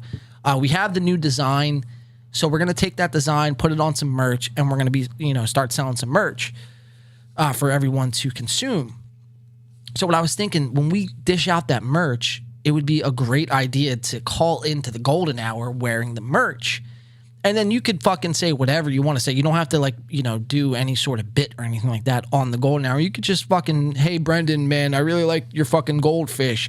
Shout out, buzz, buzz, woo, woo, whatever the fuck they say, right? But if you're wearing our merch, that means you're getting like 15,000 people. Advertisement. It's advertisement. People, sure. What is this in the pink thing? And out of 15,000 people, if 10 or 20 people came over to the show, well, then that's a success in my book. Sure, absolutely, bro. Free advertising for doing, you know what I mean? You're already tuned into another if someone's watching another podcast, clearly that's your target audience. They like podcasts. Exactly. So maybe they would check it out. Especially if you have it advertised in the name, in the paid podcast. That's what I'm saying. Yeah, that'll work. With the merch. Especially the merch is going to look good, dude. Imagine. Oh, hell yeah. This logo. Now, I have this logo. This logo reminds me of the show The Last of Us. Really? And it came out before it. Yeah. Yeah, well, because it's like an Armageddon type world, you know? Yeah. I like it. So, thank you. Shout out to Podcast Cover over on Instagram. Does a hell of a job. But they ripped it. We have this logo in like 5 different fucking fonts and different setups. We have it just in a text logo, as you can see on the bottom of Clem's screen. Clem, if you want to point to your left corner, it's like right around there somewhere. Oh, here, do it again. There it is. Hold on, let me make sure you're on cue. No, go a little bit more that way. Come to me a little bit more. Now down. Now right there, and go down with your left hand. No, up. Now point down. Up a little bit. Right there. Perfect. Just stay right there. That logo you're seeing right there, we have a text logo, and we have a whole bunch of other things we're going to be putting on T-shirts, some coffee mugs, and some stickers. But enough about us, guys. Enough about us. Enough shameless plugs. Let's get into, you wanted to do Bryan Cranston on Club Random, Clem? Yeah, let's dive into that one. All right, Club Random, Bryan Blanston, as they say. That's my dude. Bryan Blanston. He's not the real one. A.K.A. Walter White. Hamar Blamblin. What were we calling him? Lamar Damlin. Lamar Damlin. That's my dude right there. Will the real Lamar Damlin please put your name on the paper? Please put your penis in your waistband, Damar. Check this out. Will the real Damar Hamlin please stand up? Oh, fuck yeah, dude. That sounded really good. Will the real Damar Hamlin please stand up? We're going to have a problem here. That's lit. Thanks. It's like a megaphone, dude. It's the Roadcaster Pro. Roadcaster. Where's it at? Roadcaster. The bone saw is ready. Roadcaster. That's your second Spider-Man fucking today, callback, dude. All right. Can you tell I've been watching Marvels? Have you been watching a lot of Tobey Maguire, dude? Dude, I watched the Chris Claremont X-Men documentary the other night. Did you? Mm-hmm. You've been watching a lot of docs, huh? A lot of docs, dude. Yeah, on Tubi. See, that's the difference between me and you, bro. You watch a lot of TV, a lot of documentaries, when I'm just balls deep in the podcast. In the podcast, right. Yeah, I'm more of a TV guy. True. You know how the name of the show is In the Paint? These podcast people annoy the fuck out of me. Well, so you're repulsed by it when you watch Not it. repulsed, but it's not entertaining, dude. To me. That's the thing. Yeah. It's what's entertaining is the Some of it repulses me, but usually I don't give a fuck about what they're talking about. Well, that's the entertaining thing because they talk themselves into a fucking corner. Like, bro, you would have never. You have to watch shit like TigerBelly. Yeah, I mean, it's nonsense, dude. But to get what we just got out of that, like, that's the entertainment I find. There is good podcast. Like, did you ever see the John Bernthal podcast? No. Yeah, I think it's called Real Ones. Is that with the Punisher? Yeah. No shit. He has Dude, a his podcast is lit. What's dude. it about? It's just like he talks with actors like he interviews actors and they just get real as fuck. Yeah? Like, yeah, it's lit. I'm curious I to love know, that. Mr. West and Anton, what are you, and anyone else in the chat, what are some of your favorite podcasts besides this show, obviously? But what are some of your favorite shows that you like to watch that, we don't cover or maybe we haven't brought up here before? But I'm curious to know. I'm always curious to see what shows people are watching because there's not really, like, Clem, I hear you, what you're saying, but there's not really a lot of good ones anymore. No, it's rough. Like, it's a lot of nonsense. It's a lot of the comedians and they just bullshit. Right. All right, guys. So put that in the chat and I'll check it out here in a second, but we're going to jump into Club Random. Let me go to my notes really quick. Club Random. And there's only two or three clips. Why do I have Bill? Oh, Bill Maher. All right, that makes sense. I was like, Bill Maher. I was like, who the fuck is Bill? And I forgot we're watching fucking Bill Maher. Who the fuck is Bill Maher? But our first clip, we're going to watch 12-12. Bill Maher is going to make the argument for canceling Jesus. And he's going to leave Bryan Cranston a little speechless. And Brian's going to bring up critical race theory. Bill Maher is going to disagree. And then it turns down Brian's tequila. So we all know... Clem, you know what critical race theory is? Yes. So critical race theory, for people who may not know, is critical race theory is a theory that everything that we know here in America today is just flat out racist, and we don't know our culture, we don't know our past, so therefore we have to drive home the point that everything that we've ever known and ever come to fucking enjoy was founded and based on racism. I totally disagree. Bill Maher disagrees. Yeah, that sounds ridiculous. But dude. Bryan Cranston is actually going to agree with that. And now we're also going to watch Bryan Cranston Bill Maher try to force Bryan Cranston to drink. Now we watched 2 weeks ago. Oh, Jesus, Bill. Again, we're right because 2 weeks ago, Bill Maher was trying to force Sebastian Maniscalco to drink and smoke pot. And Sebastian was, after like 5 times, he's like, dude, enough is enough. Yeah, just fucking stop for 5 minutes. So we're going to watch Bill do the same thing here. But we're going to jump to 12-12 and watch all this unfold. 12-12. Here we go. We'll go to 12:04. Here we go. Some morality. But it's almost unintentional. Yeah, and pretty obvious. Do unto others. Wait, real quick. Before we jump into this, Tim Dillon, you don't find Tim Dillon on our show simply because I happen to enjoy some of Tim Dillon's podcast. And then Anton says, I only watch Who Are These podcasts. I could leak you the Patreon, only live stream after the fact. Otherwise, they only release the audio. But don't they do YouTube videos as well? I could have sworn I seen Who Are These podcasts. I'm subscribed to Who Are These podcasts, but I'm pretty sure they do YouTube videos, no? They did everything bad. Me too, he says. The one Clem said, I forgot the name. What did you say, Clem? Real Ones. And who's in that one? John Bernthal. Oh, that's John Bernthal. Yeah. Okay. Yeah, no, his is it's pretty good, dude. But they're not. It's not like funny. It's like serious as shit. Random video clips. Okay, that makes sense. So, who are these podcasts? Okay, I could have swore they did live streams though. Or am I fucking smoking too much fucking PCP these days? I could have sworn I watched. Got wet brain? Probably. Yeah, from all that Jim Beam. How's that new whiskey? It's actually pretty smooth. Is it? Yeah. Good. But at any rate, man, yeah, I could have sworn I seen some live shit from who are these podcasts on YouTube. I guess I'm fucking off on that. But at any rate, guys, 12:11 here. We're on the Club Random Podcast live stream. If you're on the Patreon, okay. Fresh and Fit, yeah, Fresh and Fit's a good pod. You watch Fresh and Fit? No. It's not bad. I forget the dude's name. It's a black dude. He usually has like mad people around him. There's like fucking 6, 7 people. And they had Andrew Tate on one time. And it's like life advice, sort of fucking, life hacks and shit. The Pat Bet David podcast isn't bad.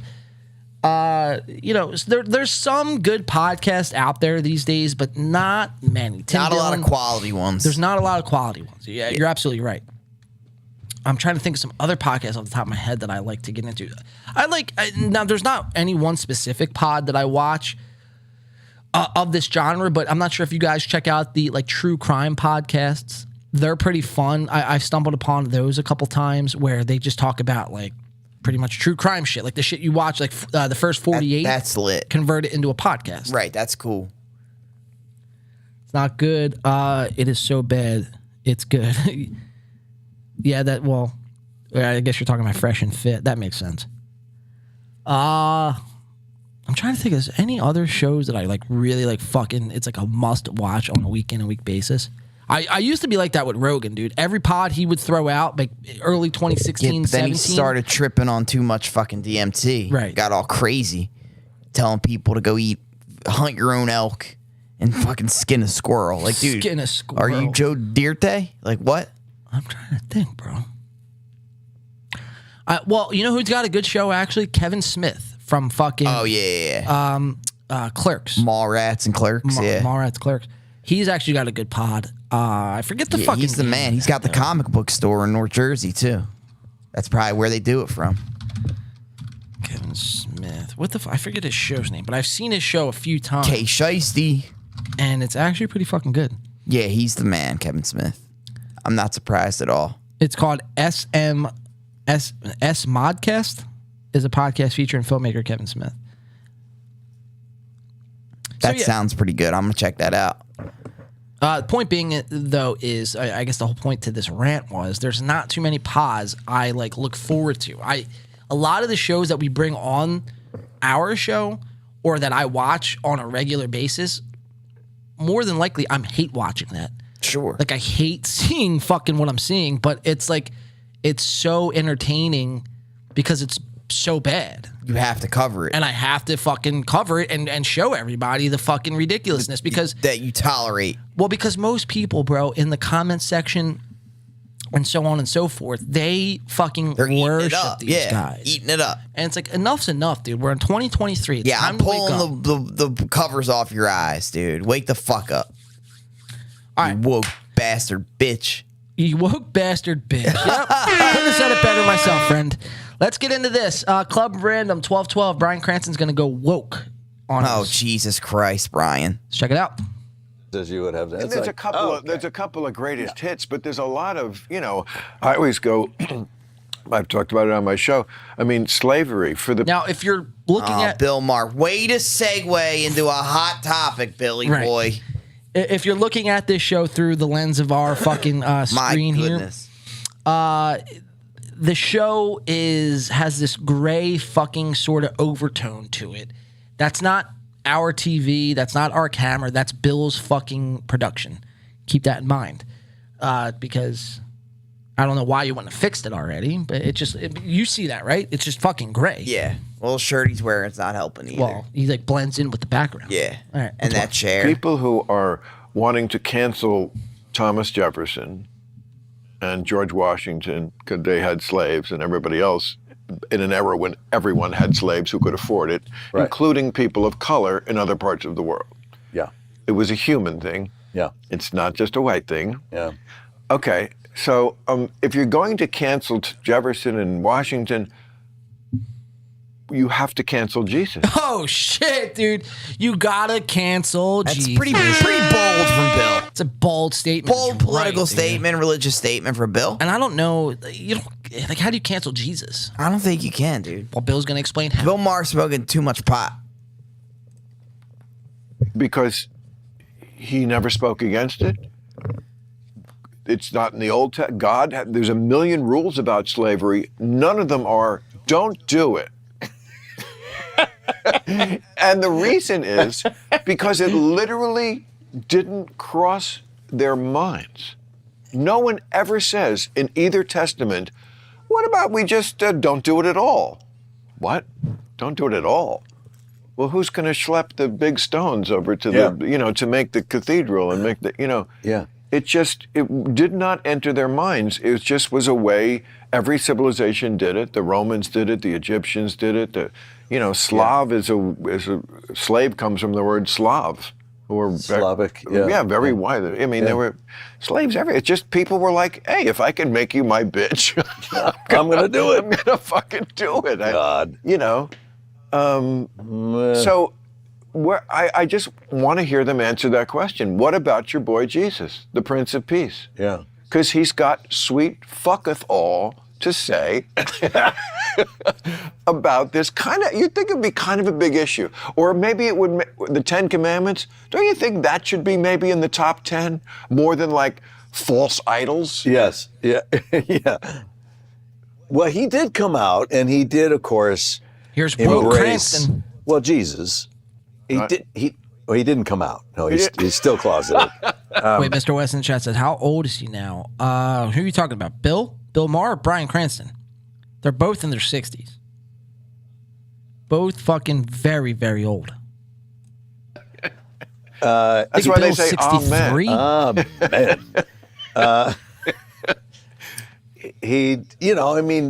Mary Magdalene, he was embracing of her, Jesus? not judgmental of her, and saying, I'm not saying he wasn't a good guy. That's a good thing. Like I'm just saying it never crossed his mind to condemn slavery. Yeah. I'm telling you, they had rules about it, but it was like some issues there. If a man decapitates your slave, you make 67. One of his slaves. It was never like, but don't do it. Yeah. But let's just Bill Maher is 67. The whole concept. Let me let you guys in on a little secret, though. The more and more I do watch Bill Maher's podcast, I don't mind him. Bill Maher was once a guy who was extremely, extremely fucking liberal. Like, to the point where I couldn't, stand his takes. It's like, bro, you have to, separate yourself, again, from the fucking politics. Like, you're not understanding reality. Now, I think Bill has since woken up to this fact, and I think now some of his takes making a change, and he's making a lot of sense these days. Bill's kind of like the same way we are. He's not for one party or the other. Right. He just calls it down the middle, which I kind of. That's a pretty drastic change for him. Right. He used to be. You're right. Super lib. So lib. It just never occurred to them. It never occurred because that talk he's not far about off. being privileged was superior then. Because mankind advances just the way humans do, in increments. That's why. 200 years ago, it's just how people thought. There was an abolition society in America at the time of the founding of the revolution, the founding of the country. It had 24 members. That's how many people. That's it. That's it. Now, by 1860, it had changed. Yeah. And most of the world had got rid of slavery before we did. Talking about we slavery. were bringing up the rear. Really a driving point in this podcast so far. You could gay marriage. We're going to find out a lot Obama about was against Walter it his White first here. term. Speaking of bringing up the rear, What a segue. You know, yes, he was. You know, but that was a political move. That was because he thought that politically, but it reflected too soon. Of course, because it was. Because it reflected where the people were. Yeah. My point being that people just don't grow up overnight. Society doesn't. It does. Mores don't. But for God's sakes, it's time. It's 400 fucking years that we've dealt with this. And our country still has not taken responsibility or accountability. For what? For the history of the systemic racism that's in this country. Okay, so this is the problem I have with this whole fucking CRT and everyone fucking, feeling guilty about fucking being white, right? It's like these days, bro, and especially like people like Bryan Cranston and Bill Maher, maybe not so much Bill, but definitely Bryan Cranston, like they've gotten to this point where they're like so successful and have so much privilege, they're rich, they're able to do what they want, how they want. They like try to make it a point to relate to black people by saying like, oh, dude, yeah, we have to recognize our country's past history of slavery. And they try to make us feel bad for being white or having a fucking one-up on somebody. And it's like such a fucking lukewarm take. It's not even a take at all, man. Like, I'm not going to feel bad for who I am or who you are just because of the fucking skin color we are. But that's what a lot of people, that's what critical race theory is. It's like, feel bad about yourself because of who you are, because other people had it worse than you. Yeah, I don't fuck with all that. Neither do I, bro. It's our ancestors' shit, and it's like people, privilege is a funny thing. Yeah, it seems like today the roles are reversed, though. For sure. No one should have to feel bad. Mr. West says, what did I do? I'm your ally. Exactly, dude. Exactly. We shouldn't have to feel bad about who the fuck we are.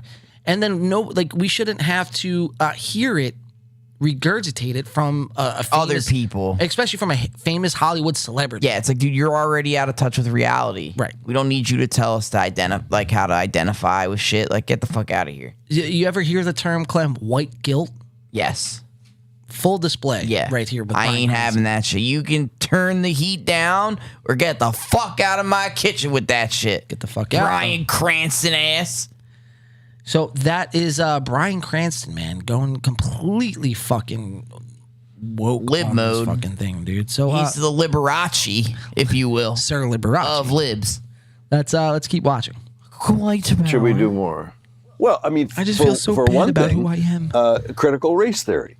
Oh God, I think is essential to be teaching. It depends on what you mean by that. Well, I mean teaching how the race trade and racism is systemic in everything we've done in government, in social activities. Yes, it has been. I mean, it's embedded in it. It's like, for example, why the Second Amendment really was. I mean, this is one person's theory, but I think it's the truth. The Second Amendment really has to do with in a country where you were keeping hostile people in chains. Yeah.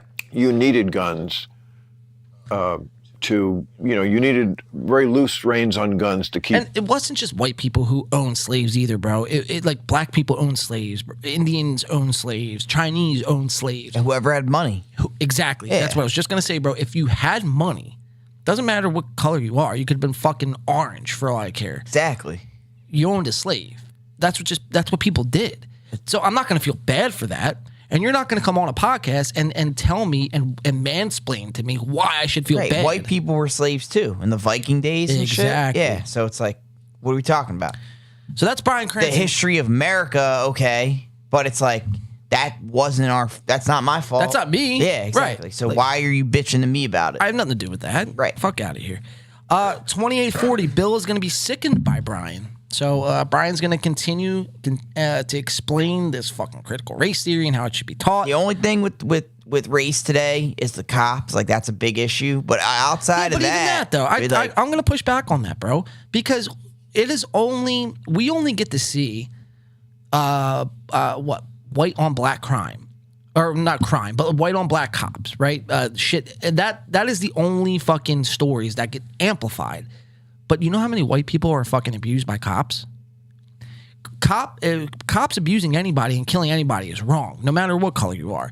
But the juiciness of the story is the white cop killing the black guy. Yeah, but that's the media blowing it up. But they don't blow up a black cop killing a white cop or a white cop killing a white cop. It'll only be a white cop killing a black guy. Yeah, but there's still problems with race, like the issues of the racism, not the way the media portrays it. Sure. And that's something that needs to be addressed. But it's not that, I'm not saying like white knighting for that. I'm just saying that it's not as bad as the media portrays it to be. You know what I'm saying? Right. And like there is a problem. That is one facet where that's an issue. But that one facet doesn't justify 1,000 years worth of bullshit. Right. You know what I mean? It just doesn't. And in most parts of the country, like New Jersey, for example, there's not a lot of hard racism. Well, and that's the thing, dude. It's like racism, not saying it's right, but racism will always be a thing. And it's not just racism, just people don't like certain people. Call it racism, call it whatever you want to call it, but it'll always be around to the end of time, bro. You're not going to get along with everybody. You're not going to like everybody's fucking who they are, their ethnicity. All right? So if you want to label them a race, I'm not saying that that's a right thing to do, to hate somebody because of who they are. I'm just saying people have their own preferences. But it's just a reality, right? So have we come a long way from, let's just say, 1800s to now from racism? Like you just said, in New Jersey, it's like very minuscule. So, yeah, we have come a long way, man. I'm not going to sit there and feel bad about something I had no control over.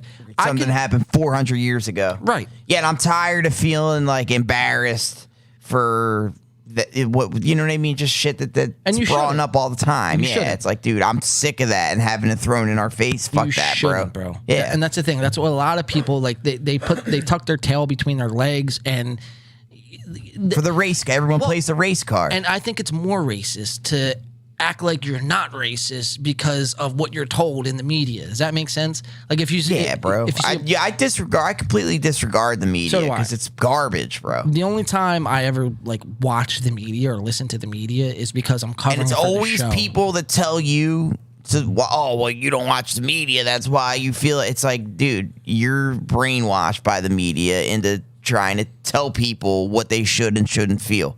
Have an original thought. You know what I mean?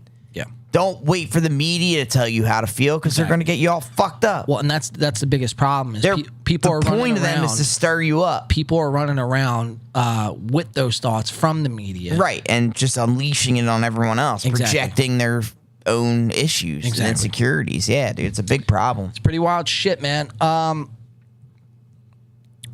trying to see. Classism is more common. Yeah, well, that's actually bigger than anything else that nobody really talks about is classism, dude. Is the middle class, the lower class, and then fucking the elites, right? That's a huge issue in of itself, and people do not fucking talk about that enough. You know what I mean? I think there's more fucking, if you want to call it racism, or I don't know, dude.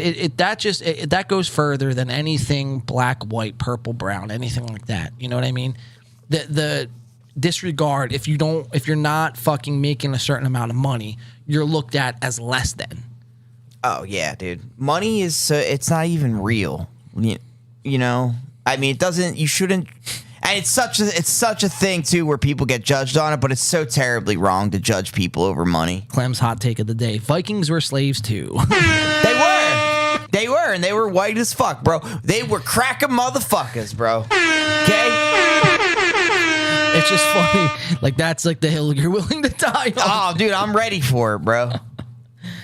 Oh, dude, you crack me up sometimes. All right, let's keep watching this shit. And I think we're going to go to break after this. We'll come back with your mom's house, Fighter and the Kid, and then Joe Rogan. Rap and Eagles rap. Eagles rap. Let's get it. Yeah, because we are at the 4 hour and 15 mark. Dude. And I'm not trying to do well, I mean, if we do 7 hours, we do 7 hours. But I'm going to try to keep it under 7 hours today. So let's go to 2840, and Bill is sickened by Brian. 2840. Here we go. Their mindset is, let's be racist to people of color. They don't understand it, but they are innately that way. Innately? Yeah.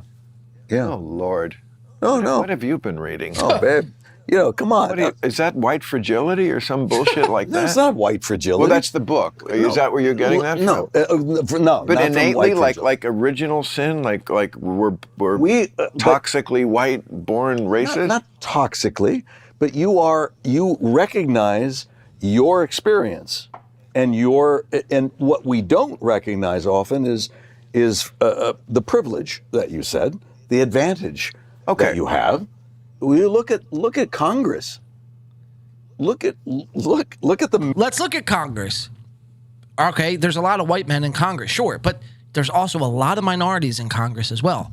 AOC, Ilhan Omar. I'm trying to think of some other ones.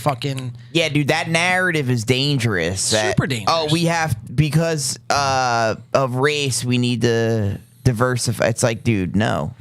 Give people the jobs that are fucking qualified, not because of what their diversity is. Anton, in the 1700s, Moroccans would frequently raid the southern coast of Ireland for slaves. But to be fair to them, they did send a boatload of food when the British were starving us to death. Well, hell yeah. There you go. So, I mean, that's the thing, bro. This whole white versus black thing, bro, it's just a way to fuel the racism card. The racism propaganda, bro.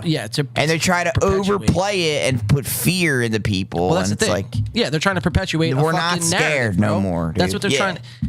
I think you got to stand up and say that with your fucking chest. We ain't scared no more. We ain't scared no more, motherfuckers. I'm trying to do my work on my Samuel L. Jackson. That was hard. No, but I'm fucking sick. I'm sick of having that thrown in my face, though, for real, dude. I'll get someone in a crippler crossface and just fucking when they fucking hit me with that. I'm sick of it, dude. Yeah, me too. I will hypothetically get someone. If a judge ever was watching this, yeah, hypothetically, dunk someone on their fucking head, bro.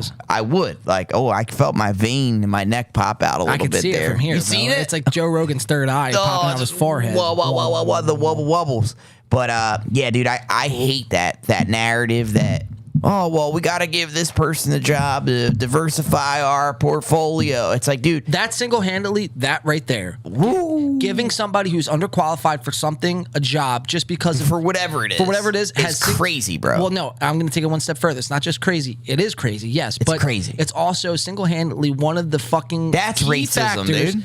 Yes, but it's one of the key factors that is destroying this country to this day. Absolutely. Is you're giving people who can't fucking fulfill a job qualification, you're giving them a job that they can't do just because of fucking their skin. It's like reverse racism psychology. Yeah. It's what it is. Dude, I'm going to coin that shit and start labeling it to things. It's easier for some people to get food stamps and housing from the state than others. That's true. So is that a form of racism? Like, you know Definitely. what I mean? Yeah, why are you objectifying people? Right. When you give it to them, you know? I feel like there's a certain narrative that they want you to fall in between, you know? 100%. That's all it is, bro. It's getting you to fucking fall in line, bro. That's all it is. How about we try being fair and treating everyone the same way? Well, that's all you got to do, God forbid, you know? That's why when I hear these fucking conversations in real life, bro, I just tune it out. Makes you cringe, yeah. Well, makes but tune it out. I tune it out because it's nonsense. That's beneath me, bro. Right? It's like I'm trying to live the best life I can. For you, exactly. And I'm going to like for me, man. And this is just for me. I could probably speak for you too. And a lot of the people that, come around and hang out with us in the chat, and most people are fucking good people. Exactly. You know what I mean? So to highlight something bad and to amplify that, it fulfills a narrative that the media and all these fucking motherfuckers run with that. They run with it to portray this fucking thought that we are just the most racist people. And at each other's throats. Everything's race-fueled, race-baited. Divide and conquer. Yeah. It's not really like that. No. Only the media portrays that. Exactly. All right, so let's watch this one more clip, and then we're going to go to break here. It is at 1:01, an hour and 1 minute into this Club Random show. And simply the clip reads, Bill has had enough. So let's watch it. We're going to go to break. We're going to stretch our legs, smoke a cigarette, take a quick piss, and... we're going to come back. Like I said, we have a little bit of Your Mom's House to cover. We have the Fighter and the Kid and This Week in Shab. This Week And then we have Joe Rogan and Joe Rogan's family coming out speaking for the first time. Maybe we should just go and shoot the homeless people. I like your ideas. I like your ideas. They run with it. Ken says they run with it so they can have a label. For sure. That's all it is. Throwing labels on somebody and putting somebody in a box. You know what I mean? You put someone in a box, therefore now you can label that person. Now it's easier to fucking, fulfill that narrative, I guess, so to speak. You put my dick in a box. Ooh. All right, let's watch this. Bill's had enough. Yes. That's right. Yes. Oh man. See, that was something that made America a easier Great again? place. What? Great again? Oh God. I can't. No, I'm I just can't saying. even. So that's what made Go America. get your Golden Globe. Really, just go up there and do what they want and engage in your kink. Make them feel guilty about just existing. Wow. And their privilege because they're in an award. Well, I fucking love Bill Maher, man. Let's give it up for He fucking just Bill. projected. Brian Cranston just projected Trumpian politics on Bill Maher, dude. I can't believe it. And Bill will be the first to tell you, Bill fucking, can't stand Trump. So for Brian to do that, bro, I think it's safe to say, out of this podcast and what we covered here today, Brian Cranston has gone officially, completely woke. Shocker. I actually am surprised because I thought he was pretty, in the middle there. Yeah, it's like, don't take a side, bro. You're an actor. You made it to where you are, not because of your politics. You made it there because of a skill. Stick to that fucking skill. Yeah, and don't get off track. Yes. Don't get off the beaten path, friend. All right, guys, we're going to take a quick break. I hope everyone liked that Club Random. It's a good show. Comes out every Sunday. I've been tuning in to watch it. I think it's an undiscovered gem, although now a lot of people are starting to watch that show. It's starting to do, better than The Fighter and the Kid, better than Burtcast. I mean, sometimes when he drops that episode, it does over 100,000, which is actually pretty fucking spectacular. Yeah, it's pretty lit. Litty. But we're going to go to a quick break here. Let me pull up some music. Oh, Kevin Brennan is live right now with 518 watching. He's live on a Saturday. This guy, Kevin Brennan, man, he can't get enough of going live, bro. He's got a little bit of taste of the super chats, and he can't leave it alone, dude. Watch. He's like a vampire. Check this out. He's a vampire. You guys know Kevin Brennan, right? Neil Brennan's brother. Neil Brennan's brother. Julie and Levy know a former that Anthony Gino is bad Cumia news, fucking 'cause Gino has to co-host say on certain Compound words, Media. and then he'll Remember I ruin talked to you that on the outcome, news? he ruins everything. Remember I talked to you about people not putting any effort into their quote unquote show? Oh, yeah. I mean, this guy takes the cake, Backstage, right? But he won't say certain words. Look on at what stage. this guy calls a show. If Gino died, nobody would care. Tremendous Updike. Thank you. Can I say that? Can I say Updike? Even that's your last name. John Updike was a guy's name. He was a famous writer in America. Now I'm giving. This is a show. Filmed in Creative a writing, corner of his room. He's got Xbox headphones on. Xbox Can headphones. you say that? So I'm his thinking laptop quality computer. Can I get in trouble camera, for things in the chat? And then filmed you at just kinda- 240p. You just throw your hands up in the air. You're like, if that's the case, then I guess we're all. But look at the fucked. We're all super chats doomed. that are coming in. So anyway, Of course, there's nothing. all right. Well, listen. My wife thinks I'm addicted. Look, $2.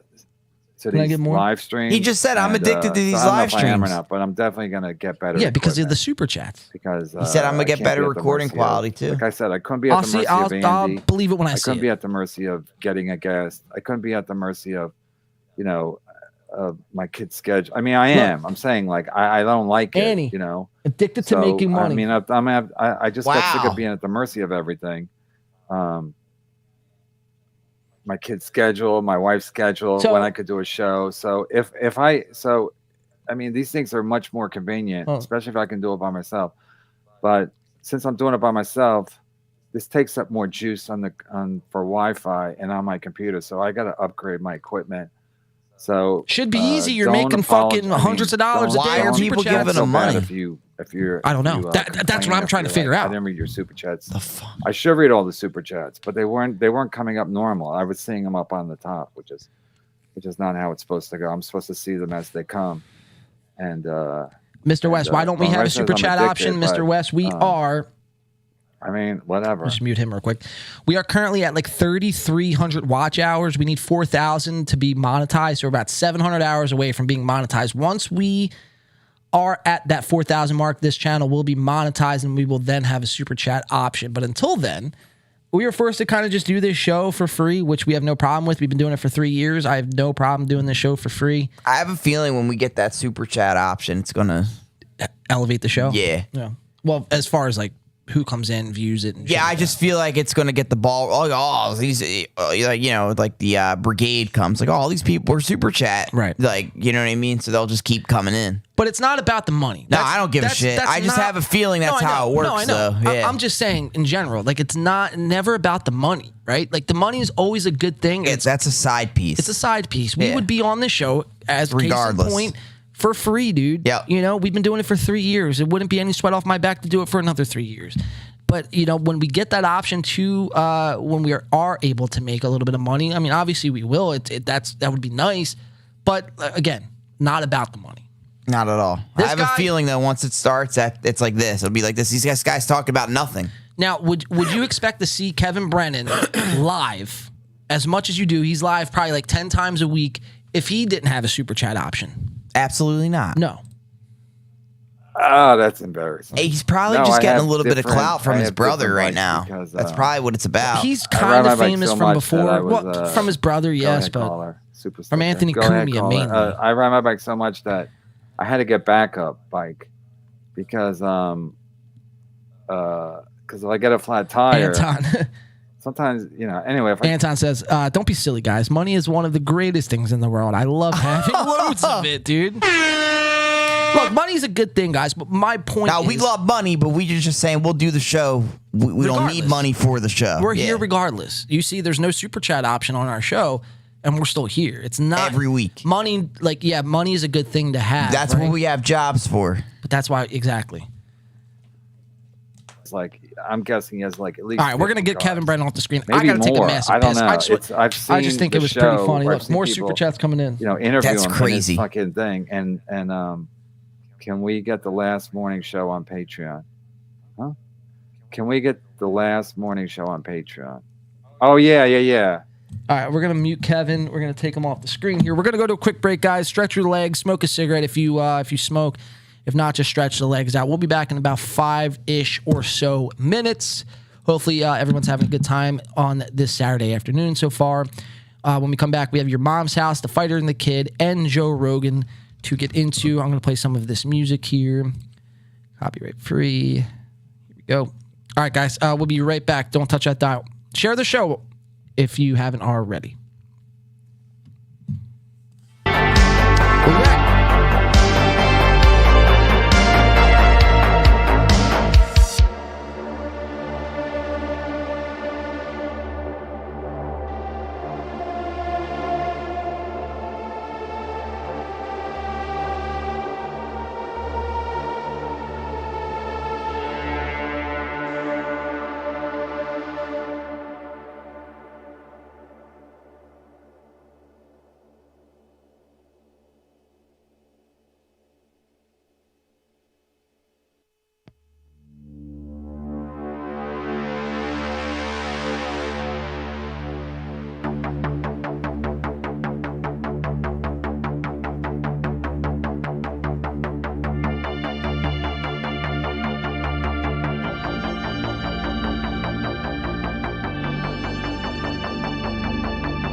coming back. Don't touch that dial.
We're back.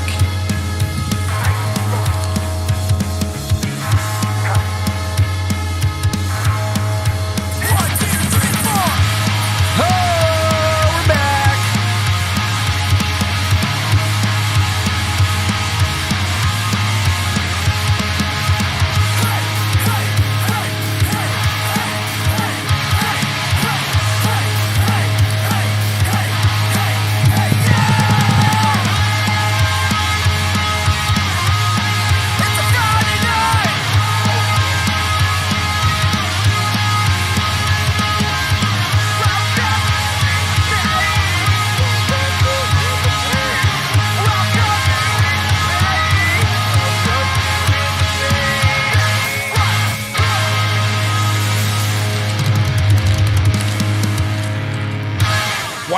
We are back, ladies and gentlemen. Hey, yo. Coming up on the 5-hour mark. That's such a good song to come back into a show with. Aw, dude, lit. Gets me all hyped up. And while we were on break, my new mic arm came in. You got a package? I got a package delivered from Elgato. And it's a new podcast boom arm, man. So as you guys can see, I have this fucking black pole here that I'm currently jerking off for audio listeners. And when I cut to this camera, I mean, it's just in the way. And then this camera too, I mean, you could still see it. And it kind of blocks off like all this shit. So this is a low, what is it fucking called here? A wave mic arm, low profile mic arm. Fucking $100 over on Amazon. I spared no expense on this show, Clem. No, not at all. But you could see it. It shines through, baby. Yeah, so there's not really too much description. I'm not going to unbox it here. I'm going to set it up after the show. I was hoping, because I ordered it yesterday, and it said a one-day delivery. I was hoping it came in before the show so I could set it up, but it didn't. It came in while we were on break, so that's always fun. I'll set that up after when we get done here. So, guys, we've covered a lot here on today's show. We took a look into Damar Hamlin and what's going on with Sir Damar. Let me take a sip of water here. We covered some Club Random. That was a fun clip. Bryan Cranston going woke. What else did we dive into today? Clem, some steel toe. Steel toe. Dove into some slap fights. Slap fights. This show goes everywhere, man. Yeah, we've been a lot of places and back. Kevin Brennan was just on live. That guy talking about nothing. And did you see his set? Xbox headphones and a white wall. That's about it. And a 240p camera. And he was talking about being addicted to the live streams. Addicted to that money. Even someone in the comments called it out. I'm addicted to that cash. But we're back here, guys. We are going to be doing like another hour and some change here. We got, let me see how much. Damn, dude, I got a bad wheeze. I got to go get that checked out. Got that Damar Hamlin vaccine. Vaccine wheeze. Don't get it in the chest, brother. Let's see. So I had your mom's house lined up here to go to start back off But we also have some Fighter and the Kid clips I wanted to get to, and then some Joe Rogan. So why don't we do this? Because I definitely wanted to hit the Fighter and the Kid and This Week in Shop. Shop. But I also wanted to hit Joe Rogan for sure. So why don't we do Joe Rogan? We'll do the Fighter and the Kid, Joe Rogan, and if we have time, we'll jump into the Fighter and the Kid. Or Your Mom's House, rather. Let's do it. All right. So let's do that, guys. Welcome back in. Hopefully everyone had a good break. Hopefully everyone enjoyed their cigarettes, the stretch of the legs. Dude, I'll tell you what, though, man. I said this earlier. I bit my tongue fucking like 2 days ago. I don't even think I bit my tongue. So while I'm at work, I don't like to just continuously chain smoke cigarettes. Mr. West says, let's go. Let's go, boy. So I don't like to continuously chain smoke cigarettes. Yes, you do. I do, but it's not like I run through a pack a day. You could feel the health declining. You hear my wheeze. I hear it. And then I vape on top of that. It could be the cold, though, too, that change in weather. So what I do is, dude, I buy sunflower seeds. And I just stick a fucking fat wad of seeds in my mouth. Spit them out. But what that does is, bro, when you're moving your tongue all around and trying to get the seeds out of your fucking teeth and shit like that, you wind up scraping up your tongue. I know it sounds ridiculous, but it's just what it is. No, it doesn't sound ridiculous. It's that salt, too. Mr. West says, me too. So he's chewing some sunflower seeds as well. Well, the cigarettes or the sunflower seeds? Well, yeah, which one is it? Yeah, or both. I think it's sunflower seeds. Yeah, your sides of your mouth, too. Yep, dude, sides of your mouth, dude, your tongue. And it's like right now, the left side of my tongue, bro, it's like I can feel it, a welt. And I'm talking. And you're just talking. And my teeth are scraping up against it, and it's just not fucking good here. No amount of whiskey could fucking cure this pain right now. Ugh. It actually hurts. It's like a toothache that won't go away. Mr. West says both, boss. So you stand corrected. Oh, hell yeah. What kind of bogeys you smoking, Mr. West? What kind of sunflower seeds you chewing? I chew the David sunflower seeds. Oh, they're the best. He quit the seeds, homie. Oh, I quit the seeds. Quit the seeds. Just the cigarette. Just the seeds. I like it, dude. Yeah. I'll co-sign that. Ports. Hey. Oh, shit, dude. Clem used to be a port guy. Yeah. I'm a Newport guy till I die. Yeah, I switched. I used to be a port guy, and then I coughed up blood. He says barbecue sunflower seeds. So I actually just stumbled across David sunflower seeds. They have this sweet and spicy fucking sunflower seed, bro. Oh, shit. If you haven't gotten that yet, I highly suggest you try it, bro. It's probably their best sunflower seed. Barbecue? No, sweet and spicy. Oh, sweet and spicy. I got you. Are you in this conversation? I was looking at the chat, and then sweet and spicy sounded like barbecue. I'm going to need you to pay attention. Fuck. Put your penis back in the pants, sir. And pay attention. Mr. West says he's smoking the Newport 100s. See, I used to be a 100 guy myself, but it's just too much of a cigarette, bro. Yeah, it's huge. It's like a black cock, bro. It's like just God. too much. Just so much, dude. You know, give me a small white one. I'm good. A little boy. Yeah, they are fire. So he has had the sweet and spicy. All right. Oh, yeah, they fire. Let's do this. We're going to do This Week in Shop. This Week in Shop. And the Fighter and the Kid. So Howie Mandel, guys, was on the Fighter and the Kid. Now, if you know Howie Mandel from Deal or No Deal, he does America's Got Talent. He does a lot. Mr. West says shorts taste different, but yeah. Yeah, it's a Newport at the end of the day, right? It's all going to kill you regardless. It's a Noopy. Clem, what do you smoke? Lucky Strikes? Lucky Strikes, dude. Like I'm in 1943. Lucky Strikes aren't bad, actually. I love them, dude, and they're cheap. I'll be a brand representative for Lucky Strikes. Sorry. So we got the Fighter and Kid, Howie Mandel, one of the co-hosts on America's Got Talent, on Deal or No Deal, one of the main fucking host on Deal or No Deal. Howie Mandel is very old school, right? He's not hip to this new fucking wave, how the fucking millennials talk, how the Gen Zers talk, how millennials dress.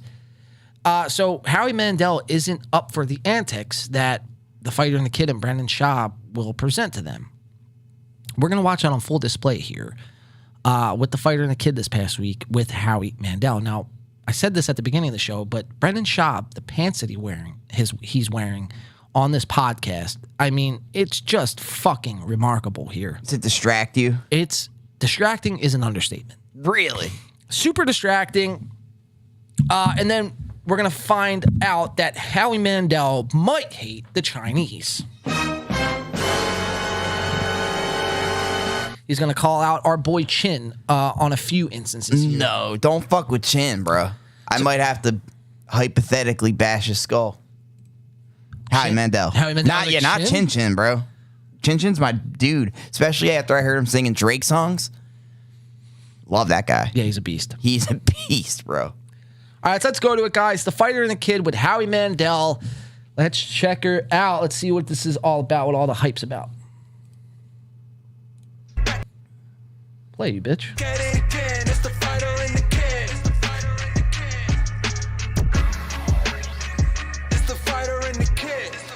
This is really the Fighter and the Kid. Oh, we're rolling. Now, I want to start this podcast, Howie. I do. With So do an I. apology. Me too. I want to apologize for Brendan's pants, and I think that's appropriate. No, You know what? I Mr. love West says a lot of people wear. Howie seems entitled, in my opinion. Well, that's because Howie Mandel is a Jew. So Jews tend to be a little entitled. Oh, is that it? If I could be a Jew right now, I I'd would be be Howie a Mandel. Jew. What? What? Look at Brendan Schaub's pants. I'm surprised you didn't fucking. He looks like a golfer. You didn't fucking blow an aneurysm there, Clem. Oh, I was trying to listen to Brian Callen. Is that snakeskins? Man, they're horrible. Terrible. They're terrible, dude. He looks like he's trying to go from dressing like an elementary school kid to a high school kid, but he just had no guidance.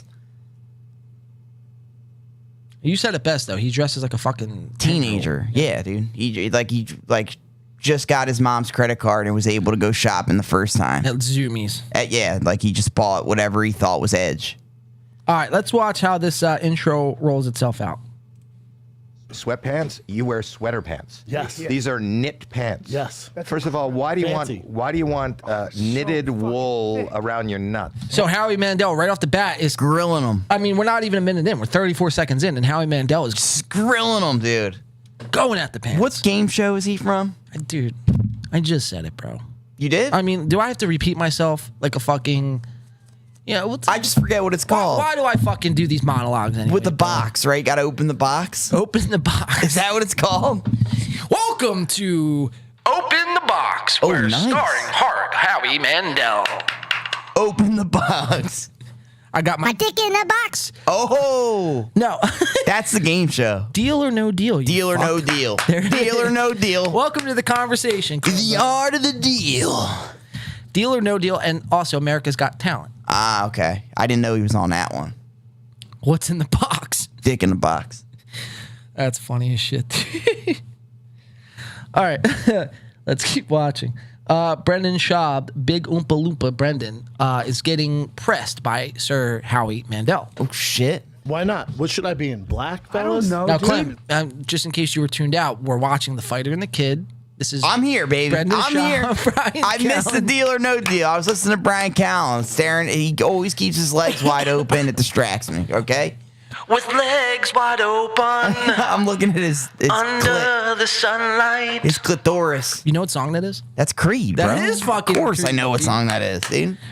Welcome to this place. I'll give you everything. With legs wide open. You're singing it too high, though. Wide open. That's how it goes. That was good. I know, bro. I worked on that. That sounded like Chad Kroger. That smoked one too many Newports. The Krogs. Yeah, I got a little bit of phlegm in the throat, too. Phlegm with Clem. Phlegm for some Clem, That dude. should be your podcast, Clem for bro. phlegm.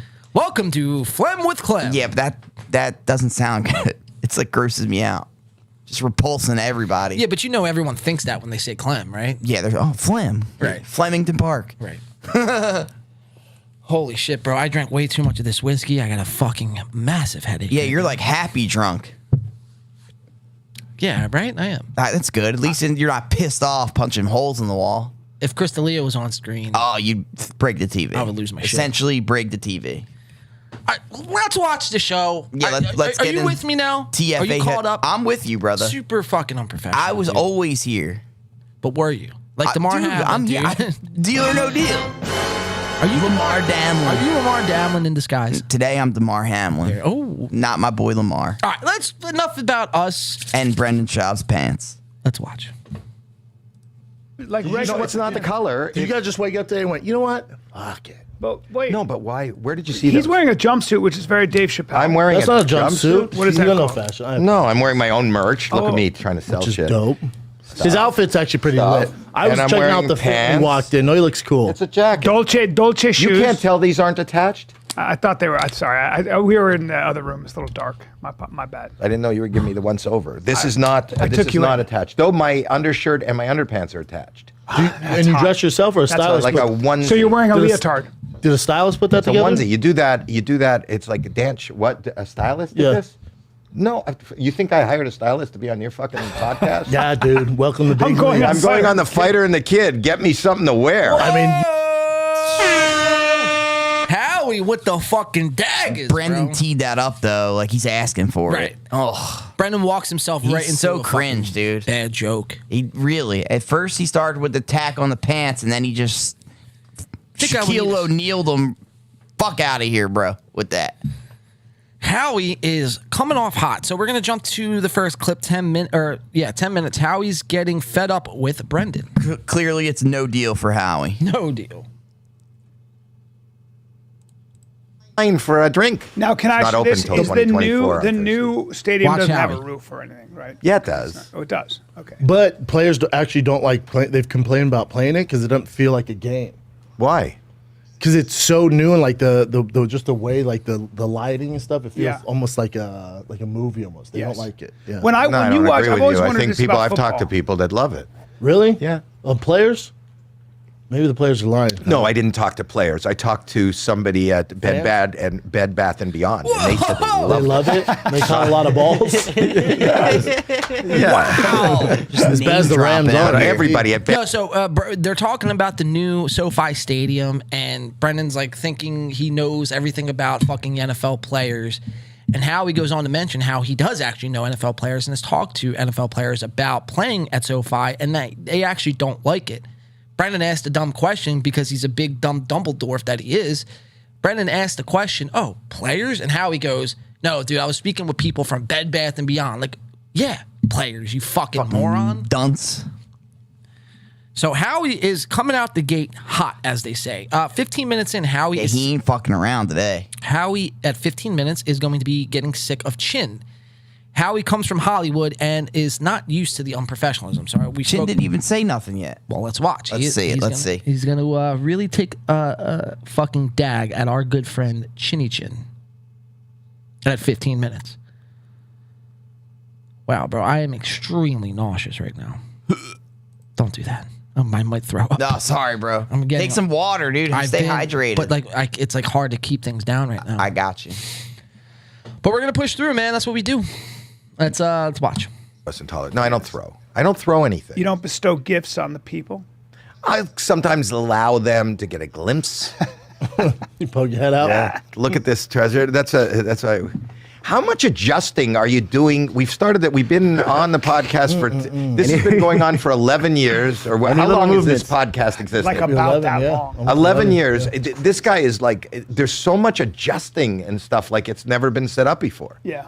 I just little movements. Got to change. You stuff. can't breathe. 'cause you Little have that movements. mask. Yeah. He's little movement. Now, if you're wondering why Chin is wearing a mask, that is because Howie Mandel is a fucking germaphobe, right? Hates being around germs, hates being outside his house, right?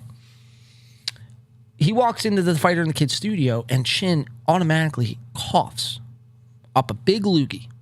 And Howie was repulsed and told him, he's like, yo, if you're sick, you gotta put on a mask.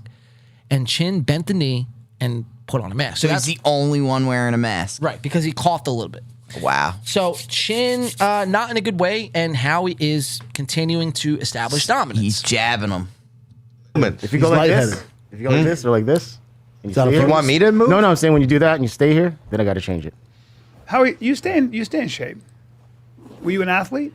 Any sports? Yeah. Yes. I was a. No. See, there's a lie. I nothing. knew you were. I was a fighter. Where you went before I got to answer. The truth is, I was a wrestler. Oh, you were? Yeah. Look, I'll show you. Stop it. Yeah, didn't they, Mr. West wants to know, didn't they play a Super Bowl at SoFi? Didn't they just play one 2 years ago? SoFi's in L.A., right? Yeah. Yeah, last year's Super Bowl. No, because the Rams, because the They Rams won were at the home home. team. Right, and that was the whole thing. They needed no. 2 years ago, Tampa was the home team at Raymond James Stadium, and they won it against Kansas City. Did that happen twice in a row? I don't know. You look that up? Yeah, I got you. I'm too fucking nauseous. I got you, bro. But the players hate it. Yes, Mr. West says. Yes, they played at SoFi last year? Well, we'll wait for this answer here. LA was home. Right. Okay, so I guess they were. We got a verification. Rams Super Bowl. Yeah. So that happened 2 years in a row? Tampa was the home team at Raymond James Stadium, and then the following year the Rams were? That seems like, I'm not saying anyone's lying, or I'm just saying that seems kind of nuts. SoFi Stadium. Yeah. That was the whole thing, though. They needed the win for the new stadium to get the fans hyped up. No, he says I'm guessing here.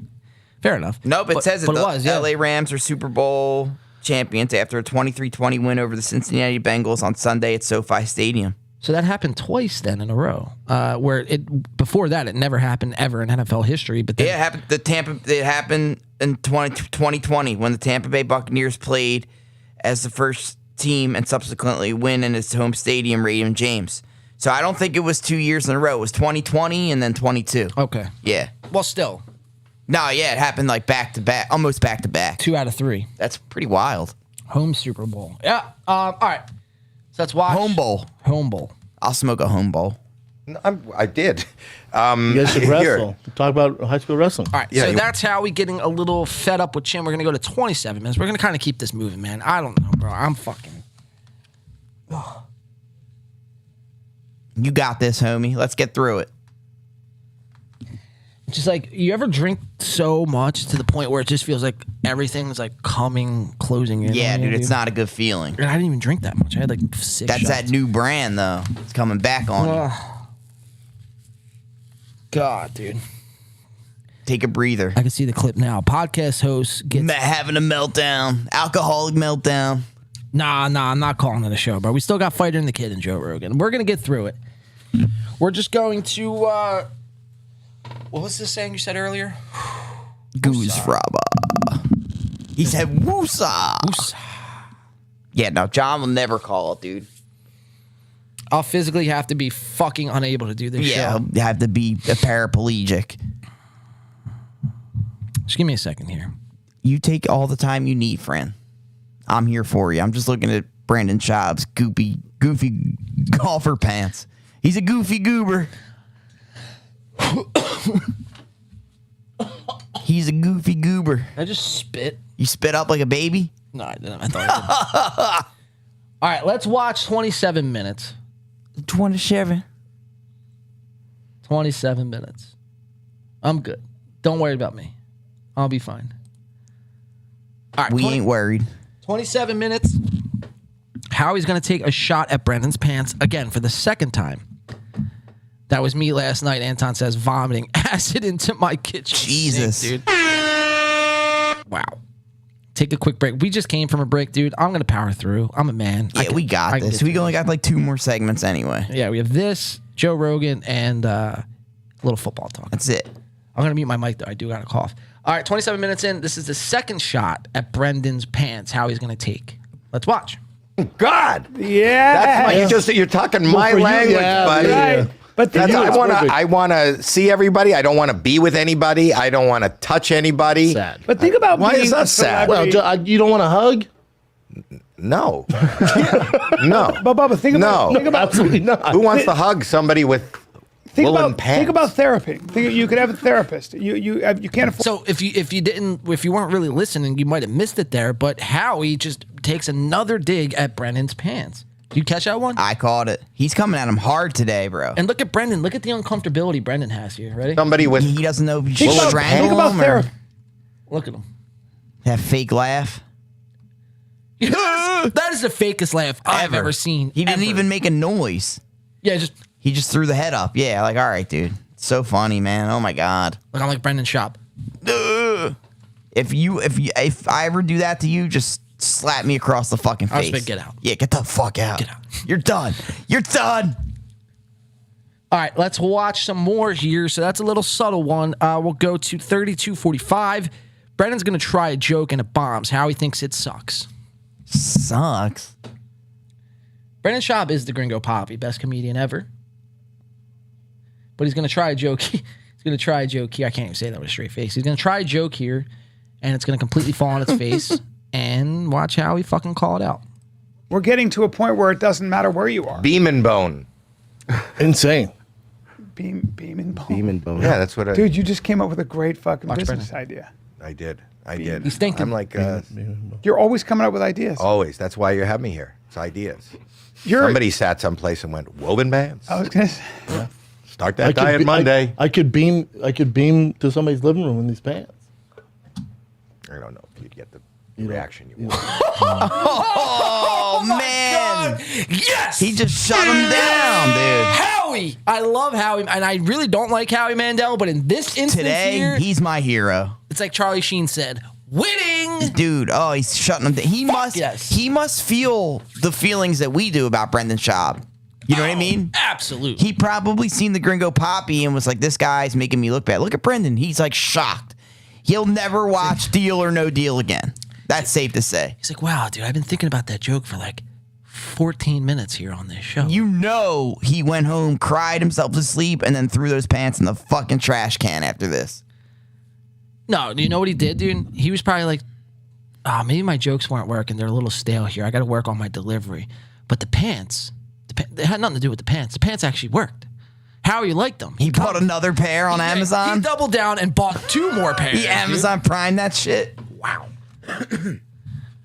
I love Howie on this episode. Yeah, he's on fire right now. 53-33, Howie's going to take another dig at Brendan's pants. Holy shit. Dude, and by the way, I posted this clip on Reddit, and people went nuts. They lost their minds. Really? Yes. Because look at the pants, bro. It's ridiculous. You already get made fun of enough. Yeah, like, why are you doing this to yourself? Stop torturing yourself. Right. Don't draw attention to yourself. Come on, bruh. Mr. West says, crying into the pillow. You're probably crying into a lot more than that, dude. Oh. Crying into his fish tank. Yeah, well, you know his wife hates him, so he ain't crying on her shoulder. Notice how Brendan never talks about his wife? Yeah, I know. That's why they hate each other. And he was hitting on, what's her face? Kalila. Yeah. 53-33. One more dig from Howie and the pants. a little bit outcast, or at least I don't think it's possible. To like yourself across the board. When you and I talked about this a little bit. Can't be comfortable in your own skin. I just don't think it's possible. I'm going to disagree there. I like myself across the board. I don't know about you, but I fucking check every box in my head. You know what I mean? What did he say? You can't be comfortable in your own skin? He said you can't like yourself across the board. No, that's called being a healthy person. So clearly he has some psychological issues to work on. I feel bad for Brendan sometimes, dude. I feel like he puts himself under a lot of pressure, and obviously he's a person that does things he's not qualified for, and you're seeing the result. He's just getting himself in trouble. Like, it's just going deeper, and to a point where a guy like Howie Mandel could absolutely give him an ego death. Yeah, oh yeah. I mean, that's sad. Because all you got to do, clap back at Howie Mandel, is be like, dude, you're a fucking game show host. Right, fuck out of here, bro.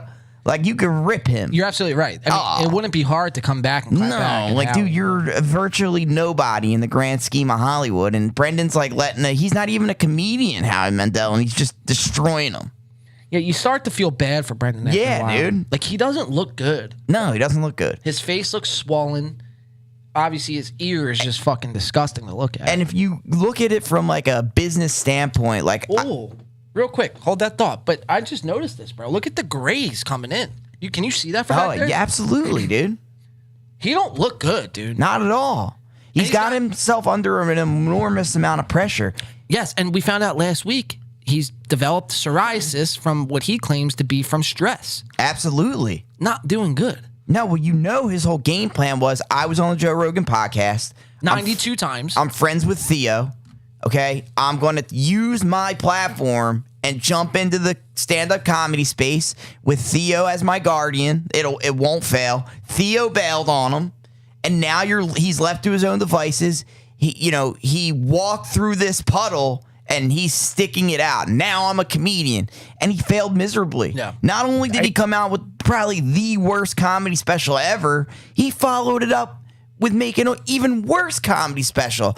And now he's watching his following decline, and you got somebody like Howie Mandel just roasting, belittling him. Look at the views. 48K.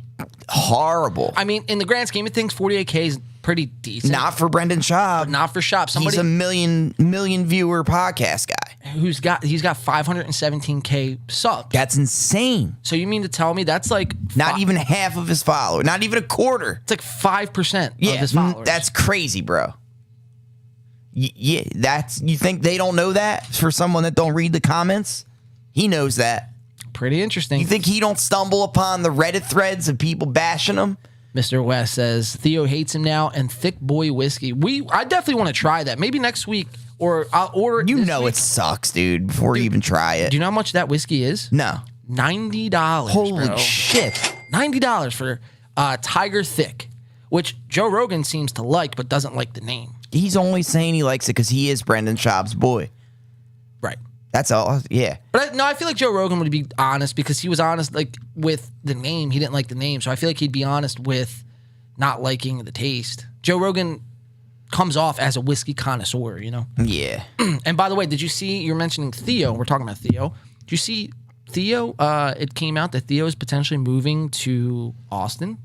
No. Oh my God. Really? Following Joe Rogan. He's going to be closer to Joe Rogan than Brendan ever was.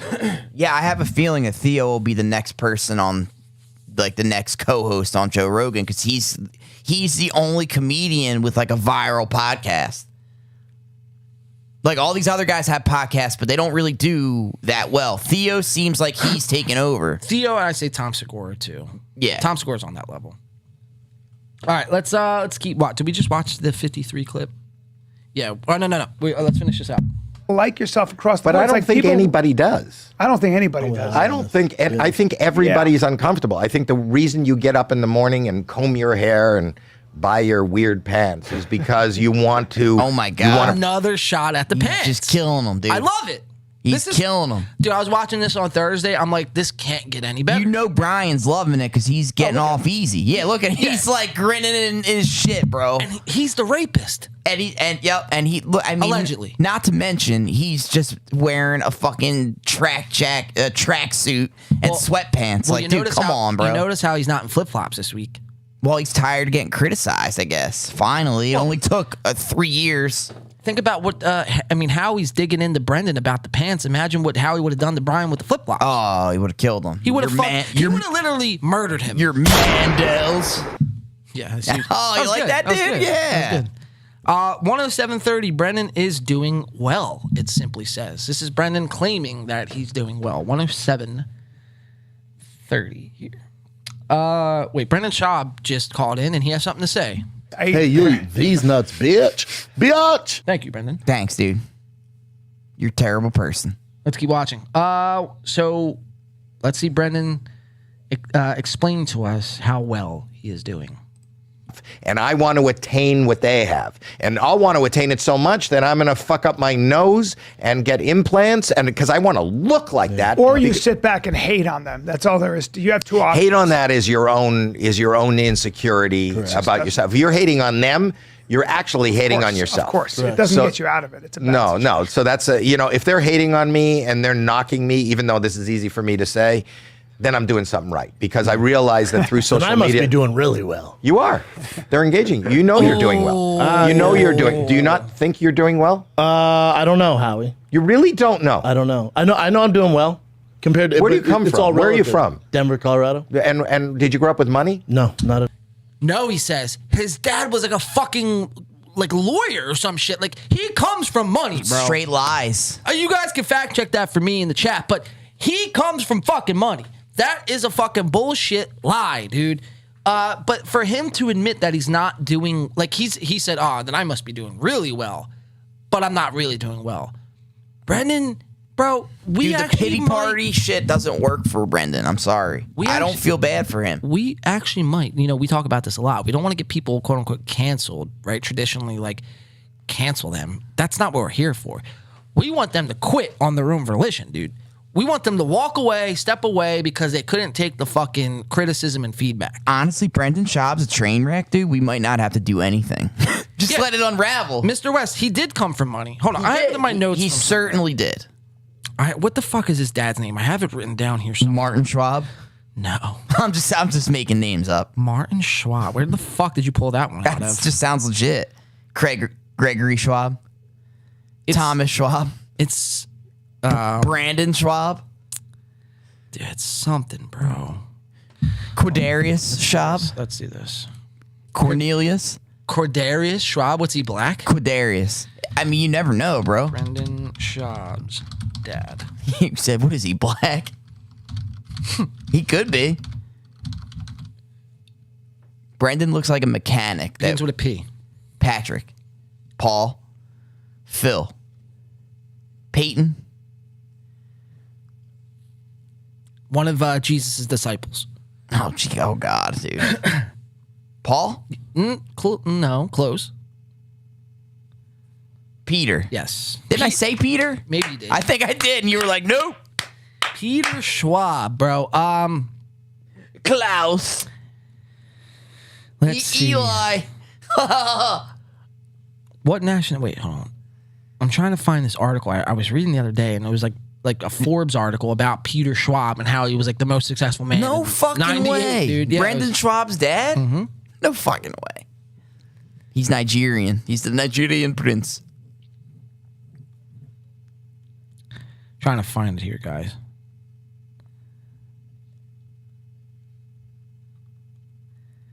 I can't seem to find it, and I'm not gonna go on a fucking digging excursion here. But essentially, yes, Peter. Wait, maybe I could do this. Peter Schwab. Peter Schwab. Profession? No, that's Brendan Schwab. I'm looking for Peter Schwab. Wait, here's his LinkedIn. Oh, now.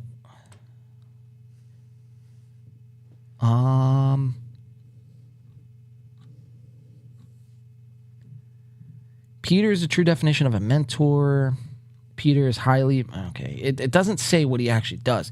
But point being is, he comes from money. So just a bold-faced lie from Brendan. What a chotch. That could be all BBs. Yeah, what a fucking liar, dude. Yeah, he is. Dude, he's a con artist. I mean, he's faking people out that he's a comedian. I'm glad people are starting to finally see the truth. Howie sees right through him, clearly. And Howie's also going to see right through Chin. We're going to jump to... There's 2 more clips, and they're both directed... At Chinny? Hate towards the Asian culture and wow, Chin. Dude. 128. I'm shocked right now. The hair on my chinny chin chin. It's all fucking. Check it Kidney out. and water, yeah. So you drink too much water. I stopped reading the clinical kidney journal when I did too when they went. I just read They lost Variety and me. Hollywood They lost Reporter. me. They got too woke for me. What else you got, Jay? Oh, what about Jeremy Renner? Let's check up on Jeremy. Oh, he just posted this. This is like a little bit later, but he's doing He just posted that. No, that's an old post. This was a little bit later. His leg looks better, at least, I think. His leg wasn't hurt. They ran over his chest. No, and his legs. And his legs. You don't know, Howie. No. 30 broken bones in his chest. God, 30 broken bones? Yeah. Yeah. This is an older thing that I just had up just in case. But No, then that's old. That's old. That's This old is not news. okay. This is also old, but there's a reason why I bring We this get a up. bunch of old shit, Jay. Hold on. Now, Pennsylvania family's dog was shot by a hunter who mistook it for a coyote. Oh, we brought this up. We a know. lot. So we had a previous This is show where funny as fuck. there was a woman that shot a husky, and she thought it was a wolf. Oh my God. So this now happened. This guy's walking his dog. A hunter actually mistook it for a coyote. Yeah. Shot it. The dog's name is Hunter as well. But the hunter A was able hunter to shot shoot a it. hunter. Yes. That's why it's Wow. kind of crazy. So I brought this up because like a Dick Cheney thing. but this actually kind of looks like a coyote. The other one looked like a husky. Yeah. So what is your point? What's Here, your point? I brought this Wow. There's no point. This one is a little more closer. Hold on, Howie. A dog. So people go hunting. They'll leave their Heard of rifle it. I'm Jewish. I've never been hunting. You get I've the never been point. hunting either, but I can imagine this happening. Chin's sweating, they've dude. left- Come on, Moish. He's so... Come on, Moish. I want to cough now. Okay, go ahead. No, you so- coughed. Don't cough. I know. You I'm coughed. not You tried. I'm not gonna do it. Go on. So unfortunately, I guess I don't know if hunters sometimes they're just kind of like lackadaisical, whatever, and they don't put the safety on, or maybe some rifles don't have a safety. So this guy was hunting with his dog, and apparently it was in the bed of the truck, and the dog stepped on it in the perfect way to where it shot the owner and killed him. In the chest. Look at Howie. I think so, yeah. What kind of dog? What kind of dog was that? Owner. That's not the one. That's not that the one. owner probably had a shotgun that was loaded and primed. It's definitely loaded, and anybody who does that is like needs to understand. But he's by himself. He probably didn't think his dog was. How you never have a Fucking loaded guy's gun not pointing towards confused you. about a neighbor shot its owner's pet, and now he's connected that to another dog It's all that accidentally dogs and shot, that stepped accidentally on a rifle and killed the owner. That's two different stories. You're right. They don't combine together. I know. And those are the kind of confusing stories that made me stop my subscription to the Kidney Journal. Oh with the knockout punch, bro. I've never heard Chin speak so much in a segment before either. The dog and the knocked out my dog. Yeah, And like then what, dude? Chin is fucking dripping beads of sweat. Howie's got him sweat. Howie sees the fucking vulnerability and he fucking digs right in. He's like a fear monger. He could just sense it. Wow, dude, that's fucking remarkable. Now, if you didn't think it could get any worse, this could be the best fighter in the Kid podcast we've ever covered. I thought so too. Yeah, man. hands down, bro. I thought so too. Hands down. Just a lot of good shit on this, the fighter and the kid. Now we go to 139, and Howie's still digging into Chin till the very end. Wow. So this podcast is only an hour and 40-ish minutes. So at 139, until the very end, Howie's gonna fucking get his last fucking digs in at the Chinese gook they call Chin. Let's watch. No, it will be. It's Tuesday. Tuesday. There you go. There you go. So Tuesday, listen to Brian on mine. When you're going to come on mine? Let me know when. Come this week. What you tell me? I leave town Friday. When you're back. Friday's tomorrow, right? No, Friday's tomorrow's 2 days. Thursday. When you come It back. is tomorrow. Come back Sunday. Next week. Let's do it next week. Let's I'm do not it on the next road. week. Set it up. Yeah. Yeah. We'll talk after the show Yeah, for sure. we'll figure it out. We'll talk after the show? No, just to set up the No. We shouldn't be talking during a podcast. Yeah, if we're gonna You're talk- right. Let's have a moment. Let's close with like just a moment of silence. People don't Might do as that. well. Let me- give your listeners and viewers time to take this time to subscribe. you know to what? the Like that. podcast. But you know what I need to do? Wow. I'll be in Springfield, Missouri this. He fucking cannot stand this guy Chin, bro. Brendan didn't even seem like he wanted to go on. He was like, sure, set it up for next week. Well, Fuck. because he's dude. Yeah, would you want to go on this guy's podcast, bro? After he roasted you like that? Roasted you and your Jesus. pants and your producer for being Chinese. No. But I would go on Howie because I wouldn't let him roast me. I would hit him, so I'd be like, you Mr. Clean looking ass. Well, see, that's the difference between you and I and Brendan fucking Schaub. Brendan Schaub. Yeah, I'd feed it right back to him. Because we would go on and we would make an example. But I'm not You're sure like if the you've seen- human monopoly guy. I'm not sure if you've seen the Rick Glassman appearance on The Fighter and the Kid, but essentially Rick Glassman goes on The Fighter and the Kid and makes a fucking mockery out of Brendan Schaub and Brian Callen on their show. Oh, it's awesome. It's great. I've seen that. You've seen clips, probably. Yeah, clips of it. But that's what I would do if I were Brendan. I would go on, make a mockery out of Howie in a subtle way. But I don't think Brendan's intellectual enough to do that. exactly. Yeah. He doesn't have the wherewithal to fucking get that He done. wears his emotions on his sleeve. Exactly. Like, Exactly. Well, guys, that is This Week in Shop. in shop. Howie Mandel, though, coming with the fucking Oh my God, Howie Man heaters, bro. I'm like offended for Brendan. He crushed him. Surprised he took it easy on Brian though. Yeah, well, because Brian, he's an old timer like just kept his Howie. mouth shut. Yeah, They kind of stick together, the old timers, you know. Boomers stick with boomers. Hey, boomer. All right, we're going to go to our last segment here of the show. Well, not our last. This is second before last. Our last segment's going to be a little football talk. Let's go, dude. This is our last comedy fucking segment here on today's show. It's been a great show. We are coming up on the 5.5 hour mark. This show will probably be about 6 hours long again. So, hell of a show from you, Clem. Hell of a show from our chat here. Mr. West, Anton, you guys are the MVPs of today's show. Thank you so much for tuning in. Stick with us for this last segment. We have Joe Rogan's family coming out and demanding their respect. Now, there's been some speculation here, Clem, that this video might be an old video. This might not be Joe Rogan's dad. I wanted to get your thoughts before we dove into it. Let's go. Mr. West says, yo, my Wi-Fi is fucked and I can barely watch. I'll catch y'all later. All right, Mr. West, we'll catch you later, man. Thank you so much for tuning in, my dude. Take care, friend. Salutes out to you. My tongue's really fucked up right now. All right, Clem. So I wanted to get your thoughts on this whole Joe Rogan dad-sister fucking dilemma going on right now. Yeah, I watched the video and not sure how. I'm like kind of caught in the middle of it. Not sure how to feel. I believe it might be his real dad, but there's a little crackheadedness about it to me. Right. And I'm just not sure. What do you think? Well, I guess let's watch the video first, right? Wait, are we still live? Yeah. You sure?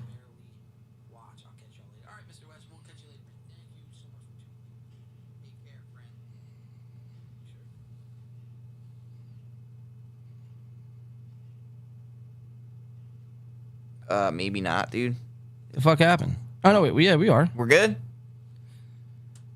Yeah. Why is my shit like fucking frozen? It's frozen on my computer. Oh, no. Here we go. All right, I'm froze. Perfect. I have... Yeah, no, you're good. You're good, homie. I have Dart's final to watch just as this show ends. All right. Yeah, you're live. Okay. All right. I'm just making sure. It's frozen on my end here on the computer. I just got to refresh it. And we're good to go. Okay. Just making sure we're all good to go. All good. Cool. All right. We're still live, guys. All right. Let's do this last one, Clem. Now, what were you saying? Sorry, I got a little distracted there. No, you're good. I was just saying I watched the video, and I did believe it was his dad, but I didn't know. It just seemed like a little crackheadedness to me. So, crackheadedness. Yeah, so I wanted to know what you thought. So what I think is... I don't know how old this video is. I think it's relatively new, but I feel like I've either dreamt about this video once before or I've seen it once before. But essentially what we're going to watch here is Joe Rogan's dad and sister coming out and not wanting money from Joe, not wanting any clout from Joe. They've apparently been trying to reach out to Joe Rogan behind the scenes to no avail, though. Joe won't get back to him. And the reason why they're trying to reach out to him is because Joe Rogan, for the last 10 or so years since he's been doing podcasting, has been saying how his dad was an abuser, how he beat his mom, how he beat women, how he was just a nutcase, and he just stopped talking to his father, right? So this is like the first time we're hearing from Joe Rogan's family. If it's real, look, and I hope to God it is, if it's real, then that tells you how big of a fucking scumbag Joe Rogan is, right? Sure. For disavowing his dad like that? For what? I mean, when you watch this, guys, when we pull this clip up, you're going to realize the same thing. You're going to realize that this guy couldn't hurt a fly. You know what I mean? So that's kind of the setup you kind of need to know. Now, this clip is on TikTok, so take that for whatever it's worth. This could be a deep fake. It's a real source of news. Right. Well, these days, yeah, TikTok is a source of news. It's a Chinese spy balloon is what that is. Let's watch it, though. Joe Rogan's father and sister coming out for the first time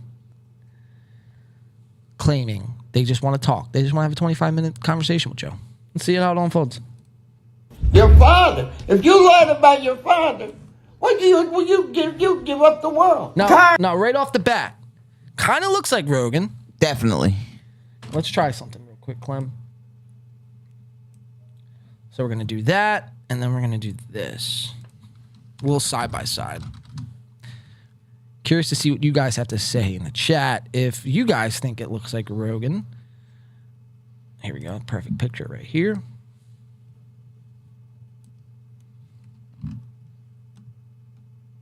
I can't close it up. How do I go over here? Oh, here we go. So what do you think? I could see that. 100%. And it checks out because Joe Rogan's from the East Coast. So Steelers fan, that checks out as well. It's not like he's like wearing a Rams jersey, you know? I think Rogan was born, New Jersey, I think. Somewhere? Yeah, or PA. I could see the resemblance a little, Anton says. Yeah, me too. And they sound alike. So let's just keep watching this video. Rogan's dad. It's about a 5-minute video, so we're just gonna let it play for a little bit. We'll stop when it needs to be stopped. Tired of it, Joe. I just had enough. If you can't talk to me face to face, you're a punk ass. Oh! That's all you are. You got all the money, everything, but you know what you don't have? You don't have no heart, and I'm going to tell you something else you don't have. He's like the fucking You ain't Tin got Man. 2 balls. I don't want to talk to your father because... Like the Tin Man. Tin Man had no heart. The Lion had no courage. Right. The Scarecrow had no... The Scarecrow had no courage. The Lion had no... No, the Lion had no courage. I think the Scarecrow had no brain, and the Tin Man had no heart. There it is. Yeah, got you. Clem, again, Batman needs Robin, dude. Just saving the day. You couldn't handle motherfucking me. 81 years old. You couldn't handle this guy right here.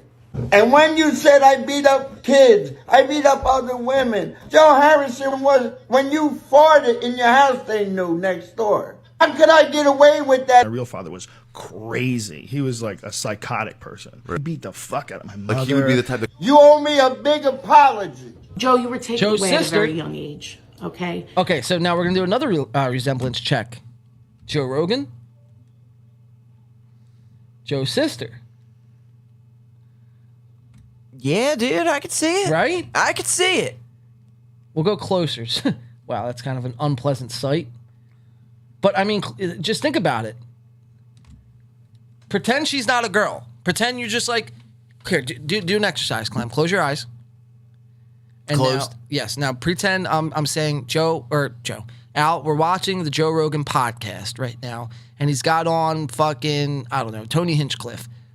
Let's watch Joe Rogan. Now, what would you say? Open my eyes? Yes. Is that Joe Rogan? I think so. It looks like I could see the resemblance there, bro. Oh, fuck. I mean, especially in the mouth and cheeks area. And the nose, I feel like. And the nose, yeah. But the features are very bland, so I just don't know why they would lie about this, you know? Look, I mean, the noses are kind of spot on. She's got a big fucking honker. Definitely. And the only thing is you can't see her third eye popping out. Yeah, look at Joe's. Joe's got a big fucking honker as well. Yeah? Did you know he's related to the singer of My Chemical Romance? We went over this like 4 episodes ago. We did? Yes. Yeah. I was mind blown. Hot sister. Crazy, Anton right? says. You think she's hot, Anton? I mean, to each their own, right? But I wouldn't fuck her with your dick, Al. Ugh. Well, I mean, maybe. If she gets in tight with Joe Rogan, then maybe I would slide in there. You know what I mean? Oh, absolutely, bro.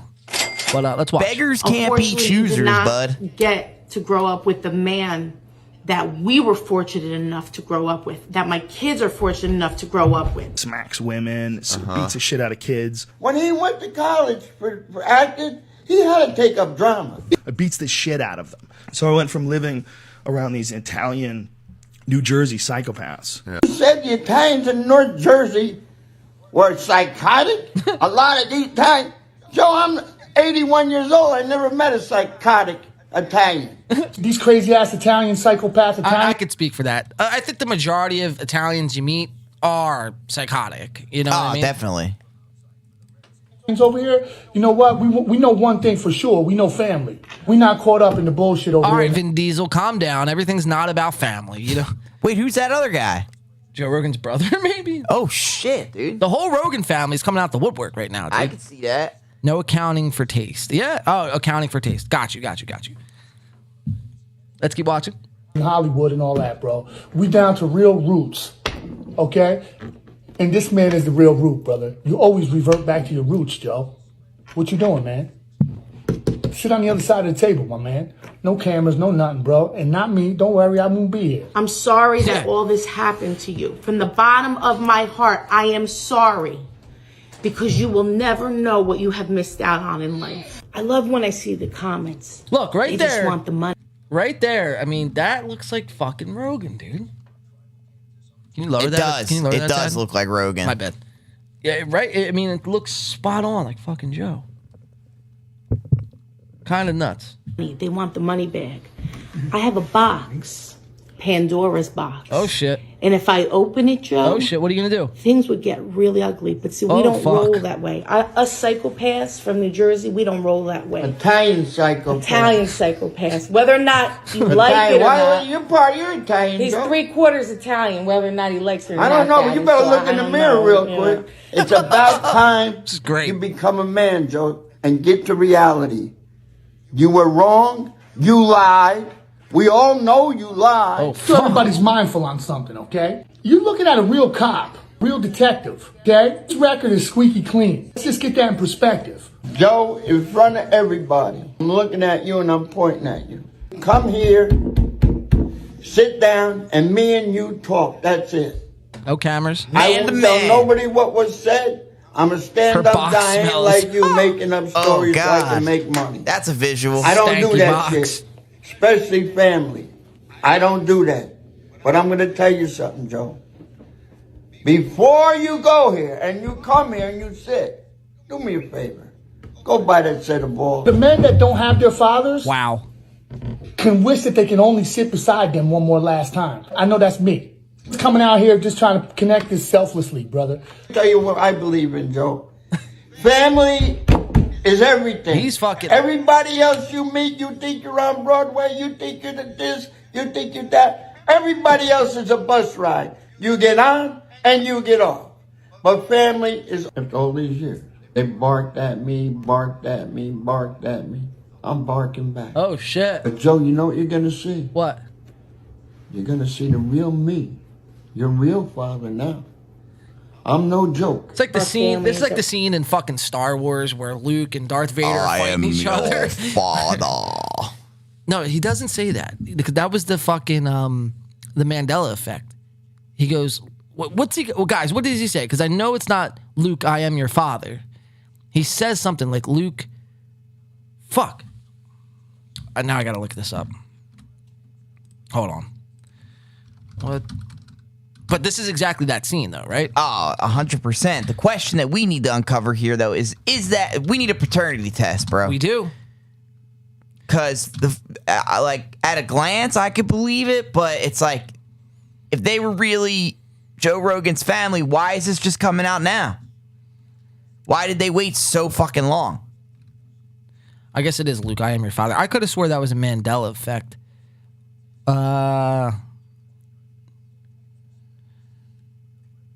Luke, I am your father. Okay, but yeah, essentially, yeah.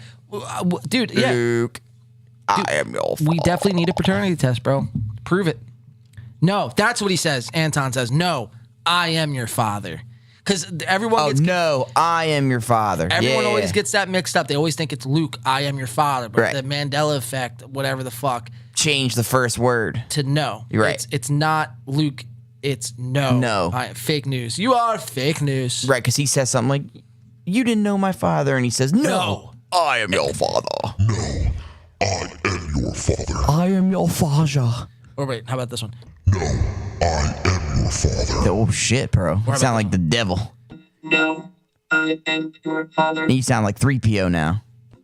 No, I am your father. Now you sound like Boba Fett. Jango Fett. Anyway. All right, let's watch the rest of this. We're very, very close. No matter what goes on in our family, it has always stayed within our family. This whole Joe thing is something very new to us. This is the only way to respond to him because we've contacted him privately. They tried. He doesn't want to hear what we have to say. He doesn't want to hear a story. He doesn't want to hear the truth. But here's the thing. When you make an accusation... I could smell her snatch from here, dude. Oh. And when there's it's like no fish proof, sticks. Sauerkraut and fucking mayonnaise. Oh, my God. So we have a box full of That's proof, horrible. Joe. We have proof from the Attorney General's office. We have proof from the police department. We have proof from legal cases. Whatever you said, my father's a psychopath. My father beat children. My father beat women. My father beat your mother. We have proof, Joe, that it never happened. Proof! Real proof. Real proof. Legal proof. Legal proof. Where's your proof? Oh! My father wants is 25 minutes alone. 25. With you. No cameras. No cameras. Nobody around. Nobody around. So he And can Joe, kill him. do me a favor. Has Joe addressed these? Bring your Not yet, report no. card from the college you went to, the drama school. I know you had to pass that test. There's two parts of the story. Two parts. Okay, so for all you Joe Rogan fans out there, not me. Joe's been telling his side of the story for 27 plus years. That's true. Now it's time for the original Rogans to tell our side of the story. They should definitely make that a show, bro. The original Rogans. Rogan podcast. Why don't they show us a license or something? That's a good to see that. point. Yeah. Because it sounds valid, but Show it's like us the documents. This sounds really emotional. Right. Based on emotions. But see, look, it's very, this would be, I think this is them because it would be easy for Rogan to just be like, that's not them. And then they would just look like just to disprove it. Crazy fucking Italians, psychopathic fucking Italians from New Jersey. Proving his point. Right. So I don't think you go to this extent if you're not some way, shape, or form related to Rogan. Agree? I don't know, dude. Because it could just be random people clout chasing, Yeah, but if you get disproven, then you look like a fucking moron. Right, but I don't think people even care about that. As long as they get the clicks, they're good with it. Yeah. Right. Well, you got a point there. All right, let's watch the rest of this. But it would be way better if it was real. Well, we're gonna hold. I want it to be so badly. I'm crossing my fingers. Same, dude, because this will be like a saga. I don't want to address that because he doesn't know how. So we have to address it with you on social media.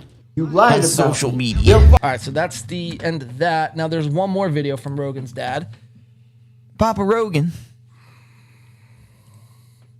Yeah, the original Papa Rogan. Papa Rose. Papa Roach. Cut my life into pieces. Like, who posted this shit? Fight Life Academy? Yeah. Joe Rogan's real father, it says.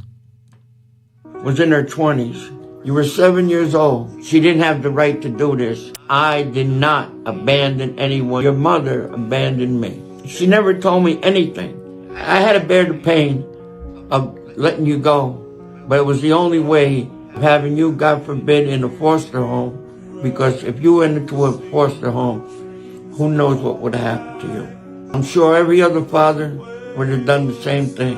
You're in a situation like that, you can't flip off on what you didn't want to happen. You got to flip off on what did happen and what circumstances could be. And it started that I beat his mother up. Well, let me explain something. He was told this when he was young, because you got to have some kind of reason why. You're in California, my father's in New Jersey. What am I doing out here and I'm not with my father? Because I was with him every weekend. And what happened, Joe, I think, was misled by the mother, but what he did was carry it on later in life. We didn't So have... Anton says, internet is saying she's his half-sister. She looks a bit ethnic. Well, this is what we're going to get to the bottom of. And then Janine says, they all have the same foreheads. Yeah, well, that is true. I mean, they're definitely somewhat related. I guess the question here at hand would be, how related are they? Is that his, like, did he live with them? Did he live with them? Real father? I think so, dude. I can't wait to see Rogan address this. Yeah, I mean, they do have the same forehead. He's just been telling lies for 15 his whole years. career, bro. So, I mean, this is Joe Rogan potentially exposed. Yeah, I mean, if he's willing to lie about that, what else has he lied to his fans about? You know what I mean? Exactly. His whole upbringing. I think he lies about a lot of shit, bro. Yeah. I mean, I've never supported Joe Rogan. I thought he's a fucking idiot. Really? Yeah, I never liked him. I used to love Rogan. I liked him on Fear Factor, but I never was a fan of his podcast or anything. I like him as a UFC commentator, too. I liked him the early Joe Rogan. But he starts talking about shit that he doesn't know about and sounds like a fool. Right. You know what I mean? Joe Rogan's the type of person that... But he's a know-it-all. He knows a lot about everything, but really doesn't... No, he knows a little about a lot. That's it. But he doesn't really know much. He's the kind of guy, what he's good at, he knows a lot about. UFC. But like he acts like he's broader than what he really knows. Right. He's a know-it-all, essentially. Let's keep watching. Let's hit it. We didn't have Google then. We didn't have caller ID. I couldn't have looked for you no more than I can. I was in the police department. What do you think? Because you're a policeman, you get on the phone, they're going to tell me where you live when they don't even know where you went? I'm not doing this for money. If I was doing it for money, I would have did it a long time ago. That's true. It was for my grandson when he told his mother, that I beat ladies and I beat kids and I did that.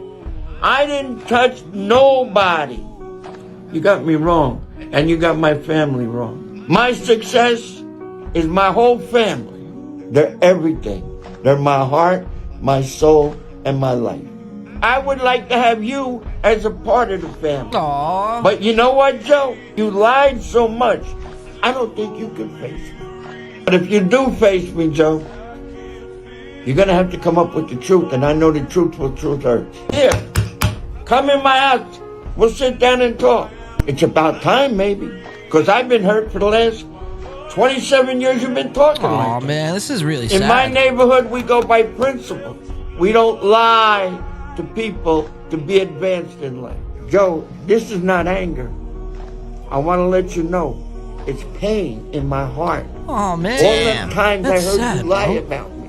You talked about me like I was a dog. Oh, shit. 25, 27 years. All these years I held it in. I held it in because you were my son. Aww. I'm the real guy. I come from my heart. Look at it, Joe. Right here. To you. You know what, Joe? But I even now. My God, you got to stop banging on your chest, bro. You're 81 he's gonna years have old. a Lamar Hamlin situation here, dude. Cool it, bro. Jesus. Cool it. We I feel get it. bad for this guy. So do I, dude. Holy fuck. I got a microphone in my hand. Joe, even though your What mother... a piece of shit Joe Rogan is, dude. Right, bro? Wow, this just sold me. I didn't see this video. I saw the first one. Holy fucking cow, dude. That's so great. I'm sold now. That's Joe Rogan's biological dad. That's it. And Joe Rogan's a fucking piece of shit. He shouldn't have to have his dad make... You should want to take care of your dad, even if you had a bad relationship. Right. Get the fuck over it, Joe. Right. You fucking loofah. You Mr. Clean-looking bitch-ass motherfucker. Yo, Clem's fucking heated, dude. Dude, wow. I'm steaming. emotional. So am I. Oh my, I'm about to cry. Me too. Jesus, dude. Good thing I got these shades on. Right. Look at that. Look at him. Not a care in the world for his family, dude. Oh, dude. Hypothetically, I would hit him with a hammer. Hypothetically, bro. Holy fuck. Piece of shit, dude. I'll never go have some fucking DMT, brother. Yeah. Yeah, smoke your life away, man. With Jamie, dude. Yeah, your fucking homosexual lover. Oh, God, dude. Yeah, that's great, man. That's a great way What to a piece of fucking shit. Yeah, good way to go out. On that. On a sentimental fucking sad note. Jesus Christ. That is a fucking, it tugs at your heart, right? Oh, dude, yeah. Now, go hug my dad. Again, right. Jesus. Me too. Again, now, you wouldn't do something like this if Joe Rogan wasn't your son. You would look fucking insane. Dude. This guy's 81 years old. He's not worried about views or worried about fucking subscribers or clout. So why would it be far-fetched to think that Joe is his son? And it wouldn't be. I think I sold everyone on the fact that Papa Rogan has been missing out and missing his son. Gave him the hard sell, boy. Gave him the hard sell, man. All right, guys. Well, that's going to do it for our coverage here today. Let's talk a little football here to wrap it up, Clem. Just a little taster. Little taster, yeah. So this past Sunday, the Eagles, they won. They beat the San Francisco 49ers. And, man, people aren't thrilled, dude. I hear a lot of fucking shit talking online about Philadelphia as a city, as a whole, and then the Eagles as an organization. Everybody hates the fucking birds. Everybody, right? So I just wanted to get your take really fast. Now, we'll be on here next week before the Super Bowl, but I wanted to get your take real fast. Just a quick synopsis. We'll just kind of see where you're at today, and then we'll kind of, put that in retrospect next week to see if anything changes. But quick opinions, quick thoughts on the Eagles-Chiefs Super Bowl taking place in Arizona next week. What do you think happens, Clem? Gut feeling, the Eagles are a much better team. Patrick Mahomes has an ankle injury. The Chiefs have issues with their offensive line. The Eagles have arguably the best defensive line we've seen in the last 20 years. So that's not a recipe for a Chiefs victory. I believe the Eagles are not just going to win. I think the Eagles are going to smoke the Chiefs. And the only thing I'm concerned about is what the league wants. Because what the league wants is undefeated. And I'm getting the vibe that they want the Chiefs to win. The Eagles are a much better team and absolutely should win, but I'm a little bit concerned with what the league wants. So I'll leave it there. But I think the Eagles should win it big. Really quick, Anton in the chat says, time for me to get my, sandwich and ready for the darts final. Wish me luck, guys. I have some good money on this one. Well, good luck, Anton. Good luck, Anton. Hopefully next time you tune into the show, you got a report for us. Yeah, you got a report. Yeah, definitely let us know what happens. Good luck. Hopefully you knock him dead, man. And hopefully you can win some extra money. Let's go. Today, man. Good luck. Thank you for tuning into the show. It was fucking awesome, man. Glad you, thought it was good. Glad you enjoyed it. Glad we could fucking provide a little bit of entertainment for your Saturday. Your day, dude. So, yeah, man. But that's kind of where I'm at with it, dude. If the NFL's not fixed, because this has kind of been the theme of today's show, if the NFL is not fixed, Eagles win. No problem. Hands down. The NFL's fixed. The Chiefs will win. And Philadelphia will riot. And they will burn the city down. And that's just we can't have the Phillies losing the World Series and the Eagles losing the Super Bowl in the same year, dude. That's terrible. Terrible shit. You're right. You're right, man. Because that happens, I think people would lose their fucking minds. Yeah, I mean, it is great that they both made it, but to lose both is awful. And the Astros cheated, so. Well, we all know that to be true. Yeah. I mean, Altuve's the biggest fucking cheater ever, but I don't think the Chiefs were making the Super Bowl without the refs, so. Right. The Eagles were. That's the difference. Man, well, Clem, we'll have to see. We still have we have 8 days until the Super Bowl, so we'll be on here. We might do another show this upcoming week during the week. If not, we will definitely be back on here next Saturday at 11 a.m. So make sure you set your alarms, mark your calendars. 11 a.m. next Saturday, we'll be back on here doing a full breakdown of the Eagles-Chiefs game, a more in-depth analysis of the game. And, be bringing you more coverage. Hopefully there's more updates on Joe Rogan's dad that we can bring you guys. But, man, this has been a great show. My tongue is really fucked up right now. It's very hard for me to talk. Yeah, well, let's stick a pin in it then. But not on my tongue. No, on the show. On the show. So you don't have to talk. But thank you so much for everyone who tuned in today, man. Today was a great show. What an episode, dude. Wow. Where are we at with time here?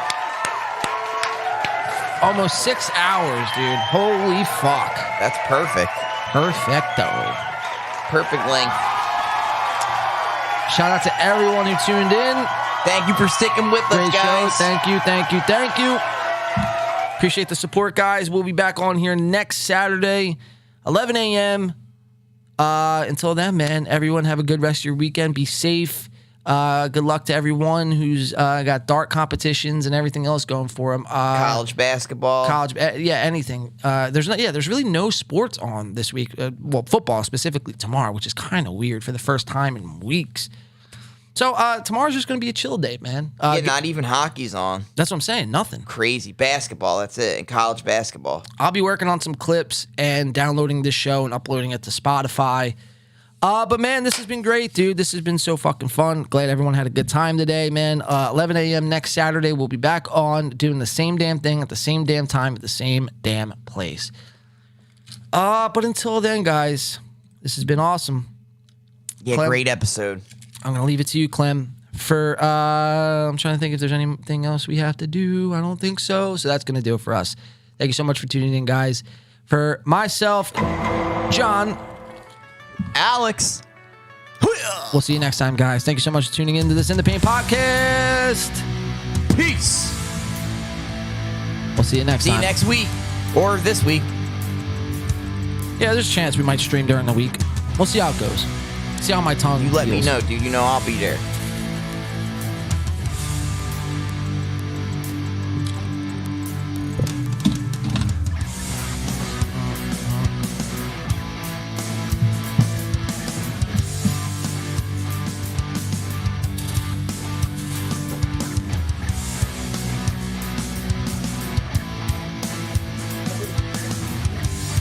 Dude, I love this. I got it in LA.